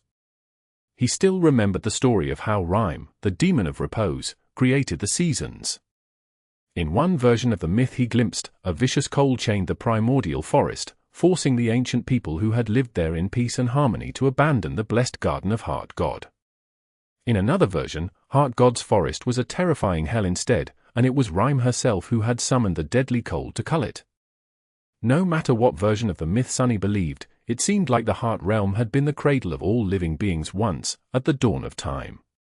Later, the inhabitants of the forest, including the first humans, had to flee it due to a mysterious calamity spreading across all other realms. Sunny suspected that the barrow wraiths were the remnants of those primordial humans. The barrows had most likely been built soon after they fled the Heart Realm, albeit he did not know what exactly they had buried and left behind there. The waking world was in danger. The southern regions of the eastern quadrant had already been devastated by the Skinwalker, so even if the nightmare creatures pouring through the breach in the realm boundary reached it, the damage was not going to be immediate. The southern regions of the western quadrant, though, were immediately vulnerable. However, it was the remaining human settlements in South America that were the closest to Antarctica. So, they were in the greatest danger. That wasn't all, either. Far more dangerous than the black millipedes and the barrow wraiths was the breach in the realm boundary itself. Sunny had traveled all the way to Erebus Field before finally feeling the repelling force of the war realm, and that distance was increasing swiftly. Which meant that more of the waking world would soon become indistinguishable from the dream realm. Who knew? Perhaps there were already other swathes of Earth fused with the terrifying world of the forgotten god. And that put everything at risk. As far as Sunny knew, there were at least 2 nightmare creatures above the great rank in the waking world. One was hidden somewhere in America, while the other dwelled on the moon. Considering how swiftly the number and the potency of nightmare gates were ramping up, there were going to be more very soon. Any one of those creatures could wipe out all of humanity that still populated Earth in a matter of days, if not hours. So why had they not done that yet? It was because the war realm was suppressing them the same way it was suppressing the human sovereigns, more so, really, considering that these fallen deities were of higher ranks than the supremes. These powerful abominations were chained to the vicinity of the nightmare gates that had brought them to the waking world, unable to leave. That was why Earth was still in one piece and capable of sustaining human life. However, what was going to happen once the realm boundary began to crumble? The fallen deities would be free to go anywhere and descend upon the quadrants in all their profane glory, turning all of Earth into a desolate wasteland. Not only that, but they would be able to cross back into the dream realm to devour the citadel cities where humanity was seeking shelter as well. There was no time to waste. There was so much to do. As soon as Sunny brought the news of his discovery back to Bastion, the gears of the human domain went into overdrive. But even then, he knew that they were not going to escape this crisis without incurring heavy losses. For now, things still seemed stable. That did not last long, though. Chapter 30-32. Escalating Peril. The first sign of the impending disaster came mere days after Sunless discovery. A naval convoy sailing from the western quadrant toward the South American colonies went dark, failing to respond to any communications. Usually, that would not have caused immediate alarm. The sea corridor to the tip of South America had been lost during the Chain of Nightmares, and re-established only recently. The ships had to travel along the coast of Antarctica to avoid deep waters, staying a good distance away from the lost continent, but not too far away. As a result, it wasn't unusual for them to suffer from the interference of the call, and communicating with the mainland was difficult at times. The convoys often lost contact for a day or two, continuing the dangerous voyage in isolation. This time, however, things were different, because Sunny and Nephis knew that there were new dangers lurking in those waters. The last known location of the convoy was quite close to the tip of South America, as well. So, even if there was no substantial evidence suggesting that something out of the ordinary was happening, they decided to commit serious resources to preventing a potential disaster. Nephis pulled the Night Garden from its current mission, sending it to patrol the coast of South America instead. At the same time, Neve and Bloodwave were sent to search for the traces of the missing convoy.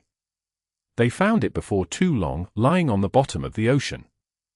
The armored hulls of the alloy behemoths were shredded and torn apart, having been attacked from below.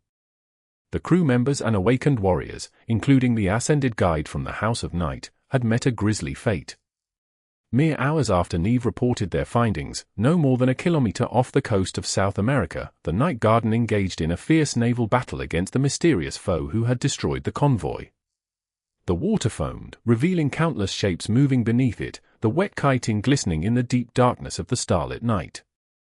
It was as if an entire swath of the ocean boiled, the turbulent mass of seething water rushing toward the titanic ship that stood between the dark depths and the shore. They were the Black Millipedes, a raiding party of them, numerous enough to pose a serious threat to all human settlements in South America. Only these ones were subtly different from the abominations Sunny had fought in the burned forest. They were larger, stronger, and more ferocious than the previous generation of the Black Millipedes. Many of them were great nightmare creatures as opposed to merely corrupted ones, as well. The battle was brief, but fearsome. In the end, Nightwalker managed to repel the raiding party, preventing the Black Swarm from reaching the shore. The Night Garden sustained some damage, and although the hull of the living ship was already healing, the warriors aboard wore grim expressions. If Sunny and Nephis had lingered just a little longer, contemplating the decision, the settlements in South America, and all the people populating them, could have been lost. Even if the settlements weren't destroyed entirely, the damage would have been devastating. The situation was dire because this raid was not going to be the last one, and South America was not the only human territory under threat, either. Sooner or later, the nightmare creatures spilling into the waking world through the breach in the realm boundary were going to discover the Western Quadrant, as well. There were far more people living in the Western Quadrants, and far more cities that needed to be protected. Sufficient forces had to be relocated to defend from the new threat, and considering the number and rank of the abominations they would have to face, that meant sending Saints into battle. The problem was that the Saints were already engaged in countless battles across the Dream Realm. The Citadel cities there were under siege, and the pressure on their defenders was only mounting. Nightmare creatures across the entire Dream Realm were slowly beginning to migrate, abandoning their ancient hunting territories and moving toward the human settlements. It was partially a result of the battles between Mordred and the Dream Spawn. Another reason was that somewhere out there, small pieces of the waking world were being sewn into the fabric of the Dream Realm, disturbing the established order. And the most chilling reason of all was a suspicion that the great horrors of the Dream Realm, the cursed and unholy abominations slumbering in the depths of the death zones, were stirring and changing their behavior, as well, causing the lesser nightmare creatures to flee in panic. The human domain mobilized all its forces, with both Nephis and Cassie entering the fray personally. Sunny, meanwhile, deployed his shades away from the Citadel cities, ambushing and slaughtering swarms of nightmare creatures before they could reach them. However, even with the Shadow Legion growing every day, Sunny did not have too many shades to spare. He had to fight his own war on the Forgotten Shore, after all, where the invasion of the Barrow Wraiths was slowly growing more forceful. Under these circumstances, it was only a matter of time before humanity suffered a defeat. That defeat came sooner than Sunny and Nephis had hoped for. There was a citadel hidden in the mists of the storm sea. The citadel did not have a big population, since the craftsmen of the river people had not reached it yet. The floating settlement around it was modest, only housing tens of thousands of people, but it was a strategically important point. That was because the citadel was located further into the nebulous expanse of the storm sea than any other human stronghold. It had unique properties that allowed it to safely weather any storm, as well, so it served both as the staging ground for further exploration of the storm sea and as an advanced outpost that warned other, more populous citadel cities about the coming storms. At the moment, a radiant dream gate towered above the settlement, and people were retreating into its light with frightened and panicked faces. Not too far from the dream gate, tendrils of turbulent black water were crawling up the white slopes of the citadel, slowly swallowing its stone ramparts. All the way to the horizon, the surface of the sea was entirely black, emanating an eerie feeling. The water seemed to possess a mind of its own, moving with purposeful malice, and there were countless appalling shapes hidden beneath its surface, as well. On the highest spire of the ancient citadel, Nephis and Sunny stood in silence, one in the light, one hidden in the shadows, both watching the black water consume the citadel with grim expressions. Eventually, Sunny spoke. "Are we really not going to fight it?" Nephis lingered for a few moments, then slowly shook her head. "You saw it. My first attack barely had any effect. And you can sense its will, as well. Whatever that thing is, dealing with it won't be easy. We can try, of course, we will probably win, even. But we will also spend too much of ourselves to repel it." Sunny sighed. "And our strength is needed elsewhere, everywhere. All the time. It was simply a question of logistics. Allocating too many resources to retain an asset of little significance would only put other, more valuable assets at increased risk." In other words, Sunny and Nephis had to choose their battles wisely. They could not spread themselves too thin and were not in a position to commit their full force to every crisis. Nephis nodded. "Losing a citadel is an undesirable result, but as long as we can save the people, it's a win." She looked at him, a somber expression on her face. Nephis remained silent for a moment, and then sighed quietly. "I am not sure that we will be able to save the people every time, Sunny." He did not answer, knowing that she was right. Soon, the last of the citadel's inhabitants disappeared into the dream gate, and the two of them retreated, as well. The citadel itself was gone, shattered and swallowed by the encroaching mass of black water. That was a historic moment. It was the first time in decades humanity lost a citadel to nightmare creatures. Things like that used to happen often before, in the early years of the nightmare spell, but for as long as Sunny could remember, human territories in the dream realm had only expanded, not shrunk. Now, the dream realm was starting to take pieces of itself back. Chapter 30-33. Brave Souls. The situation continued to worsen, little by little, for a few months. Sunny, Nephis, and Cassie had played their cards well, managing to avoid major losses. However, it was hard to call their achievement a triumph. If anything, it resembled a controlled fall. The human domain had reached the bottomless abyss and was now careening dangerously on its very edge, slipping lower and lower with each day. There were more nightmare gates. Abominations continued to threaten the southern coast of the western quadrant, and were already drawing close to the remaining cities in the eastern quadrant. The settlements in South America had to be evacuated, dealing a blow to the food supply across both the waking world and the dream realm. In the dream realm itself, more and more battles and skirmishes were being fought to defend the citadel cities. If there was one piece of good news, it was that Sunny and Nephis did not have to worry about the climate in the waking world gradually changing due to the cold seeping into it from the dream realm. That was because the waking world was not going to exist long enough to suffer the consequences. Still, they tried to handle all these threats with minimal losses. They moved strategically, engaging in those battles that threatened widespread damage and avoiding those that did not. The champions of the human domain threw themselves into the fray, as well, guided and coordinated by Cass's voice whispering into their ears. All across the dream realm and the waking world, warriors of humanity were fighting countless battles. The tide of nightmare creatures was already overwhelming, and little by little, it was growing more and more dire. The casualties would have been crippling if not for the miraculous flames that healed the wounded soldiers and pulled those who were gravely wounded from the jaws of death. Because of Nefer's flames, the losses among the soldiers were minimal. And because the losses were minimal, her armies could do more, pushing the abominations back over and over again instead of succumbing to attrition. Unseen and unknown, Sunny was supporting humanity from the shadows.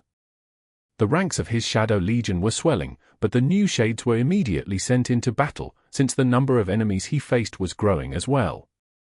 Even Mordred seemed to have joined the effort to stem the tide of nightmare creatures, even if his involvement was limited to the region surrounding the Hollow Mountains. But, of course, it was not enough. Sunny and Nephis were both painfully aware that even if their efforts were enough to prevent humanity from suffering heavy losses for now, that was not going to last. The severity of the threat they faced was growing far faster than the collective power of humanity, and the worst of it had not even begun yet. Things were going to turn much worse before too long, and so, they had to prepare. It was not quite time for truly desperate measures yet, but it was no time to hold back either. They had to move fast, even if that meant that their plans and preparations could not be as thorough as they would have wanted. And so, the winter solstice arrived. On that day, Sunny turned 30. 30! He was not a young man anymore. That was an outstanding achievement in and of itself, considering the life he had lived. It was also a momentous occasion, but he did not have time to think about it at all. In fact, he had forgotten about it completely. That was because something far more important was happening on that day. Piercing the howling winds with its bow, the chain breaker flew above the undulating waters of the ocean. Soon enough, a dark line appeared on the horizon, and not long after that, the flying ship reached a snowy shore. The shore was desolate, with not a living being in sight. The nightmare creatures seemed to have retreated, wary of the beings aboard the flying ship, or perhaps they had all been eviscerated by fellow abominations a long time ago. Here and there, wrecks of alloy battle machines lay sprawled on the frozen ground, covered by patina and rust. It was Antarctica, of course. East Antarctica, to be more precise. The place where the sovereigns had first revealed themselves to the world, all those years ago. Those sovereigns were gone now, and new supremes had taken their place. The chain breaker continued forward, moving deeper inland. Below the flying ships, old battlefields flashed one after another. Spent casings, ruins of abandoned cities, scattered debris of devastated military camps. Sunny, who had once traveled all across this vast landmass as a member of the Special Reconnaissance Unit, recognized many of these places. Of course, they looked very differently now, hollow, forlorn, desolate, silent. Utterly devoid of people. Only nightmare creatures remained, staring up at the chain breaker with mad, frenzied hunger burning in their bestial eyes. Looking at the dead, tainted, deserted expanse of East Antarctica, Sunny could not help but wonder if all continents of Earth would look like this one day soon, if all of existence would look like this, rather. This dreary landscape was an illustration of what would happen to the world if he and Nephis failed. Being here is pretty disheartening. Sunny sighed. The waking world was pushing down on him, straining to force him out. He wasn't going to stay for long, anyway. In truth, his visit to the cradle of humanity had not been dictated by any practical reason. Sunny had simply wanted to be here for what was about to happen. Eventually, they reached their destination. It was the snow-covered battlefield where the Battle of the Black Skull had once taken place. And the three enormous nightmare gates that towered above it like appalling fissures in the fabric of the world. Sunny studied the gates for a few moments, then turned to look at the 6 people who were gathered on the deck of the chain breaker. These were the valiant souls who were going to challenge the 4th nightmare today. Chapter 30-34. Forlorn Battlefield. Apart from Nephis and Sunny, there were 6 people aboard the chain breaker. Effie jumped down to the ground first. She landed nimbly, straightened, and looked around with a humorous expression. Well, this certainly brings back memories. Last time she had seen this field, she had been one of the government soldiers observing the battle between the great clans. Of course, that battle did not end like anyone could have expected it to end. Effie's voice sounded easygoing and carefree, but behind her outward light-heartedness, there was a somber note. She had said goodbye to her child and her husband, knowing that she would not see them again for a long, long time, if she ever saw them at all. Out of all of them, she had the most to lose, but she also had the most reasons to come back alive, as well. Next, Kai glided down from the deck of the chain breaker and landed softly near her. He looked as dashing as ever, if anything, leaving the post of a steward seemed to have lifted a burden off his shoulders, making him seem even more dazzling. But he was also full of dark resolve and determination. A faint smile twisted his lips, then, a grimace. Kai winced and raised a hand to his ear. It's a good thing that we are here to challenge a nightmare. The call is overpowering. As soon as he said that, a ghostly figure walked calmly out of the chain breaker's hull, assuming a corporeal form as she regarded the desolate battlefield with an aloof expression. You know, this was where I disobeyed a direct order from Wake of Ruin for the first time. I honestly thought that I'd get fired. In fact, I probably would have been, if not for the fact that I returned as a saint. Who would fire a saint? Jet chuckled, looked around, and sighed. In the end, her retirement had only lasted a few months. Now, duty called, and she was about to challenge the fourth nightmare in the service of humanity. If St. Cor were still alive, he would have been proud of his problematic employee. There was a rustle, and a current of liquid metal fell from above, pulling on the ground and soaring in a graceful spiral to form a human shape. Then, an exquisitely beautiful woman with flawless grey skin jumped down, landing with poised grace. Morgan and Seishan studied the battlefield for a few moments, then looked at each other with strange expressions. They were the ones who had led the armies of the great clans into the Battle of the Black Skull, after all. Back then, they had been trying to defeat each other. Today, many years later, they unexpectedly returned as allies. Morgan studied the three towering gates for a while, then smiled darkly. I would have won that battle if not for these things. Seishan gave her a curious glance. Wouldn't you have died by your brother's blade instead? Morgan chuckled. That is true, as well. Finally, the last of the challengers took a step off the deck of the chain breaker. In just one step, he was suddenly standing next to them. It seems that a lot of fun things happened while I was gone. Nightwalker grinned. Song and Vela killing each other? I hate to have missed it.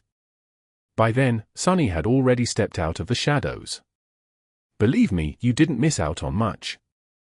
Nephis descended from the deck, as well, stopping to look at the nightmare gates.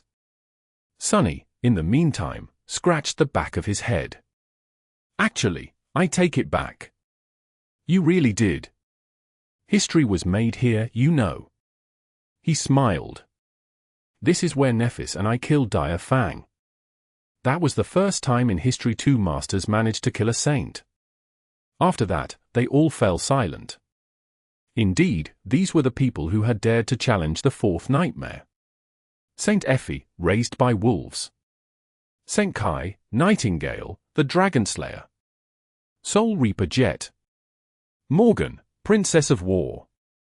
Seishan, Lost Princess of Song. And Nightwalker, the legendary founder of the House of Night. Sunny looked at the latter. I know why the others are challenging the nightmare. But why are you here, old man? Nightwalker, who looked like a young man, smiled. I have a granddaughter now. She's not very impressed with me, so you might say that I am here to impress my granddaughter. Sunny scoffed. All 6 of them were among the strongest champions of humanity. Their absence on the battlefield was going to be felt. In fact, the world could very well plummet into the abyss without them. But no matter how much pain humanity would suffer without them, sending them into the nightmare was more important. Because humanity was not going to survive otherwise. Sunny and Nephis needed to become spirits, but they could not leave the world unprotected. So, someone had to rise to the throne of supremacy in order to take their place. And there were no better candidates than the people gathered on the Forlorn battlefield today. But, of course, Sunny did not feel at ease, knowing that he was sending his friends into a peril far more deadly than anything he had experienced before. There was a complicated storm of emotions raging in his chest, and yet all those emotions were meaningless in the face of necessity. Well, no point in wasting time. Let's go. Effie was the first one to move. She walked across the melting snow toward the nearest nightmare gate, stretching her shoulders as she went. It was as if she were preparing for a light jog instead of the horrors of the fourth nightmare. Kai followed, and soon, all of them were approaching the gate, the persistent call growing louder and louder in their ears. Sunny and Nephis stayed back a little, and the six Saints were now arrayed in front of them, facing the nightmare gate. At that moment, they seemed to have forgotten about the two Supremes behind them, their attention drawn solely to the appalling darkness rippling in front of them. From here, they would travel to the dream realm and allow the call to drag them toward the seed of nightmare connected to the gate. And then, they were going to challenge it. Nobody knew how long conquering the nightmare would take them, but it was most likely going to be a long while, months at best, probably years. Sunny and Nephis would just have to hold the world together while they were gone. In the end, the six Saints turned around to throw one last look at them. Kai sighed. Don't worry. We will return victorious. Sunny lingered for a few moments, then scoffed. Who is worried? Just be careful. I prepared you for the nightmare myself. So if you have any conscience, you will come back alive, otherwise, it will be very embarrassing for me. Effie shook his head. Well, we are worried. Not about ourselves, mind you, we're mainly worried about what you'll do to the world in our absence. Jet simply shrugged. If you think about it, we survived the chain of nightmares. So what's one more nightmare, really? She smiled and then gave Sunny a nod. You be careful, too. Don't do anything too crazy. Sunny coughed. No promises. At that moment, Morgan looked down at a puddle of melted snow beneath her feet. A subtle smile twisted her lips. You've come, after all. There, an unexpected figure reflected in the water, standing next to her. It was Mordred. However, if he said something to Morgan, their conversation remained private. Nightwalker, meanwhile, looked at Seishan and sighed. It seems no one has come to see us off. How about it, young lady? Should we have a poignant emotional moment between each other, not to feel left out? Seishan spared him a glance and shook her head politely. I think I'll refuse. Nightwalker laughed quietly. Fair enough. And then, there was nothing more to say. Sunny and Nephis stood side by side, watching as the six figures in front of them vanished. Vanished to challenge the fourth nightmare. They were left alone under the cold sky. Chapter 30-35. Grim Reality. In a time of dire need, six of the strongest champions of the human domain disappeared, entering the depths of a perilous nightmare. Effie, Kai, Jet, Morgan, Seishan, Nightwalker. Humanity knew them as brilliant warriors and leaders. In the pantheon of heroes who walked the path of ascension, they were only half a step behind the true deities, Changing Star, Song of the Fallen, even the King of Nothing. Each of them was a living legend. Raised by wolves and Nightingale were known as Changing Star's loyal companions, having braved myriad dangers side by side with the goddess of humanity. They were both revered and beloved, having conquered and ruled two of the greatest human settlements in the Dream Realm, Bastion and Ravenheart. Soul Reaper Jet needed no introduction, either. Her fame could only compare to her infamy, and there was not a human alive who didn't admire or fear her, or both. However, everyone agreed that there was no deadlier saint. Among the government forces, meanwhile, her reputation could rival the dead gods themselves. Morgan of Valor and Seishan of Song carried legends of their own, legends that they built themselves, as well as vast legends they had inherited from the fallen great clans. Needless to say, Nightwalker, one of the most accomplished and mysterious paragons of the first generation who had vanished without a trace, then returned from being dead decades later, was a living legend, as well. The information about where they had gone was not hidden, so soon enough, Both worlds were buzzing with conversations about whether they would become the second cohort to conquer the fourth nightmare, or if they would perish in its depths. The 6 of them were storied heroes for ordinary humans. But for Sunny, they were simply friends. The world felt strangely empty without Effie, Kai, and Jet. In one of the rooms of the Tower of Hope, 6 memories lay on a slab of white marble. Each belonged to one of the 6 saints who had challenged the fourth nightmare. For as long as they were still alive, the memories were not going to disappear. If something happened to them during the trial of the spell, though, the memories would collapse into a whirlwind of sparks and vanish forever. In the weeks following the journey to Antarctica, Sunny developed a habit of visiting the memory room and looking at the memories, wondering what his friends were going through somewhere out there, in the violent ordeal of the nightmare. Of course, there was no answer, there wouldn't be for quite a while. But seeing the intact memories brought Sunny a measure of solace. Naturally, he did not have a lot of time to stare at the 6 memories. The world was still falling apart, after all. Everything that had been plaguing the human domain before was now exacerbated, both because the apocalypse was gaining steam and because 6 pillars of humanity were missing. It was not only their personal strength that the world was lacking now, but also their influence and leadership. Others rose to the occasion, of course, trying to fill the vacuum, but no one could really replace the 6 people who had gone into the nightmare. As a result, the situation turned grim for a long while. The breach in the realm boundary continued to expand, and more nightmare creatures poured into the waking world. Sunny and Nephis had to abandon the established plan of resettlement and swiftly evacuate millions more people into the dream realm, despite the fact that it was not ready to support that rate of population growth.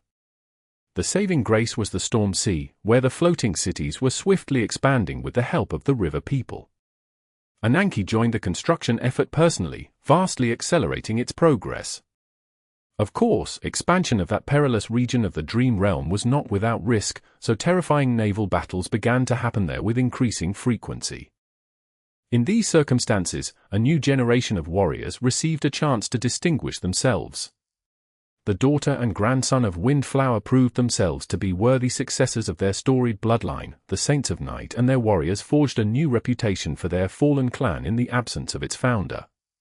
Quite unexpectedly, or perhaps quite the opposite, a man named Gunlorg also rose to prominence, fighting side by side with Saints despite being merely an ascended. His aspect was uniquely suited for grueling battles in the depths of the Storm Sea, and his grim determination reminded people why he had been known as the Dark Diver once, before becoming the Lord of the Bright Castle. Another cohort that earned fame and respect in the Storm Sea was Tamer of Sorrow and her warriors. The importance of the Storm Sea citadels had drastically increased, so naturally, the human domain had to commit more forces to defend them.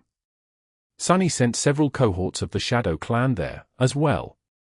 At the same time, Storm Sea was the next destination chosen by Rain, who wanted to participate in the construction of floating cities alongside the river people. So, she became one of his envoys there.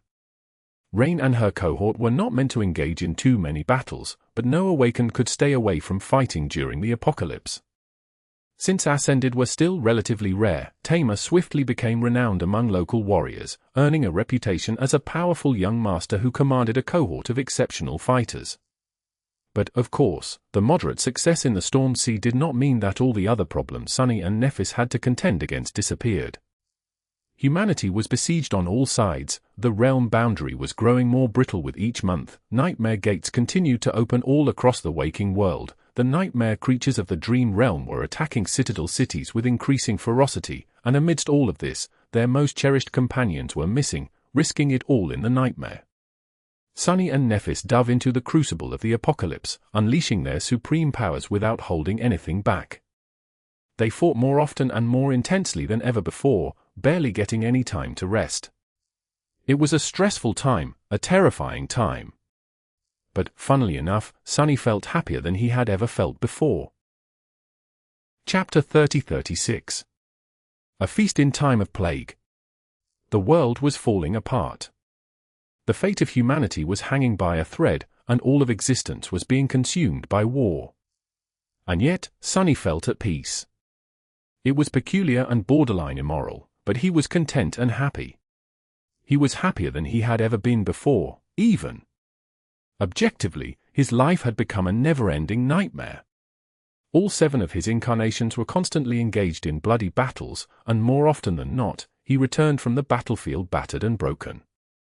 Worse than the violence and the pain of having his body ravaged and torn was the crushing weight of responsibility that pressed down on his shoulders. Humanity was facing extinction, and Sunny was responsible for humanity. His failures cost countless lives, and his victories were never swift and decisive enough to make him feel like he couldn't have done better. Scores of cities, billions of lives, the very future. All of it depended on Sunny, on him personally, and that burden was too harrowing for anyone to carry. So, by all accounts, he should have felt suffocated and exhausted. But he didn't. Instead, every morning, he woke up with a smile. Well, not every morning. Sleep was a luxury Sunny could not quite afford at the moment, after all, so he slept no more than once a month. Other than that, though, his life was weirdly idyllic. He got to spend his days side by side with the woman he loved, and who loved him back, knowing who he was.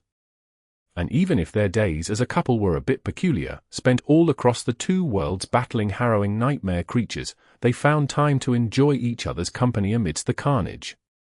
There were quiet moments, as well. The mundane moments that were as sweet as moments of passion. Having meals together, watching the sun rise in the silence of an early morning. Talking about meaningless nonsense, sharing stories of the past. Cutting each other's hair.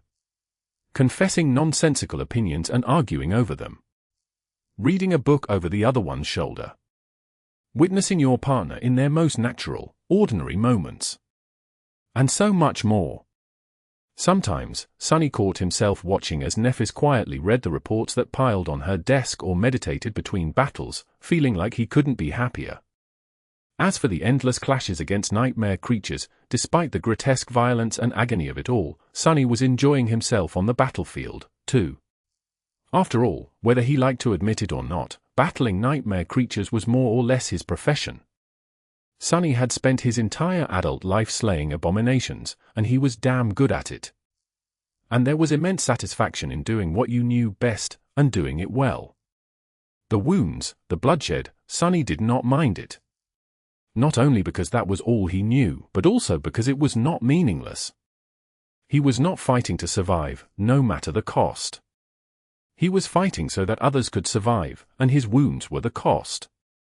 So, no matter how screwed up it sounded, he was doing what he loved side by side with the woman he loved. What was there to be unhappy about? At the same time, he was spending time with his sister, and his sister knew that they were family. He was watching her grow into a person who was softer and gentler than he was, but also immensely strong in her own way. Rain did not have to receive the same scars he had received, and be forged into the same kind of adamant blade he had become.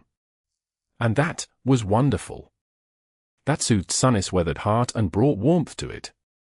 Once upon a time, a long time ago, Sunny had watched Rain through a window and then turned away, choosing not to reveal himself. Because she did not need him, because there was nothing good he could offer her, and nothing positive he could add to her life. But now, he could offer her the world, and her life was brighter and warmer because of him.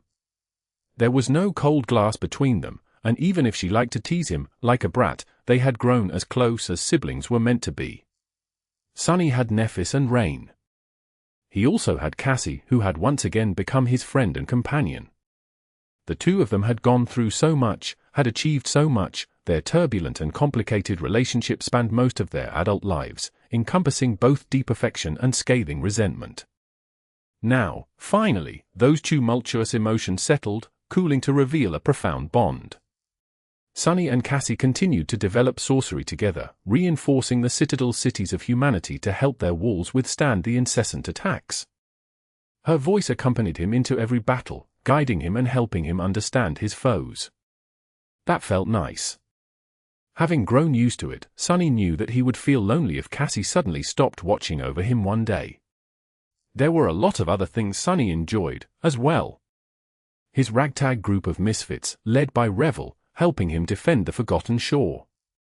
Academic pursuits with teacher Julius. Teaching Ananki how to weave.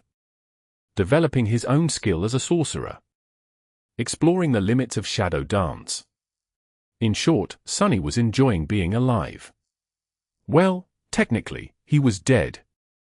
But even then, he felt more alive than ever. The dissonance between his own personal happiness and the dire state of the world was nothing short of jarring. Sometimes, Sunny wondered if he had finally gone completely crazy. After all, only a lunatic would feel content while watching the world end. But then again, if he really thought about it, he had been born into a dying world. In truth, the apocalypse had always been there, hidden in the background. Now, it had merely entered its final act. Sunny must have developed a tolerance to it. Months passed, then a few months more.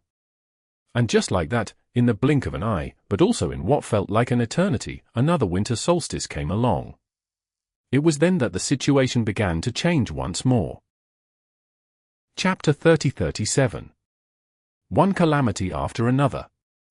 The winter solstice and the weeks following it were usually the most tense and the most beneficial time for the embattled humanity. That was, naturally, because sleepers entered the dream realm for the first time on that day. The awakened warriors guarding the citadels ventured into the wilderness to help them reach safety, which at times resulted in casualties among rescue parties and increased pressure on the weakened garrison forces. As a reward, however, the number of awakened capable of defending humanity swelled, with new recruits joining the seasoned veterans and lending their strength to that solemn duty. Familiar ways were slowly changing over the past few years, since there were more sleepers who challenged the first nightmare from within the dream realm, and those sleepers who had conquered it in the waking world had more ways to enter the dream realm and tether themselves to a citadel in advance, but the old challenges of the winter solstice still persisted. In fact, this year, they were more dire than ever. Nightmare creatures were on the move all across the dream realm, converging toward the citadel cities, so a far more perilous journey awaited those sleepers who met the winter solstice in the waking world. Even if they managed to survive the journey and make it to the walls of the nearest citadel city, there was a high chance that they would find a swarm of abominations laying siege to it and find themselves in the middle of a fierce battle. Correspondingly, those awakened who had ventured into the wilderness to support the sleepers faced far more danger. And that was not all. In the days prior to the winter solstice, several consecutive disasters struck humanity, sending both worlds reeling. First, several Category 4 nightmare gates opened across all quadrants, unleashing swarms of powerful abominations into the waking world. That instantly threw the forces of humanity, which were already struggling with keeping Earth under human control, into disarray. Almost at the same time, the situation in the dream realm took a turn from bad to worse, with drastically more powerful nightmare creatures emerging both on land and in the sea. Several citadel cities were suddenly under immense threat, forcing both Sunny and Nephis to scramble in an effort to protect them and minimize the casualties among the local garrisons. Although there was no confirmation yet, it was most likely a result of the realm boundary continuing to deteriorate, with pieces of America and Earth's oceans being integrated into the dream realm, and therefore pulling the nightmare creatures inhabiting them back. The worst crisis, however, took place in the eastern reaches of the dream realm, where several citadels had only recently been conquered by the subjugation crusade of the human domain. There, an eerie and inexplicable phenomenon emerged, swallowing one of those citadels and putting the rest of them at risk. That phenomenon was a wall of unnatural darkness that devoured the world, reaching toward the sky and spanning hundreds of kilometers across. Worst yet, the darkness was slowly expanding, swallowing more land with each day. The easternmost citadel had been covered by the darkness, its entire garrison perishing. All of the awakened stationed there turned hollow in their sleep, and both the masters guarding the citadel and the saint ruling it vanished without a trace. Now, the darkness was slowly spreading in all directions, threatening the nearby citadels as well. Sunny and Nephis had ventured into the darkness, reaching the lost citadel in hopes of understanding what had happened there. However, they did not find anything, no bodies, no traces of a siege, no signs of a struggle. Only an eerie, chilling silence. They could not determine what the mysterious darkness was and where it had come from. Even Cassie failed to glimpse its true nature. All she felt was that venturing deeper into it posed a dire, existential threat even to someone as powerful as Sunny and Nephis were. Suspecting that the eerie phenomenon was the manifestation of a powerful cursed nightmare creature's influence, or possibly even of an unholy one, all they could do was retreat in grim dejection and prepare the nearby citadels for evacuation. Both worlds hung in fragile balance in the wake of the winter solstice. Nephis led the warriors of humanity into battle, shining like a beacon of light. Sunny, meanwhile, assisted mankind from the shadows. His shadows had scattered to defend the key strongholds of humanity. Nightmare was in Bastion, defending the Dreamscape and the city itself. Fiend was in Ravenheart, lending his strength in the fight against the harrowing abominations that came from the frozen wastelands in the west. Serpent was in the Storm Sea, guarding Web and the sprawling city that had grown in the estuary of the River of Tears. Saint and Slayer led the warriors of the Shadow Legion in the fight against the Barrow Wraiths, using Mimic as their mobile stronghold. Vile, meanwhile. Sunny wasn't reckless enough to let Vile out of his sight, so he kept the sinister spawn by his side, using its powers to assist him in the more dire battles. Even then, there seemed to be no hope of the situation improving anytime soon.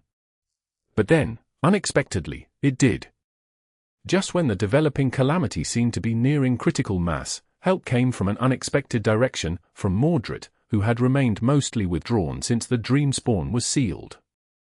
The King of Nothing did not emerge from his self-imposed exile in the mists of the Hollow Mountains, but he did send an envoy to assist humanity in its time of need. That envoy was an immensely powerful reflection, a supreme terror who wielded more power and was seemingly in possession of more sapience than the reflections the original Mordred used to create, which allowed it to act with a measure of independence and battle abominations of higher ranks more effectively. From what Sunny knew, as shared by Cassie, the reflection was born from the very shard of mirror that Mordred had used to kill his other self. With this powerful creature adding its strength to the forces of humanity, the flood of disasters was stemmed, somewhat. And soon after that, the true relief came. It was the Fire Keepers, returning triumphantly after conquering their nightmares. Chapter 30-38 Saints of the Dark City. In a short succession that could only be interpreted as a confluence of fate, all cohorts of the original Fire Keepers returned from their nightmares. Almost at the same time, the Blood Sisters of Seation, the women who had been the handmaidens once, returned from their own trials. The casualties among the two groups of challengers were minimal, as well, which meant that in the span of only a few months, humanity had gained more than 50 saints, and not just any saints, at that. Both the Fire Keepers and the Blood Sisters were elites among elites, so naturally, they were exceptionally powerful transcendents. The overall number of saints humanity possessed easily crossed the 200 mark, and in almost an instant, its overall strength greatly increased. Needless to say, it was a tectonic shift. The situation on the many battlefronts changed rapidly as the Fire Keepers and the Blood Sisters joined the fight. In many cases, the pressure on the forces of humanity was greatly lessened. In some cases, the dynamics of the bloody confrontation between humans and the nightmare creatures were even completely reversed. Observing that stunning change, Sunny could not help but remember the time the dreamers of the Dark City had just escaped the Forgotten Shore. Back then, their return sent waves through the awakened society, becoming the most discussed issue and threatening to upset the balance of power between various powerful factions. Everyone scrambled to recruit the newly returned awakened, mobilizing their treasuries and assets to offer the most alluring incentives. It was not because skilled awakened were that rare or valuable, of course. In the grand scheme of things, the resurgence of 100 or so awakened warriors meant little to the world or to those who ruled it. Neither did the world care about how skilled or powerful those who had escaped from the Forgotten Shore were back then. However, what everyone did care about was their potential. After assessing the information provided by the survivors of the Forgotten Shore, the government assigned each of them a special status. Nephis, Cassie, Effie, Kai, Seation, and Sunny were assigned the Special Strategic Asset designation, while the rest of the Dreamers of the Dark City were designated as Strategic Assets, which meant that all of them had the potential to go far on the path of ascension.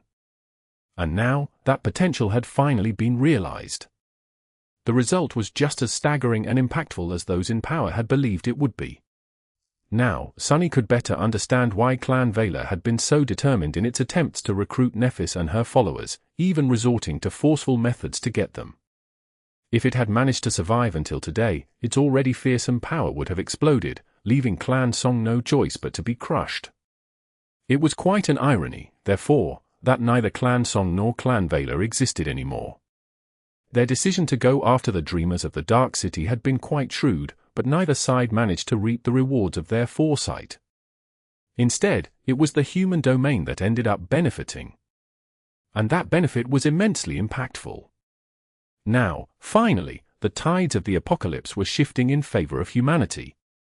With 5 Supremes, Nephis, Sunny, Cassie, Mordred, and Ananke, as well as hundreds of saints led by the Fire Keepers and the Blood Sisters resisting the onslaught of nightmare creatures, the situation had finally stabilized.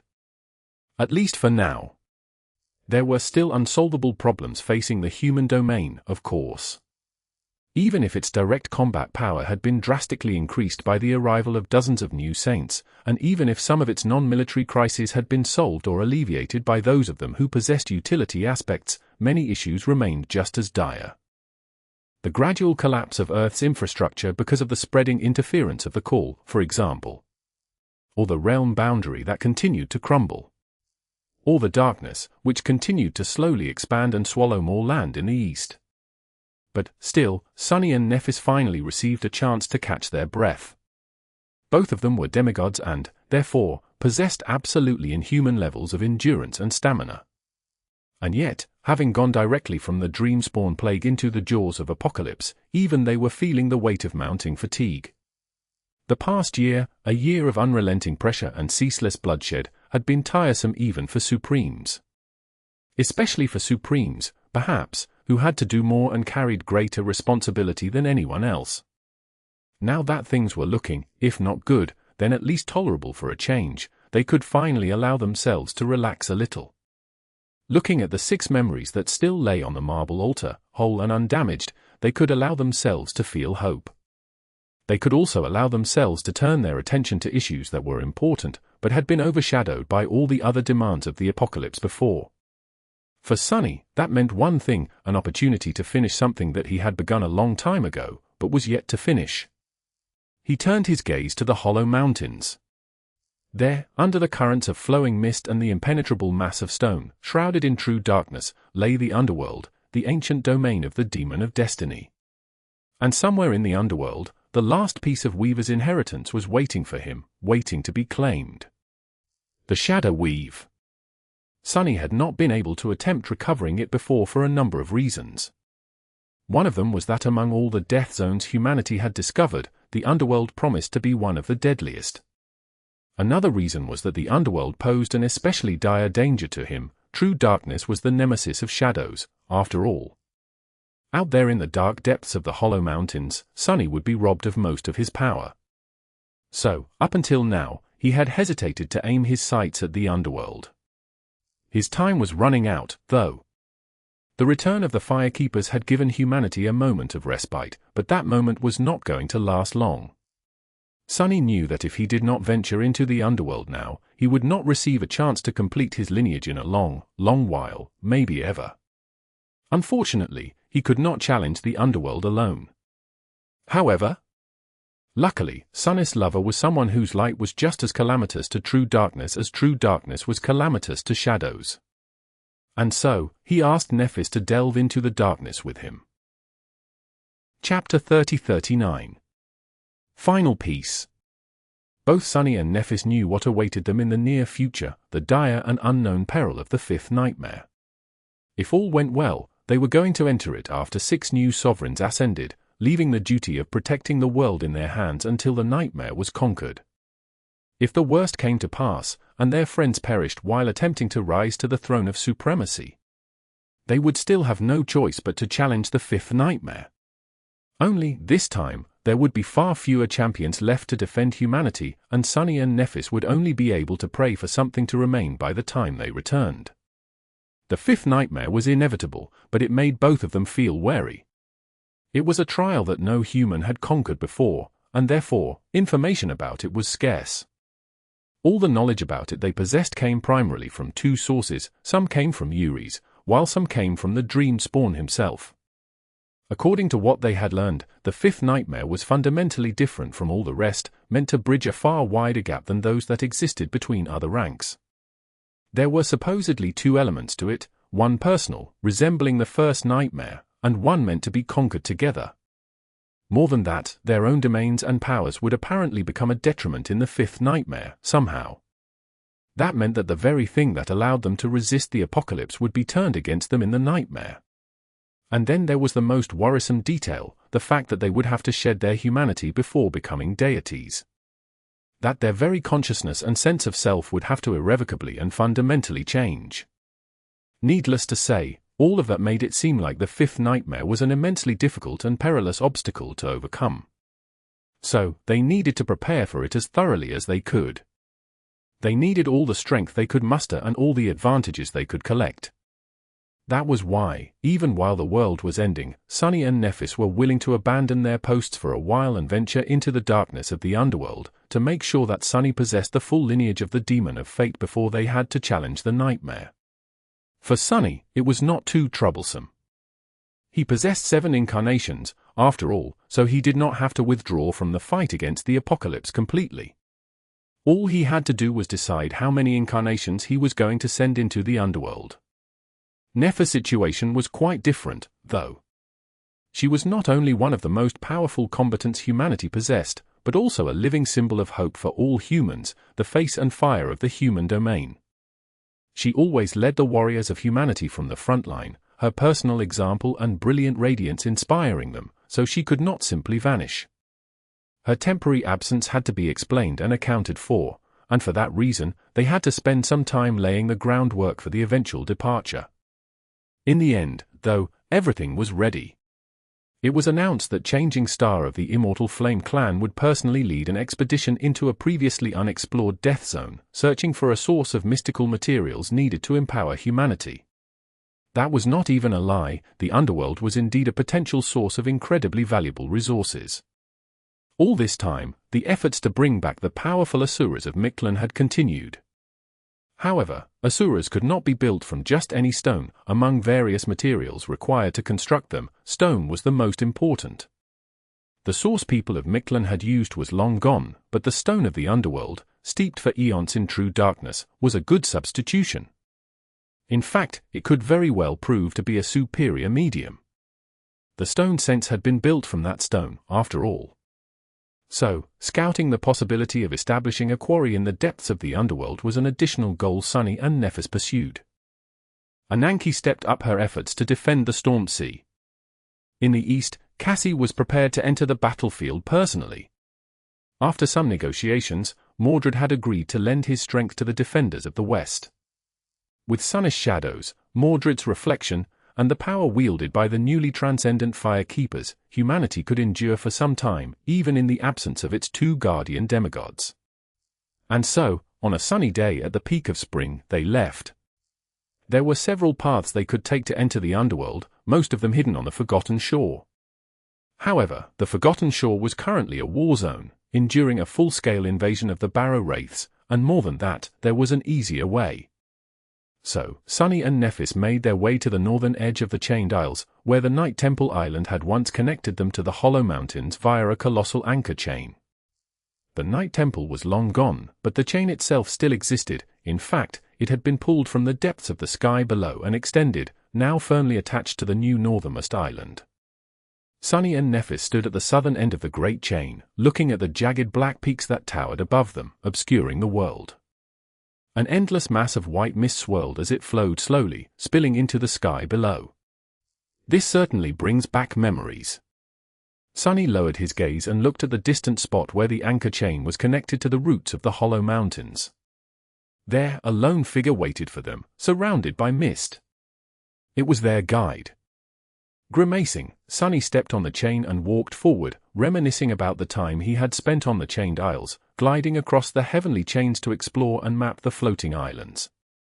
It seemed so far away, like a distant dream, a dream he had dreamt once, but was still unable to forget.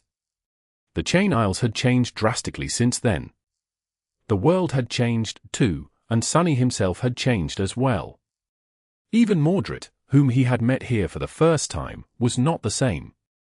Looking at the familiar face, void of its usual pleasant smile, almost made Sunny feel wistful. As Sunny and Nephis approached, Mordred looked at them with an aloof expression and nodded somberly. "You've come." His voice did not carry any particular emotion. Sunny hesitated for a moment, and then nodded. Indeed. Now, which mountain are we climbing?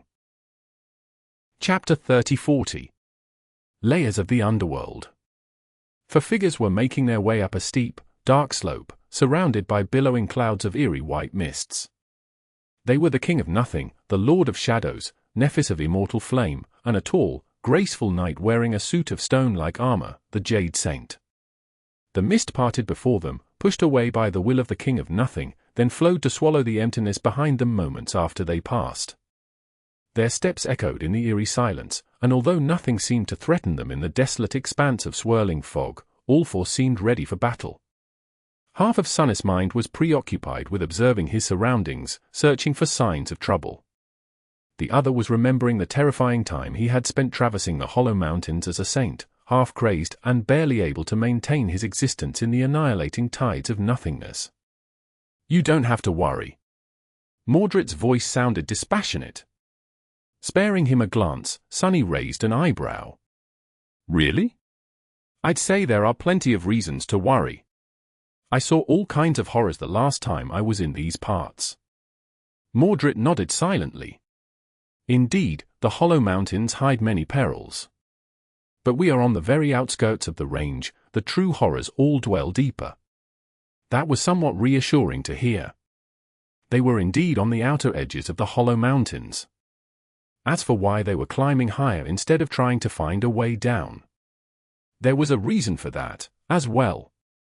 The news spreading among the subjects of the human domain implied that Nephis had gone to a previously unexplored death zone, but that wasn't entirely true. Somebody had, in fact, explored the underworld in the past, Broken Sword and his cohort, for one. More importantly, Nephis herself had already been to the underworld, even if it was in a nightmare as opposed to reality. The kingdom of the Demon of Destiny had, no doubt, changed a lot in the thousands of years since. But some of her knowledge still applied, which influenced their decision of where to enter. Most of those who knew about the existence of the underworld imagined it as a single space buried deep underground, in the bones of the earth, but they were not technically correct. In fact, the underworld consisted of roughly 3 layers, each more dangerous than the previous one. Additionally, it was not one titanic cavern, but rather an interconnected system of many enormous hollows. The uppermost and the safest stratum of the underworld was hidden inside the mountains themselves. After all, the Hollow Mountains had not received that name randomly. They were actually hollow inside, each peak forming an enormous vertical cavern that widened from top to bottom. There had been settlements of the stone sense inside the hollow peaks once, and it had been here that the underworld connected to the outside world, or rather, to the outside realms. At the peak of the stone sense civilization, the upper stratum of the Hollow Mountains was a commercial hub, with many outsiders coming here to trade or to find passage to other realms through the underworld. Many had come to perform burial rites and sacral vigils, believing that doing so would ensure a safe journey for the shadows of their dead. However, the settlements in the hollow peaks of the towering mountains were merely the periphery of the stone sense civilization. Its true heart lay at the middle stratum of the underworld, which was below the mountains, submerged in ancient darkness. It was there that Nether's throne and the city surrounding it were located. Most of the stone saints had lived in that city, close to the stronghold of their creator. And finally, there was the lower stratum, the deepest part of the underworld, hidden in lightless depths, too dreadful and hazardous to be inhabited even by the stone saints. This was where the chasm leading to the abyss was located, and where unfathomable horrors born of the true darkness dwelled. Coincidentally, it was also the only part of the underworld Nephis had visited personally. In her second nightmare, she had inhabited the broken body of one of Nether's failed creations, and tried to build a community for other creatures that dwelled in the darkness, rejected by the world, only for that community to be wiped out by a horror that rose from the abyss. So, she did not really have any personal knowledge of the higher strata of the underworld, only tales and stories the other outcasts had shared with her. These stories still contained plenty of information, though, which allowed Sunny to infer a few things. He knew that while nightmare gates could appear anywhere, they were drawn to places with a large population of sentient beings. Similarly, seeds of nightmare did not just grow randomly, they usually appeared in places where horrific events had happened in the past. There had to be someone who had experienced that horror, which meant that seeds, too, mostly grew in places where sentient beings had once lived. The goal of this expedition was to find the place where Broken Sword perished, and that place was most likely somewhere between the location of the Seed of Nightmare he and his cohort had conquered and the spot where the Sovereigns turned on him. Since the Stone Saints had dwelled in the upper and middle strata of the Underworld, the Seed had to have been there as well. So, Sunny and Nephis did not have to start their search from the most dangerous part of the Underworld. On the contrary, going to its least harrowing part would serve them better. And that was why they had convinced Mordred to guide them to the entrance to one of the hollow peaks, and were climbing the mountain now. Soon enough, they found something that Sunny had never expected to see in the hollow mountains, the remains of an ancient, dilapidated road. The road circled the mountains, climbing higher and higher, and there were towering black pillars flanking it, rising above the road on both sides at long intervals. Some of the pillars were shattered, while some had been toppled and were now lying on the cold rock, surrounded by mist. Those that still stood, however, gave Sunny a strange feeling. Following a hunch, he peered into their depths and noticed a familiar sight. There were diamond strings embedded into the pillars, forming complicated patterns. It was the same sorcery Nether had used to animate the Stone Saints, a primitive version of spellweave he had developed to replicate the sorcery of the eldest demon. The ancient weave was dead now, devoid of sorcery, but once upon a time, these pillars must have served an important purpose. Were they meant to keep the mist at bay? There was no answer now, and no one to ask. They moved faster after discovering the ancient road. Soon, the entrance to the Underworld was revealed to them. Chapter 30-41 City of Peace.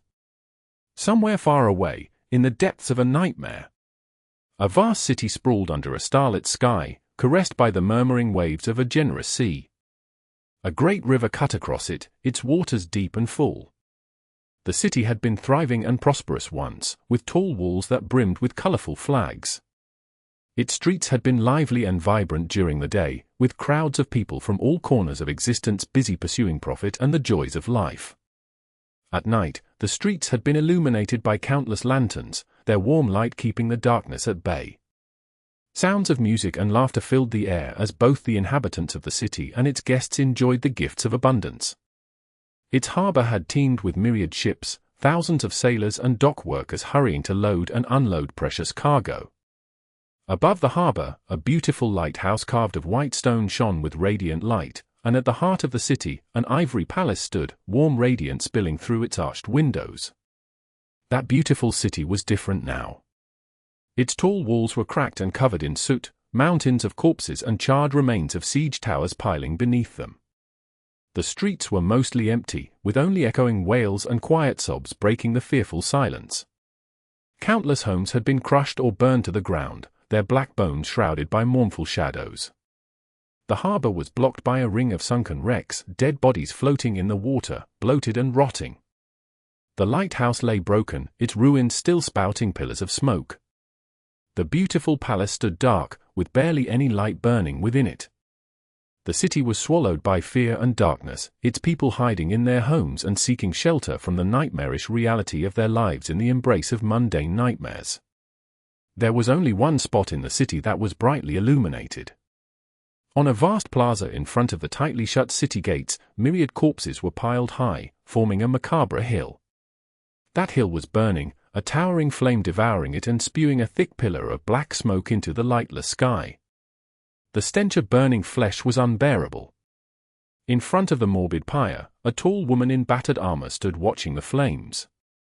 The lower part of her face was hidden behind a cloth mask, which was meant to block out the stench, and one of her arms hung in a makeshift sling, terribly mangled.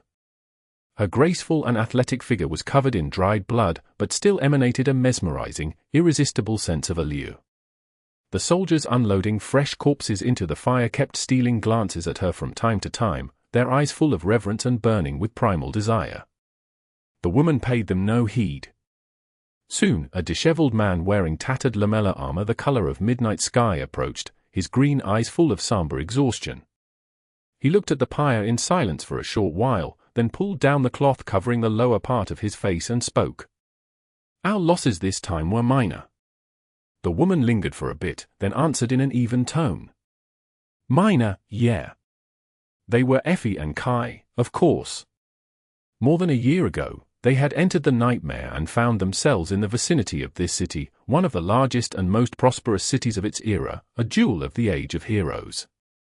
The city was not a part of any domain, and was instead a domain in and of itself, ruled by an elderly supreme and his descendants. That supreme, known as the Mason, did not possess a lot of combat power. However, what he did possess was a utility aspect that had allowed his people to prosper and thrive. Known for its exquisite craftsmanship and hospitality, his city had become a cultural and commercial hub for many mortal realms. Ships carrying goods from various domains and civilizations arrived here to trade and enjoy the vibrant culture, and since the Mason was known for his peaceful ways and neutrality, the city had weathered countless conflicts between other supremes unscathed. Its value as neutral ground was simply too great to put at risk, and on top of that, even though the Mason did not rule a powerful army, the city itself was under his protection, making its walls all but impregnable. As for how these ships traveled between realms, the answer was actually quite simple. Ancient people were not much different from modern humanity in that regard. Mundane people and awakened had little chance to cross a realm boundary, while ascended could travel to other realms with some effort. Saints could carry other people with them, and supremes could open gates to other realms. The difference was that the ancient people were far more familiar with traveling across realms, and had developed means of making crossing the boundaries between them far easier. There were runic enchantments that allowed them to create stable crossing paths, so as long as there was a transcendent envoy knowledgeable in sorcery and a supreme willing to provide the precious resources needed to conduct the ritual, artificial gates could be established between two realms, allowing even mundane people to travel from one to another. Not all realms were ruled by supremes, and most of them did not possess artificial gates. Still, the existence of these gates dictated the cultural and commercial exchange between mortals. And naturally, it dictated the nature of wars between the realms as well.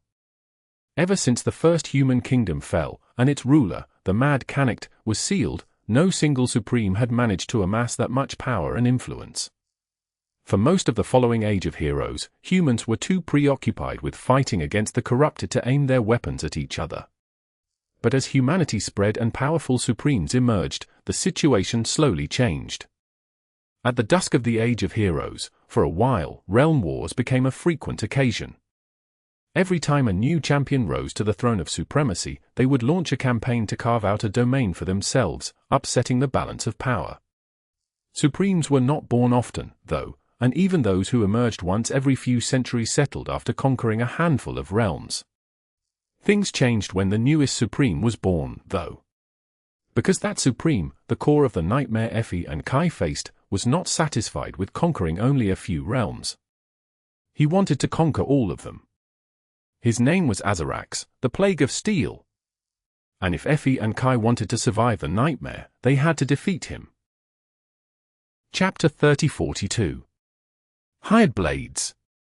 Azarax the Mighty, the King of Kings, the conqueror of 100 thrones, the Plague of Steel. He was indeed a plague that had befallen the mortal realms. Due to his powerful aspect, endless bloodthirst, and insatiable greed for power, he was not satisfied with carving out pieces of other domains to build his own. He wanted to conquer all the realms, subjugate all other supremes, and become the sole ruler of all humans.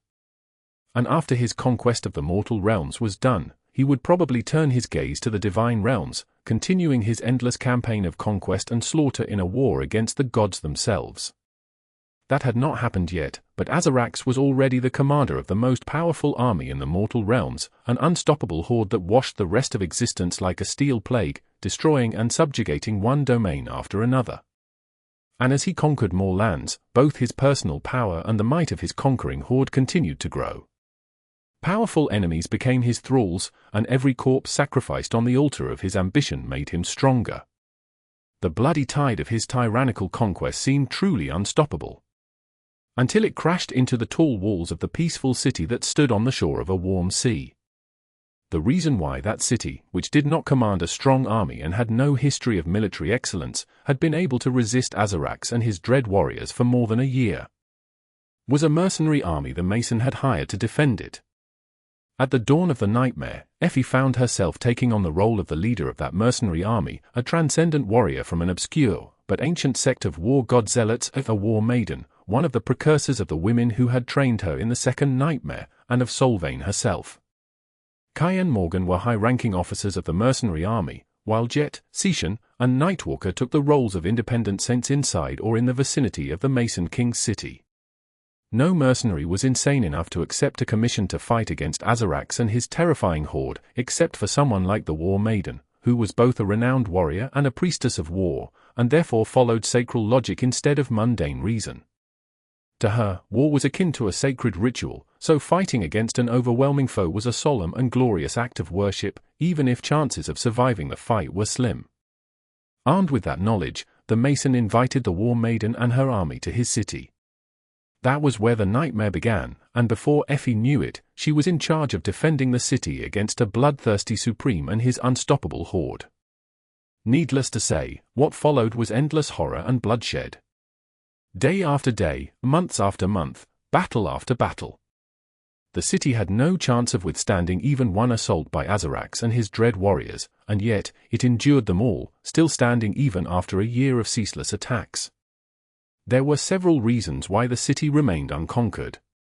The first reason was the Mason himself.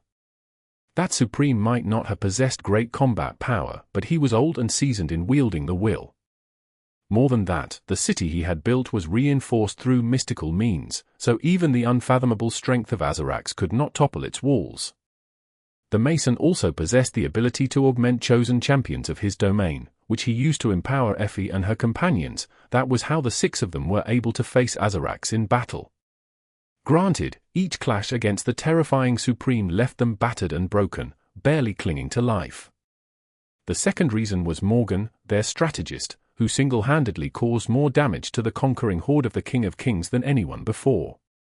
From burning the fields to poisoning the wells, and 100 other devious tricks, the defenders of the Mason city were able to resist the vast army of Azarax despite being fewer in number and possessing far less strength under her guidance. The third reason was Effie, Kai, and Seishan. What made Azarax so dangerous was not only his personal power, but also his ability to share that power with his elite thralls, the Dread Warriors. The elites of his great horde were not only tremendously deadly, but also emanated a debilitating aura of dread that weakened and paralyzed the enemy soldiers. It was because of them that his conquest had been so unstoppable.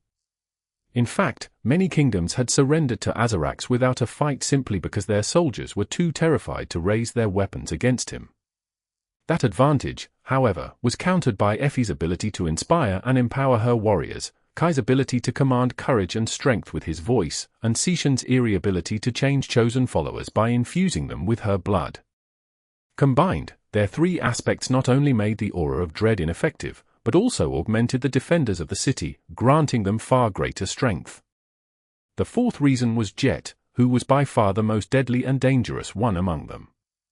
Because of her insidious aspect and the unpredictable versatility of her ghostly blade, even Azarax had to exercise a measure of caution when faced with their combined assault. And lastly, the 5th reason why they were still alive was Nightwalker and his ability to elude the enemy forces.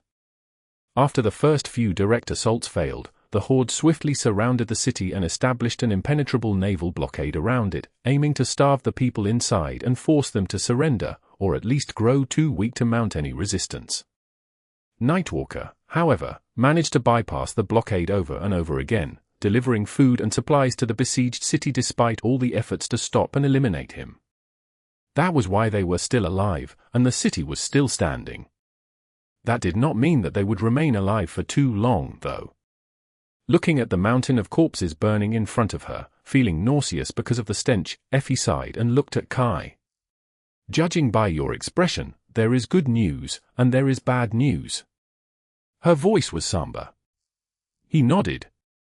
"The good news is that Nightwalker is back, so we won't need to ration food for a while." Effie tried to smile, but failed. She was too tired to smile. "What's the bad news, then?" Kai's eyes dimmed. He remained silent for a short while and then said in a grim tone, "The disease, it's spreading." Effie was too tired to curse, as well. It seemed that the plague of steel was not enough. Not long ago, as if to mock them, a different, mundane plague had started to spread in the city, as well. Chapter 3043. Living Legends. The walls of the city had withstood a year under a relentless siege. Effie and her mercenary army, as well as the inhabitants of the city whom Morgan had armed and trained, defended them with their lives, soaking the ancient stones with their blood. There were more than a few champions from other realms who had come to join the battle against Azarax, too. Overall, the forces supporting the Mason were quite fearsome, easily comparable to one of the great clans at the peak of their power. The terrifying horde had descended upon the city a dozen times, but was repelled over and over again, even if the cost of these victories was dire. Azarax commanded a nearly endless number of soldiers, so he could simply continue to throw them at the walls of the defiant city and wait for its citizens to fall to attrition. Behind him was a vast empire that spanned 100 realms, capable of producing an almost infinite amount of resources to sustain the siege. But it wasn't that simple. The kingdom Azarax had built with fire and blood was a gluttonous beast sustained by conquest. If there were no new riches, spoils, and slaves flowing into its maw from the battlefield, it would starve and fall sick. It could even fall apart entirely. More than that, what kept the beast from rebelling against its master was the fearsome reputation and dreadful prestige of the Plague of Steel, a relentless conqueror who had never been defeated. If an insignificant domain encompassing a single city, and a pacifist city, at that, managed to stall the conquest for a prolonged period of time, his prestige would be wounded, and his tyrannical hold on the unstable domain would weaken.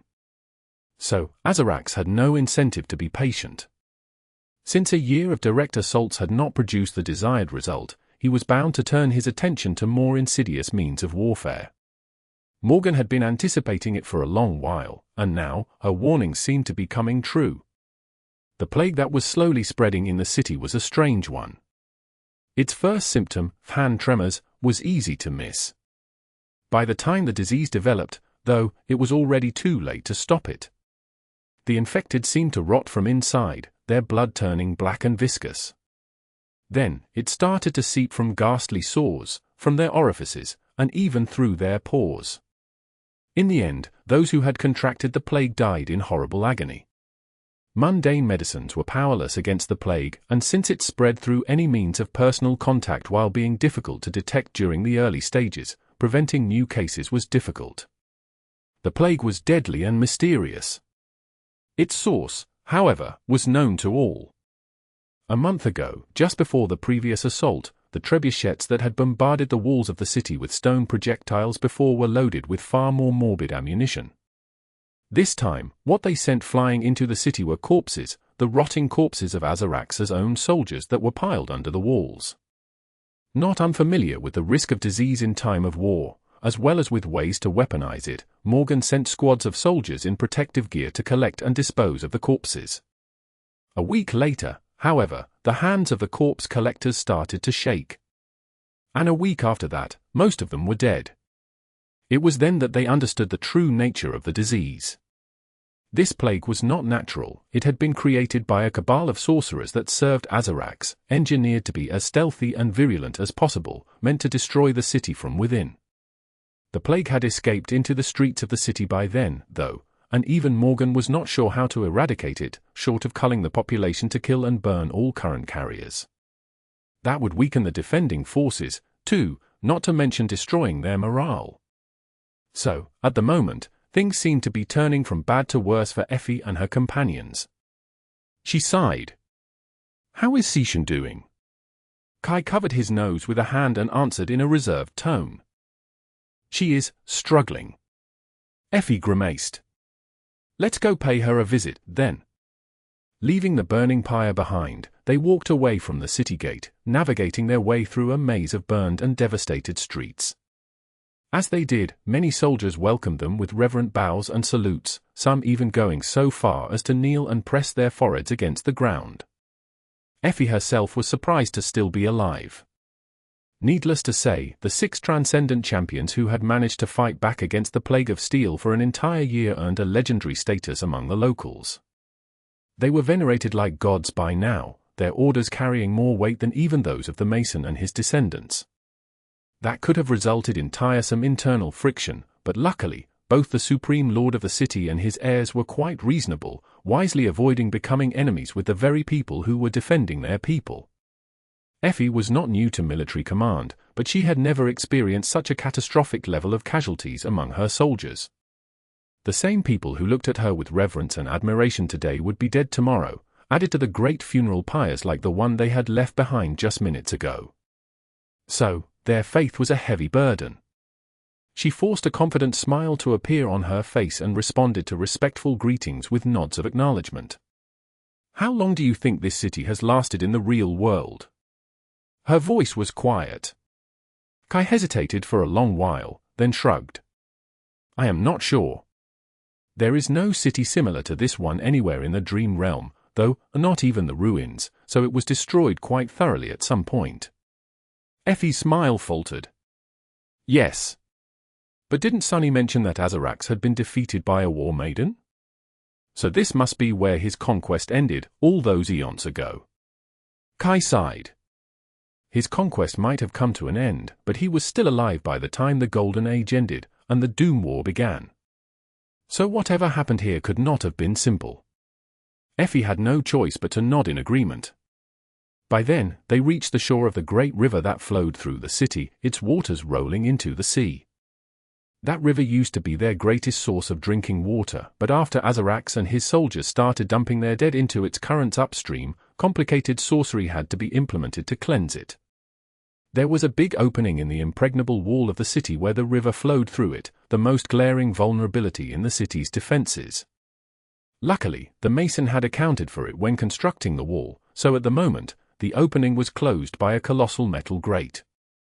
That grate could be raised to allow ships to pass, or lowered to close the breach in the wall. The water still flowed, but enemy vessels could not pass, otherwise, Azarax would have already exploited that weakness by building an armada of boats and rafts to invade the city. The grate was made from enchanted iron and looked very imposing, but it was still far weaker than the stone that surrounded it. It served its purpose, though, even a year after the siege began, the enemy could not use ships to breach the city's defenses and attack it from within. Azarax did not have a strong navy, anyway, and every battleship he did command was being used to blockade the harbor. Morgan was waiting for them on the shore, staring at the flowing water with a distant expression. She did not turn even when they approached. "Are you heading to Seation's lair?" Her voice sounded distracted. Effie frowned. "How did you, actually, never mind." "Yes, we are going to pay Seation a visit to check on her progress. Care to join?" Morgan remained silent for a while. "Sure, why not?" Instead of turning to join them, though, she took a step forward, slid down the muddy slope, and walked to the very edge of the water. There, she summoned a dagger, bent down, and drove it into the mud. Effie raised an eyebrow. "What are you doing? Hunting for worms?" "No need, Nightwalker is back, so our food supply is in good form." Leaving the dagger in the mud, Morgan straightened and looked at them somberly. "Who even eats worms?" With that, she leapt back to the walking path and shook her head. "No need to answer, actually.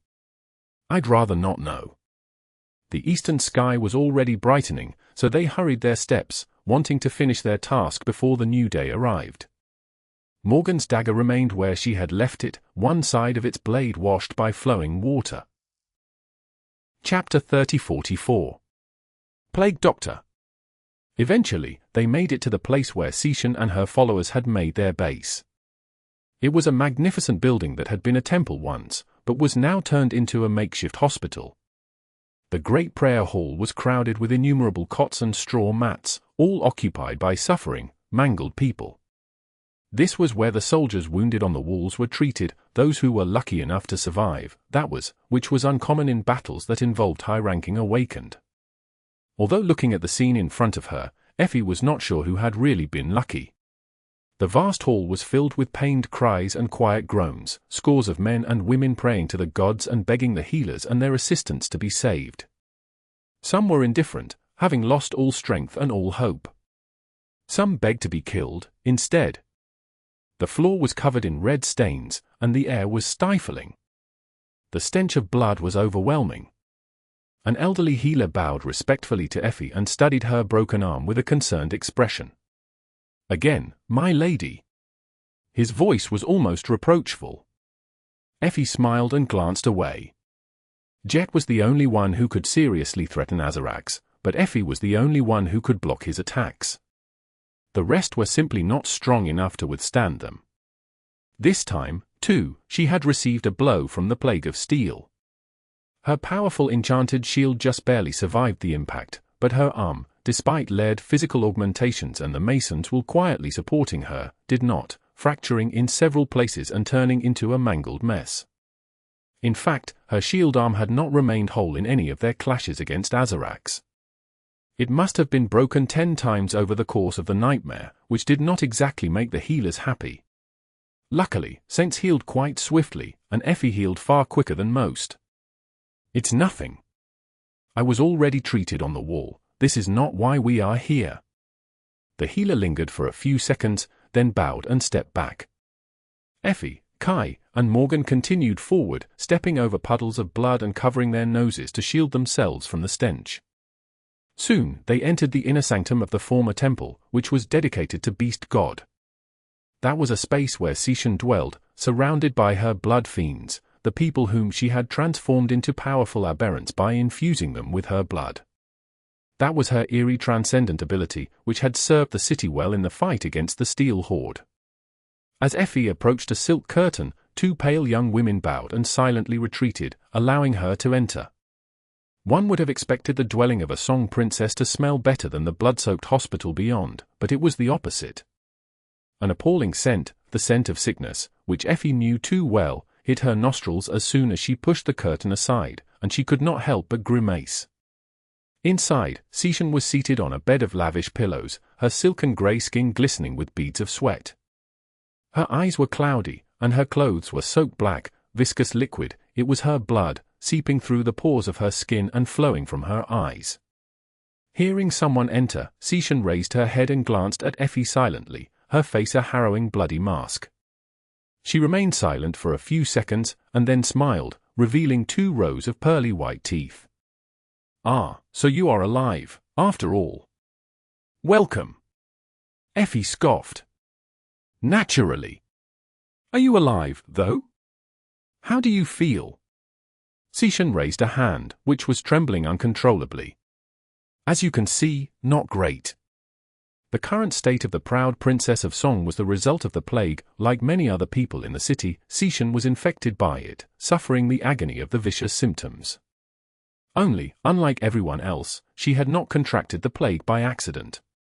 Instead, she had infected herself on purpose. That was their countermeasure against the disease that had no cure.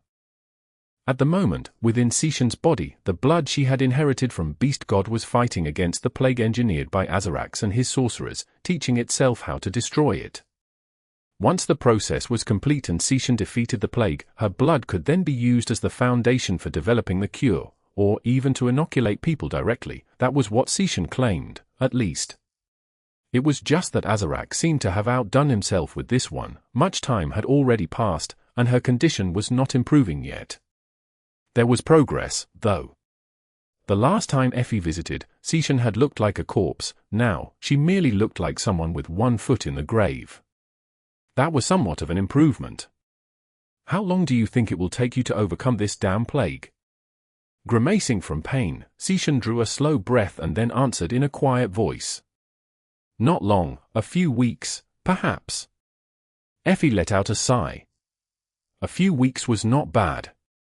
Azarax did not usually launch direct assaults one after another, and they had just repelled an attack. So, they had time. Or so she thought. A day later, she and Kai happened to walk past the river and found Morgan standing in the same spot where they had met her before. Only, this time, there was a strange, grim expression on her face. Effie suddenly felt a bad premonition. "What is it?" Instead of answering, Morgan jumped down and knelt in the mud. There, her dagger was still thrust into the soil, glistening dimly in the sunlight. Only the water was a whole meter lower down the slope than its muddied blade now, for some reason. With an expression of dark resignation, Morgan glanced toward the distant city wall, where a colossal iron grate rose from the mighty current. She remained silent for a short while, and then spoke in a somber tone. "The river, they are diverting the river." Chapter 30-45. Siege Warfare. The river flowing through the city was truly vast, spanning more than 2 kilometers at its widest point. That width narrowed significantly as it flowed under the city wall, but it was still tremendous. A dozen ships could sail on it without touching sides. It was dozens of meters deep, as well, its unceasing current carrying millions of tons of water into the sea every day, tens of millions, even, if not hundreds. The river alone gave birth to a thriving civilization, and its slumbering power was simply unfathomable. And yet, that river was disappearing in front of their eyes. "What do you mean, they are diverting the river?" Effie's tone was incredulous. When she heard Morgan's explanation, her expression turned grave. As it turned out, controlling great rivers was not unheard of in the history of human warfare. Somewhere far upstream, hidden from view, the engineers of the Steel Horde, and its countless soldiers, an almost inexhaustible source of labor, must have been busy for quite a while. It was not clear when Azarax had decided to obliterate the river, but it had to have happened months ago, perhaps even immediately after the first few assaults failed. The soldiers of his conquering army had spent months digging gargantuan trenches and artificial channels that led away from the main bed of the river, separated from its flow by walls of soil until the right time. They weren't trying to stop the flow of water. That task was too titanic even for the great Steel Horde. Instead, what they wanted to do was redirect the current, manipulating the river into changing direction and choosing a new path to the sea. First, the last walls would be broken, and the channels would divert the river to a vast artificial lake. At the same time, the old bed would be blocked with mud and rock excavated during the creation of the lake. As a result, the lake would be filled with water, while the old riverbed would be drained. Eventually, new areas would be flooded by the river rushing toward the shore. And the only vulnerability of the city defenses, the massive iron grate blocking the river, which was far weaker than the stone surrounding it, would be revealed, allowing the Steel Horde to launch a direct assault by walking across the dry riverbed. Instead of slamming into the unbreakable walls and trying to scale them, they would simply break through the grate and enter the city on foot. Azarax had been preparing this plan for a while, and now, he was finally putting it in motion. Effie glanced at her bandaged arm, then at the flowing water. Her gaze was somber. "How long do we have?" Morgan retrieved her dagger, wiped its blade on her sleeve, and then absorbed it back into herself. Looking up from the muddy slope, she answered in a tone that echoed Effie's own resigned dread. "Not long. Hours, a day, at best. The point is to strike fast, before the opening is fortified by the mason." And if Morgan had not noticed the anomalous change in the river, they would not have known that something was amiss until it became glaringly obvious. By then, it would have been too late to do anything. Now, at least, they could hastily prepare for the battle, no matter how calamitous it promised to be.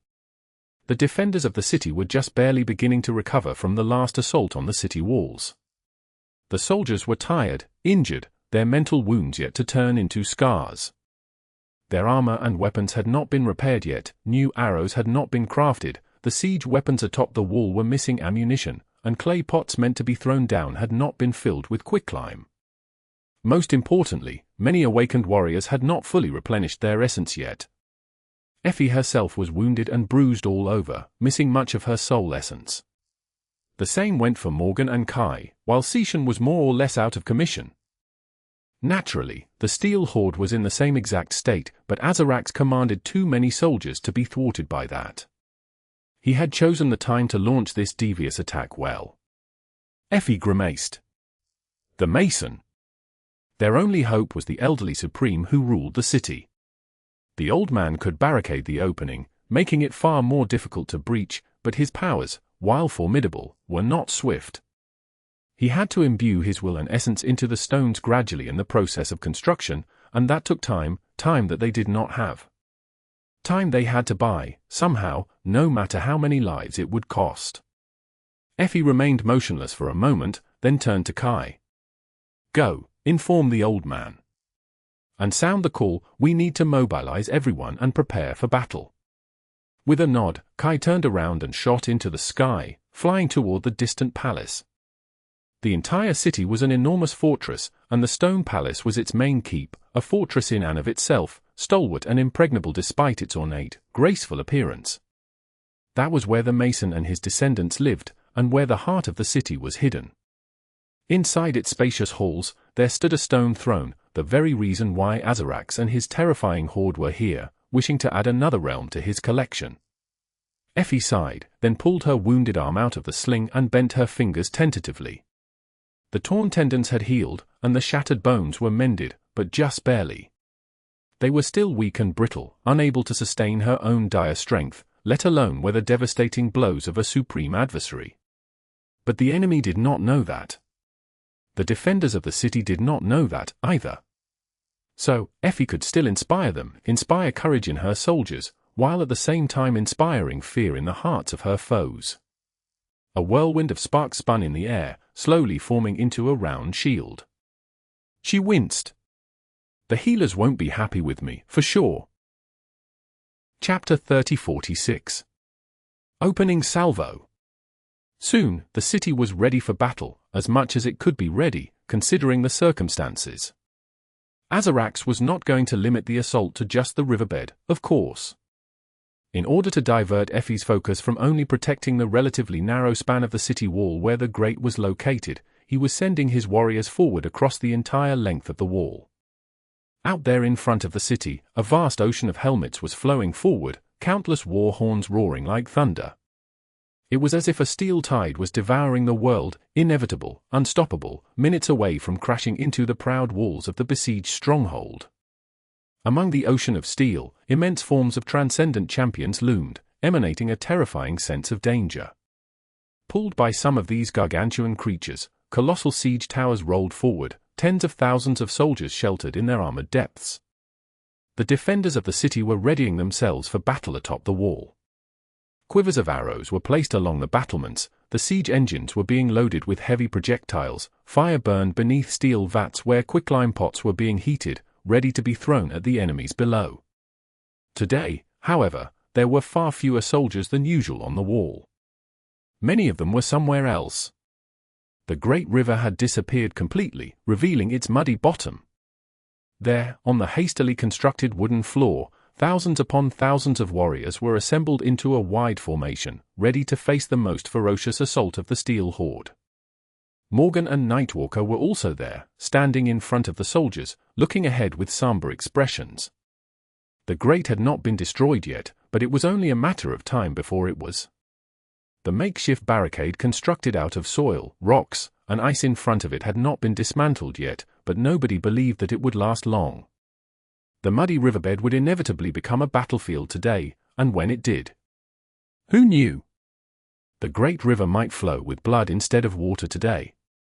Standing beneath the wall, clad in steel armor that was like a second layer of skin, Effie drew a deep breath and then activated her transcendent ability. Immediately, her radiant figure shimmered and exploded into a storm of light, a huge form rising from it. The walls of the city were nearly 100 meters tall, but when Effie transformed, her figure easily towered above them.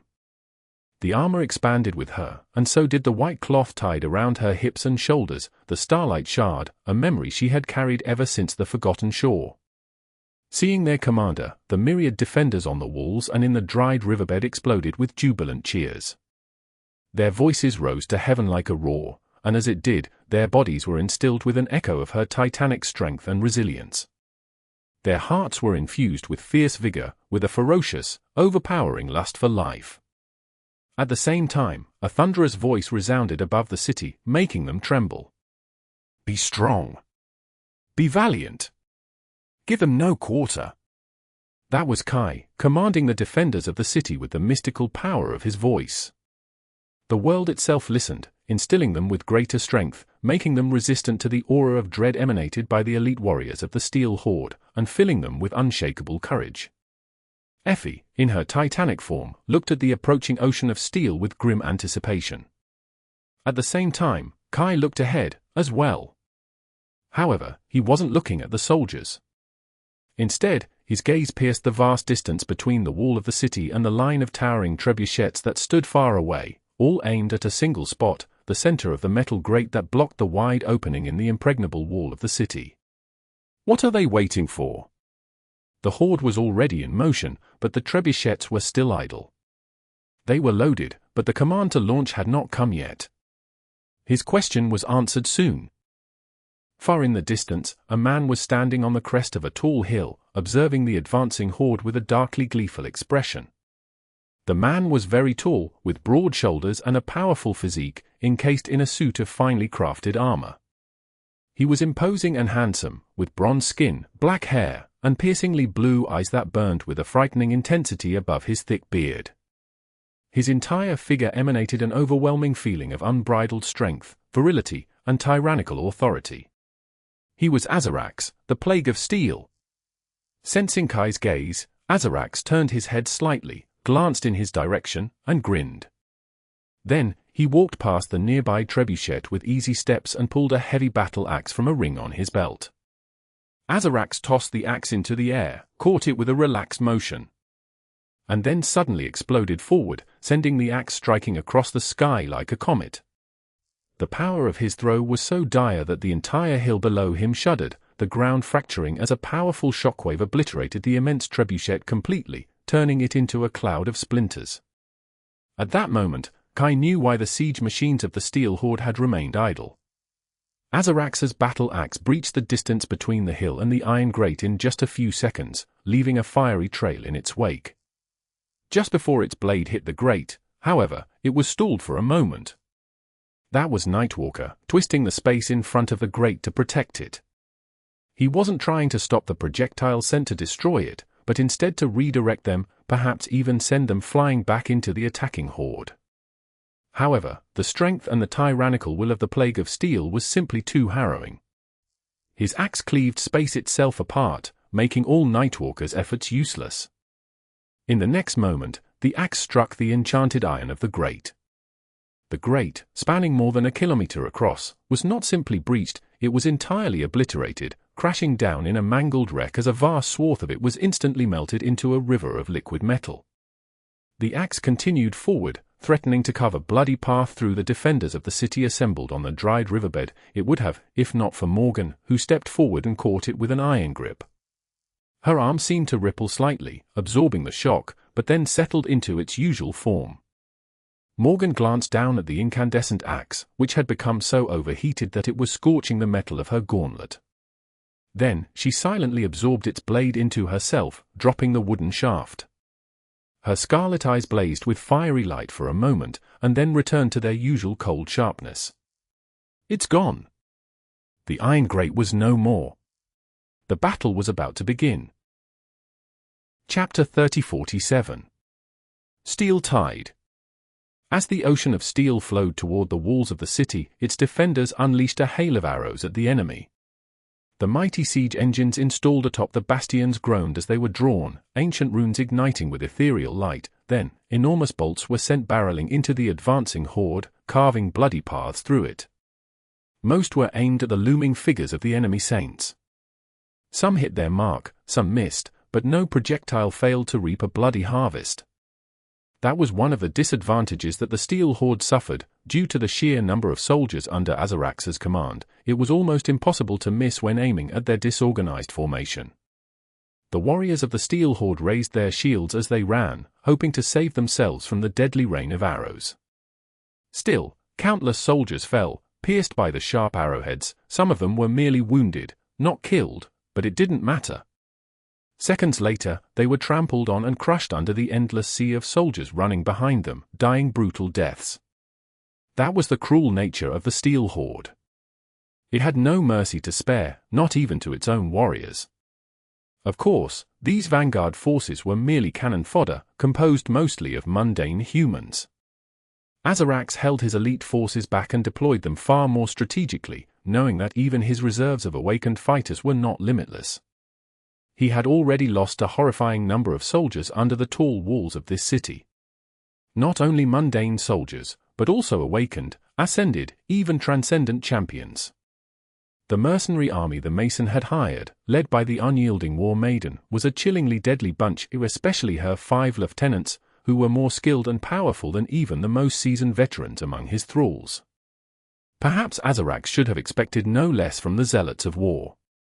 Still, that only made him desire them more. That was how the Steel Horde grew. The weak were culled by the enemy, and then the enemy champions took their place, enthralled by the King of Kings. These mercenaries would come to serve Azarax, as well. The proud war maiden would kneel before him, and after that, she wouldn't be able to keep her pride for long. He was looking forward to that day with great anticipation. For now, though, she and her 5 transcendent champions were proving to be quite a nuisance. Standing behind the wall, Effie regarded the advancing horde somberly and then leaned down to pick up a block of stone from the ground. That block was as large as a house, weighing hundreds of tons. Nevertheless, she lifted it effortlessly, resting its whole weight on her shoulder. Then, placing her other hand on the rampart of the wall, Effie exhaled and tossed the stone block into the sky. Its passage was not as flashy as that of Azarax's comet-like battle axe, but no less terrifying. Soaring high in a steep arc, the enormous block of stone reached an apex somewhere above the front ranks of the Steel Horde and then plummeted down.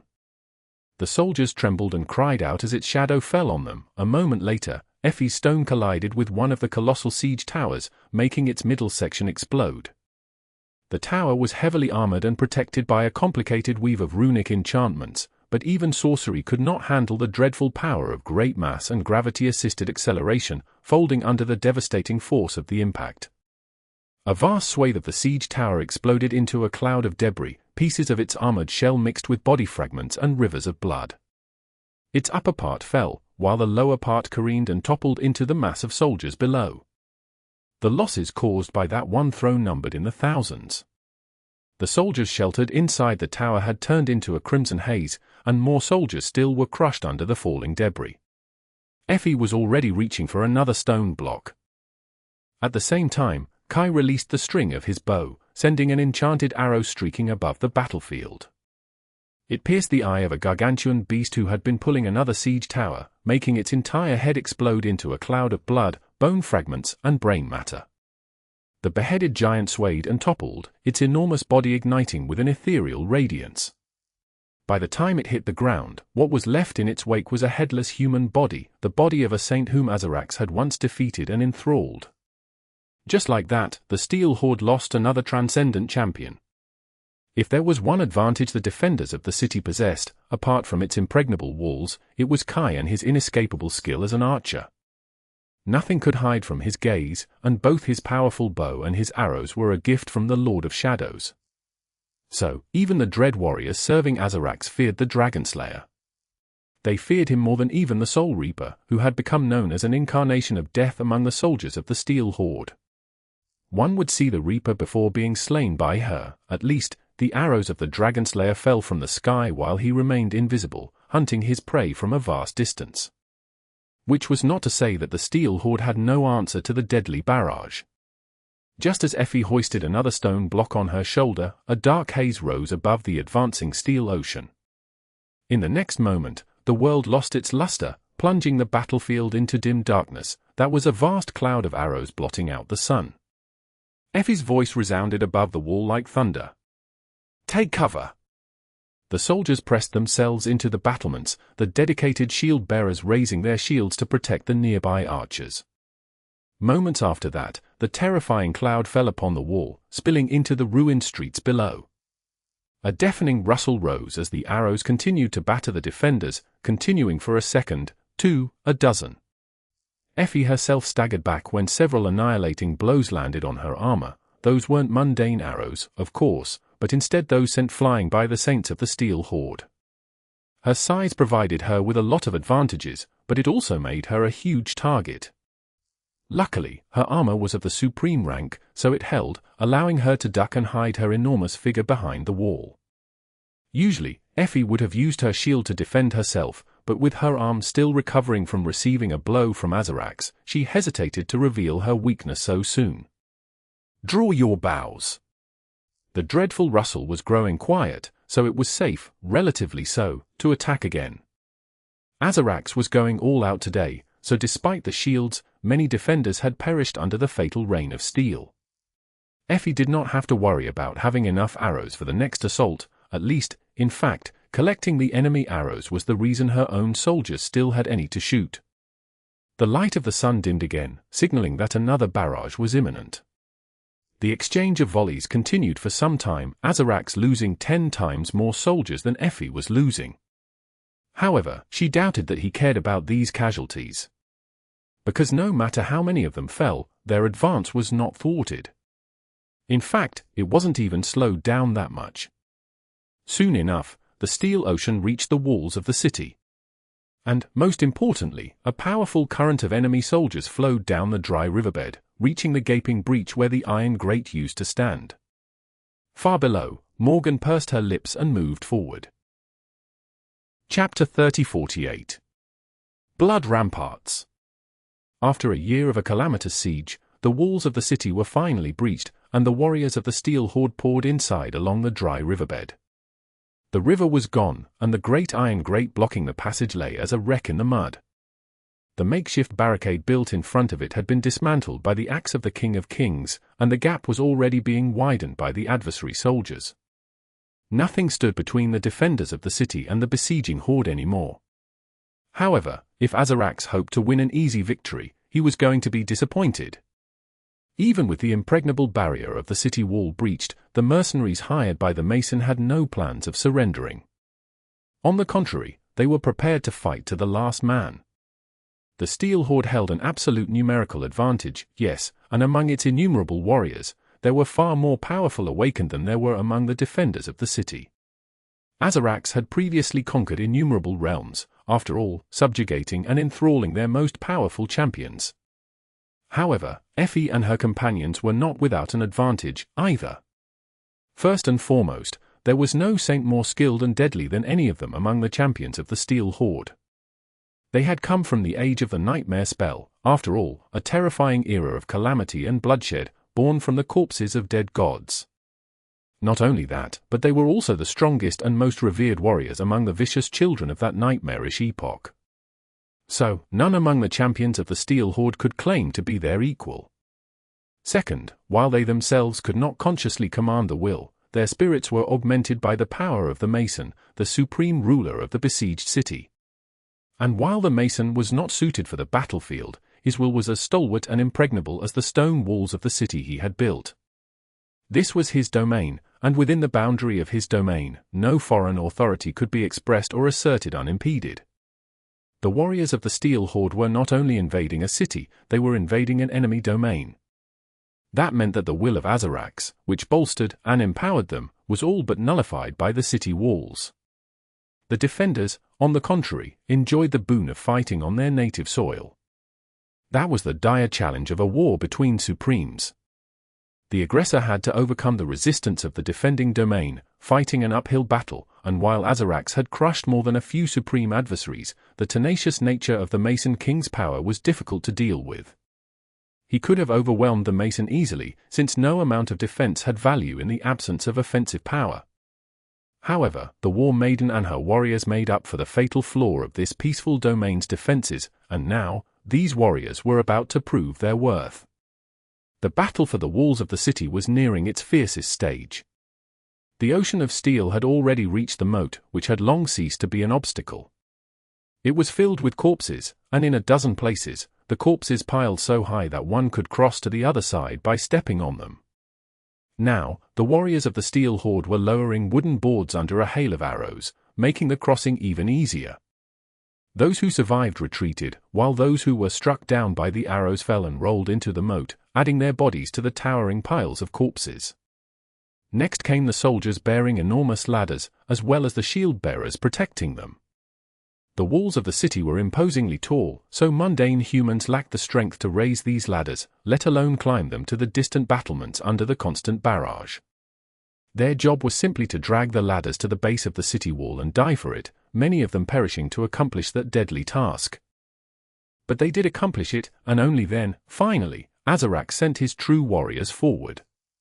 Usually, the middle-rank awakened and ascended soldiers of the Steel Horde would raise the ladders and attempt to ascend them, but this time, he bypassed the core forces of his vast army and commanded his most elite troops to advance instead. A sudden chill enveloped the battlefield, and the defenders of the city atop the wall paled, some of them taking an involuntary step back. It was as if a palpable pressure descended upon the world, making their blood run cold and stealing strength from their limbs. That was because the dread warriors, ruthless butchers of myriad horrid tales, surged forward to attack the city.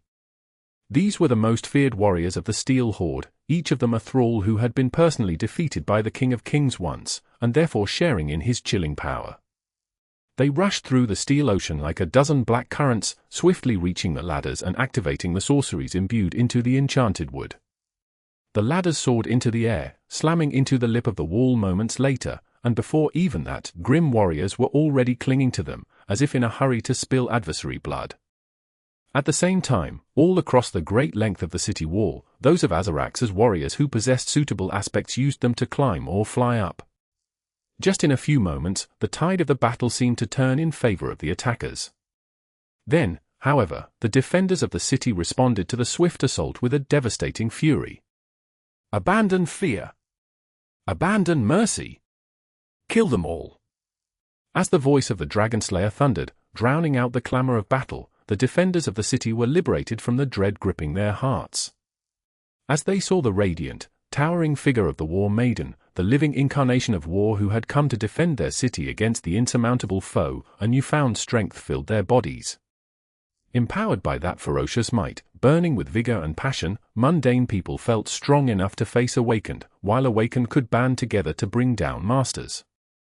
When the first dread warriors leaped over the parapet and landed on the battlements, they were met with a ferocious roar and sharp steel instead of horrified cries and wails of despair. Blood spilled onto the stones once more. The dread warriors failed to sweep the ramparts, but they were not thrown down from the wall, either. Many of them died, but many persisted, buying more of their comrades time to climb the ladders. Their goal was not to conquer the wall, anyway.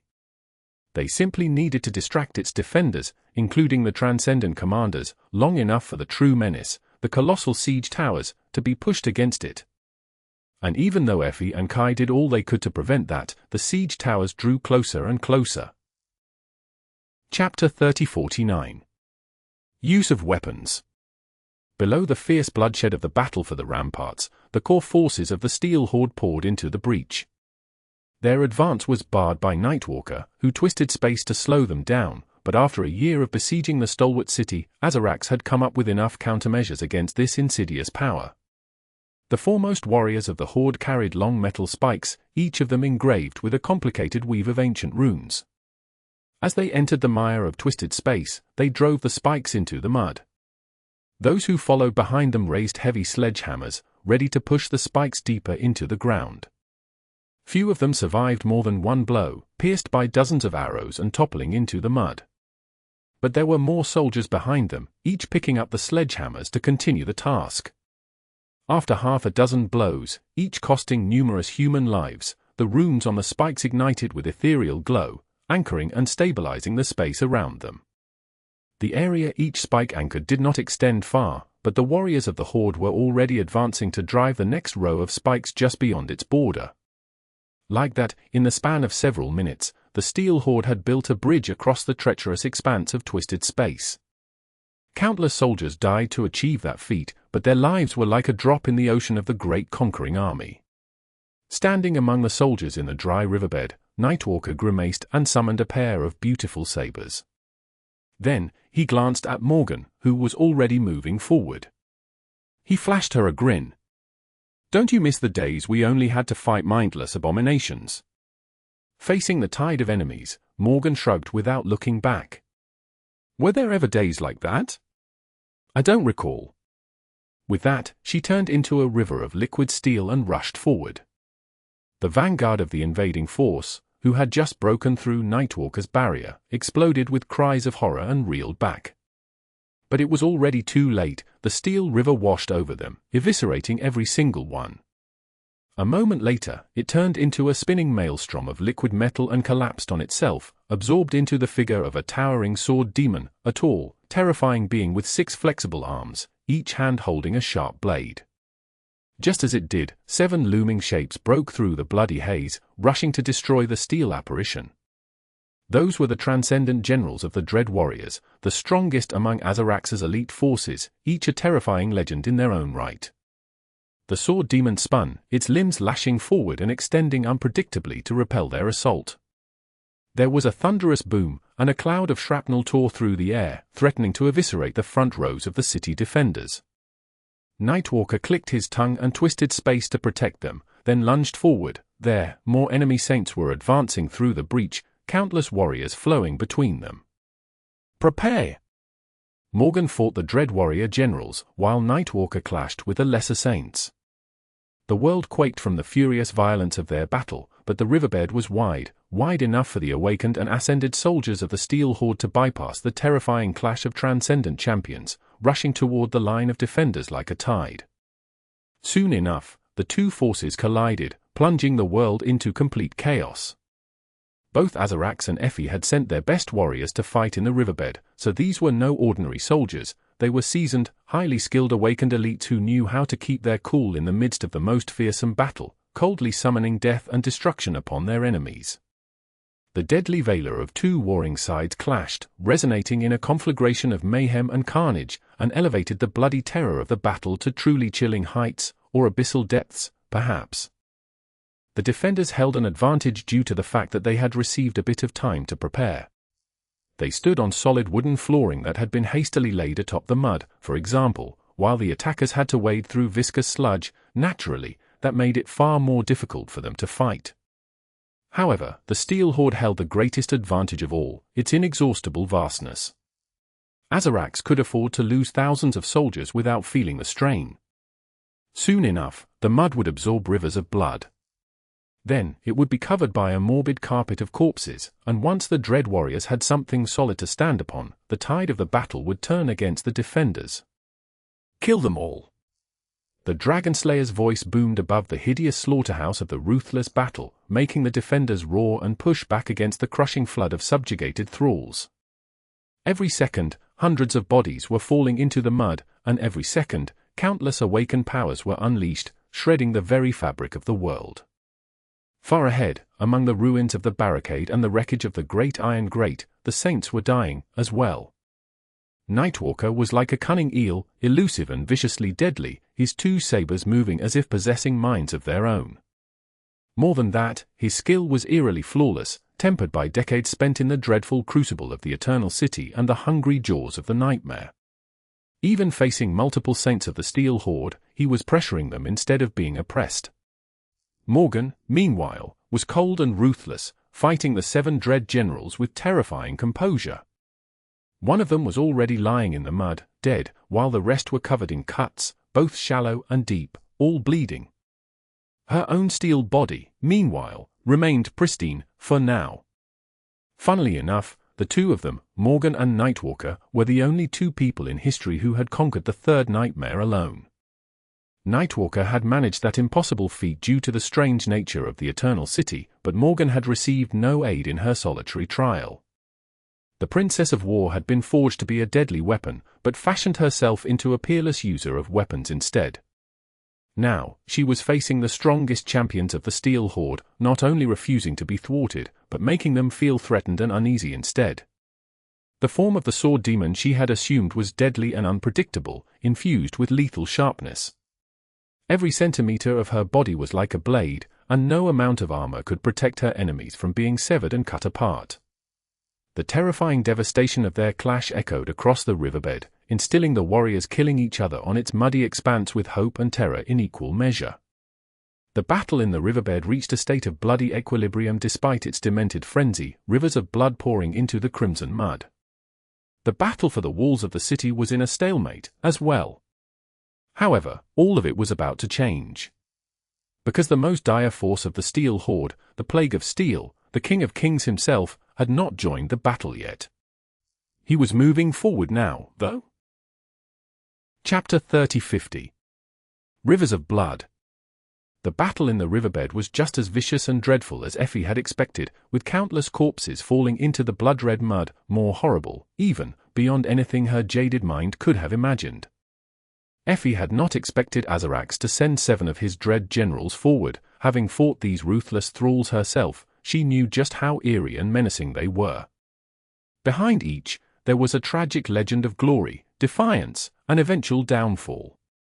All of them had lost to the King of Kings once, and now, their kingdoms were long forgotten. Their glory had become submission, and their defiance was now inescapable devotion. Morgan seemed to be holding her own against the fallen legends of the ancient past, though moving among them like an unrelenting hurricane of steel. Her gracefully lethal body looked unscathed, but then again, wounds did not show on liquid metal. In truth, she must have suffered grievously under a storm of devastating transcendent powers.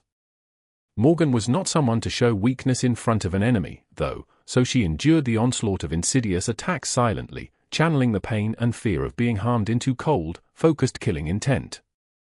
Nightwalker was doing well for himself, as well. And Effie could not afford to pay their plight any attention. The battle in the riverbed was horrifically bloody, but the battle for the city wall was nothing short of dire as well. Azarax had sent his elite forces to conquer the battlements, and while Effie and Kai had managed to prevent the Dread Warriors from achieving a swift victory that pulled their attention away from the colossal, lumbering siege towers. A few of them had been destroyed by Effie, and a few more had been brought down by the enchanted siege engines she commanded. However, several were already approaching the wall. If there was one silver lining to this dire situation, it was that nobody was attacking the city from the sky. The nature of warfare in the ancient past was different from how it was in modern times. That was because no one here was a carrier of the nightmare spell. As such, the awakened of this era could not wield entire arsenals of memories, each granting them unpredictable powers. Most fought with mundane or mystical steel, and while some did possess enchanted weapons and armor, the enchantments were relatively primitive, the majority of them aimed at enhancing the innate quality of the materials. So, only those with aspects that granted them the ability to fly were capable of attacking the enemy from anywhere except the ground, and aspects like that were rare. In the early days of the siege, Kai had prioritized killing those of the Steel Horde awakened who could threaten the city from above, culling them like the Grim Reaper.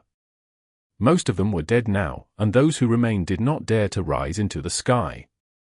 There was nothing to take cover behind in its azure expanse, after all. Kai was limited in when he could assume his transcendent form for the same reason, since Azarax was not going to miss the chance to destroy him otherwise. So, the siege towers posed the greatest threat to the city. In the past, Effie and her companions had almost always managed to prevent them from reaching the wall, but today, they failed. With a loud rumble, the drawbridges of the siege towers fell, crashing into the parapet of the battlements and locking in place. Then, like a flood, countless warriors of the Steel Horde flowed onto the wall, their battle cries drowning out the clamor of battle. Looking down, Effie snarled and was about to rush forward to the nearest one. But at that moment, a cold chill ran down her spine. Turning her head, she saw a strange ripple spreading through the steel ocean far in the distance. It was Azarax, the Plague of Steel, calmly walking across the battlefield toward the city gate. Effie's heart fell, and her shield arm flamed with phantom pain. Here we go again. Her presence and Kai's commands could shield the defenders of the city from the aura of dread emanating from Azarax and his elite warriors. But who was going to protect Effie and Kai? It would have been good if the Mason could, but his powers had no support to offer in that regard. It would have been even better if the old man could descend upon the battlefield and face the Plague of Steel personally. He was a supreme, after all. Even if his aspect had nothing to do with combat, he was still far more powerful than any saint could be. And yet, the Mason remained in the depths of his impregnable palace. In fact, Effie herself had insisted that he should stay there, never showing his face on the city wall. That was because without the Mason, the city would fall in an instant. And if given a chance, Azarax would stop at nothing to eliminate the enemy supreme. He would go all out, and none of the cohort members would be able to prevent him from slaying the old king.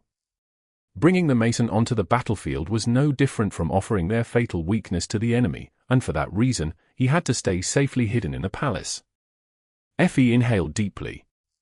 Kai was going to have to hold the wall on his own. He had already dismissed his bow, rushing toward the nearest siege tower with a sword in his hand, and the local saints who had joined the defenders of the city were moving toward the rest. The situation did not look good. Even if they managed to drive the Steel Horde back and destroy the towers, the losses among the defenders of the city promised to be staggering. But Effie could not worry about that now, either. Exhaling through gritted teeth, she lowered one hand on the rampart, and then leaped over it, landing on the other side of the towering wall with a thunderous boom. The earth quaked, and countless warriors of the Steel Horde perished beneath her feet, pulverized into puddles of blood. Effie straightened, gazing at the ocean of steel in somber silence.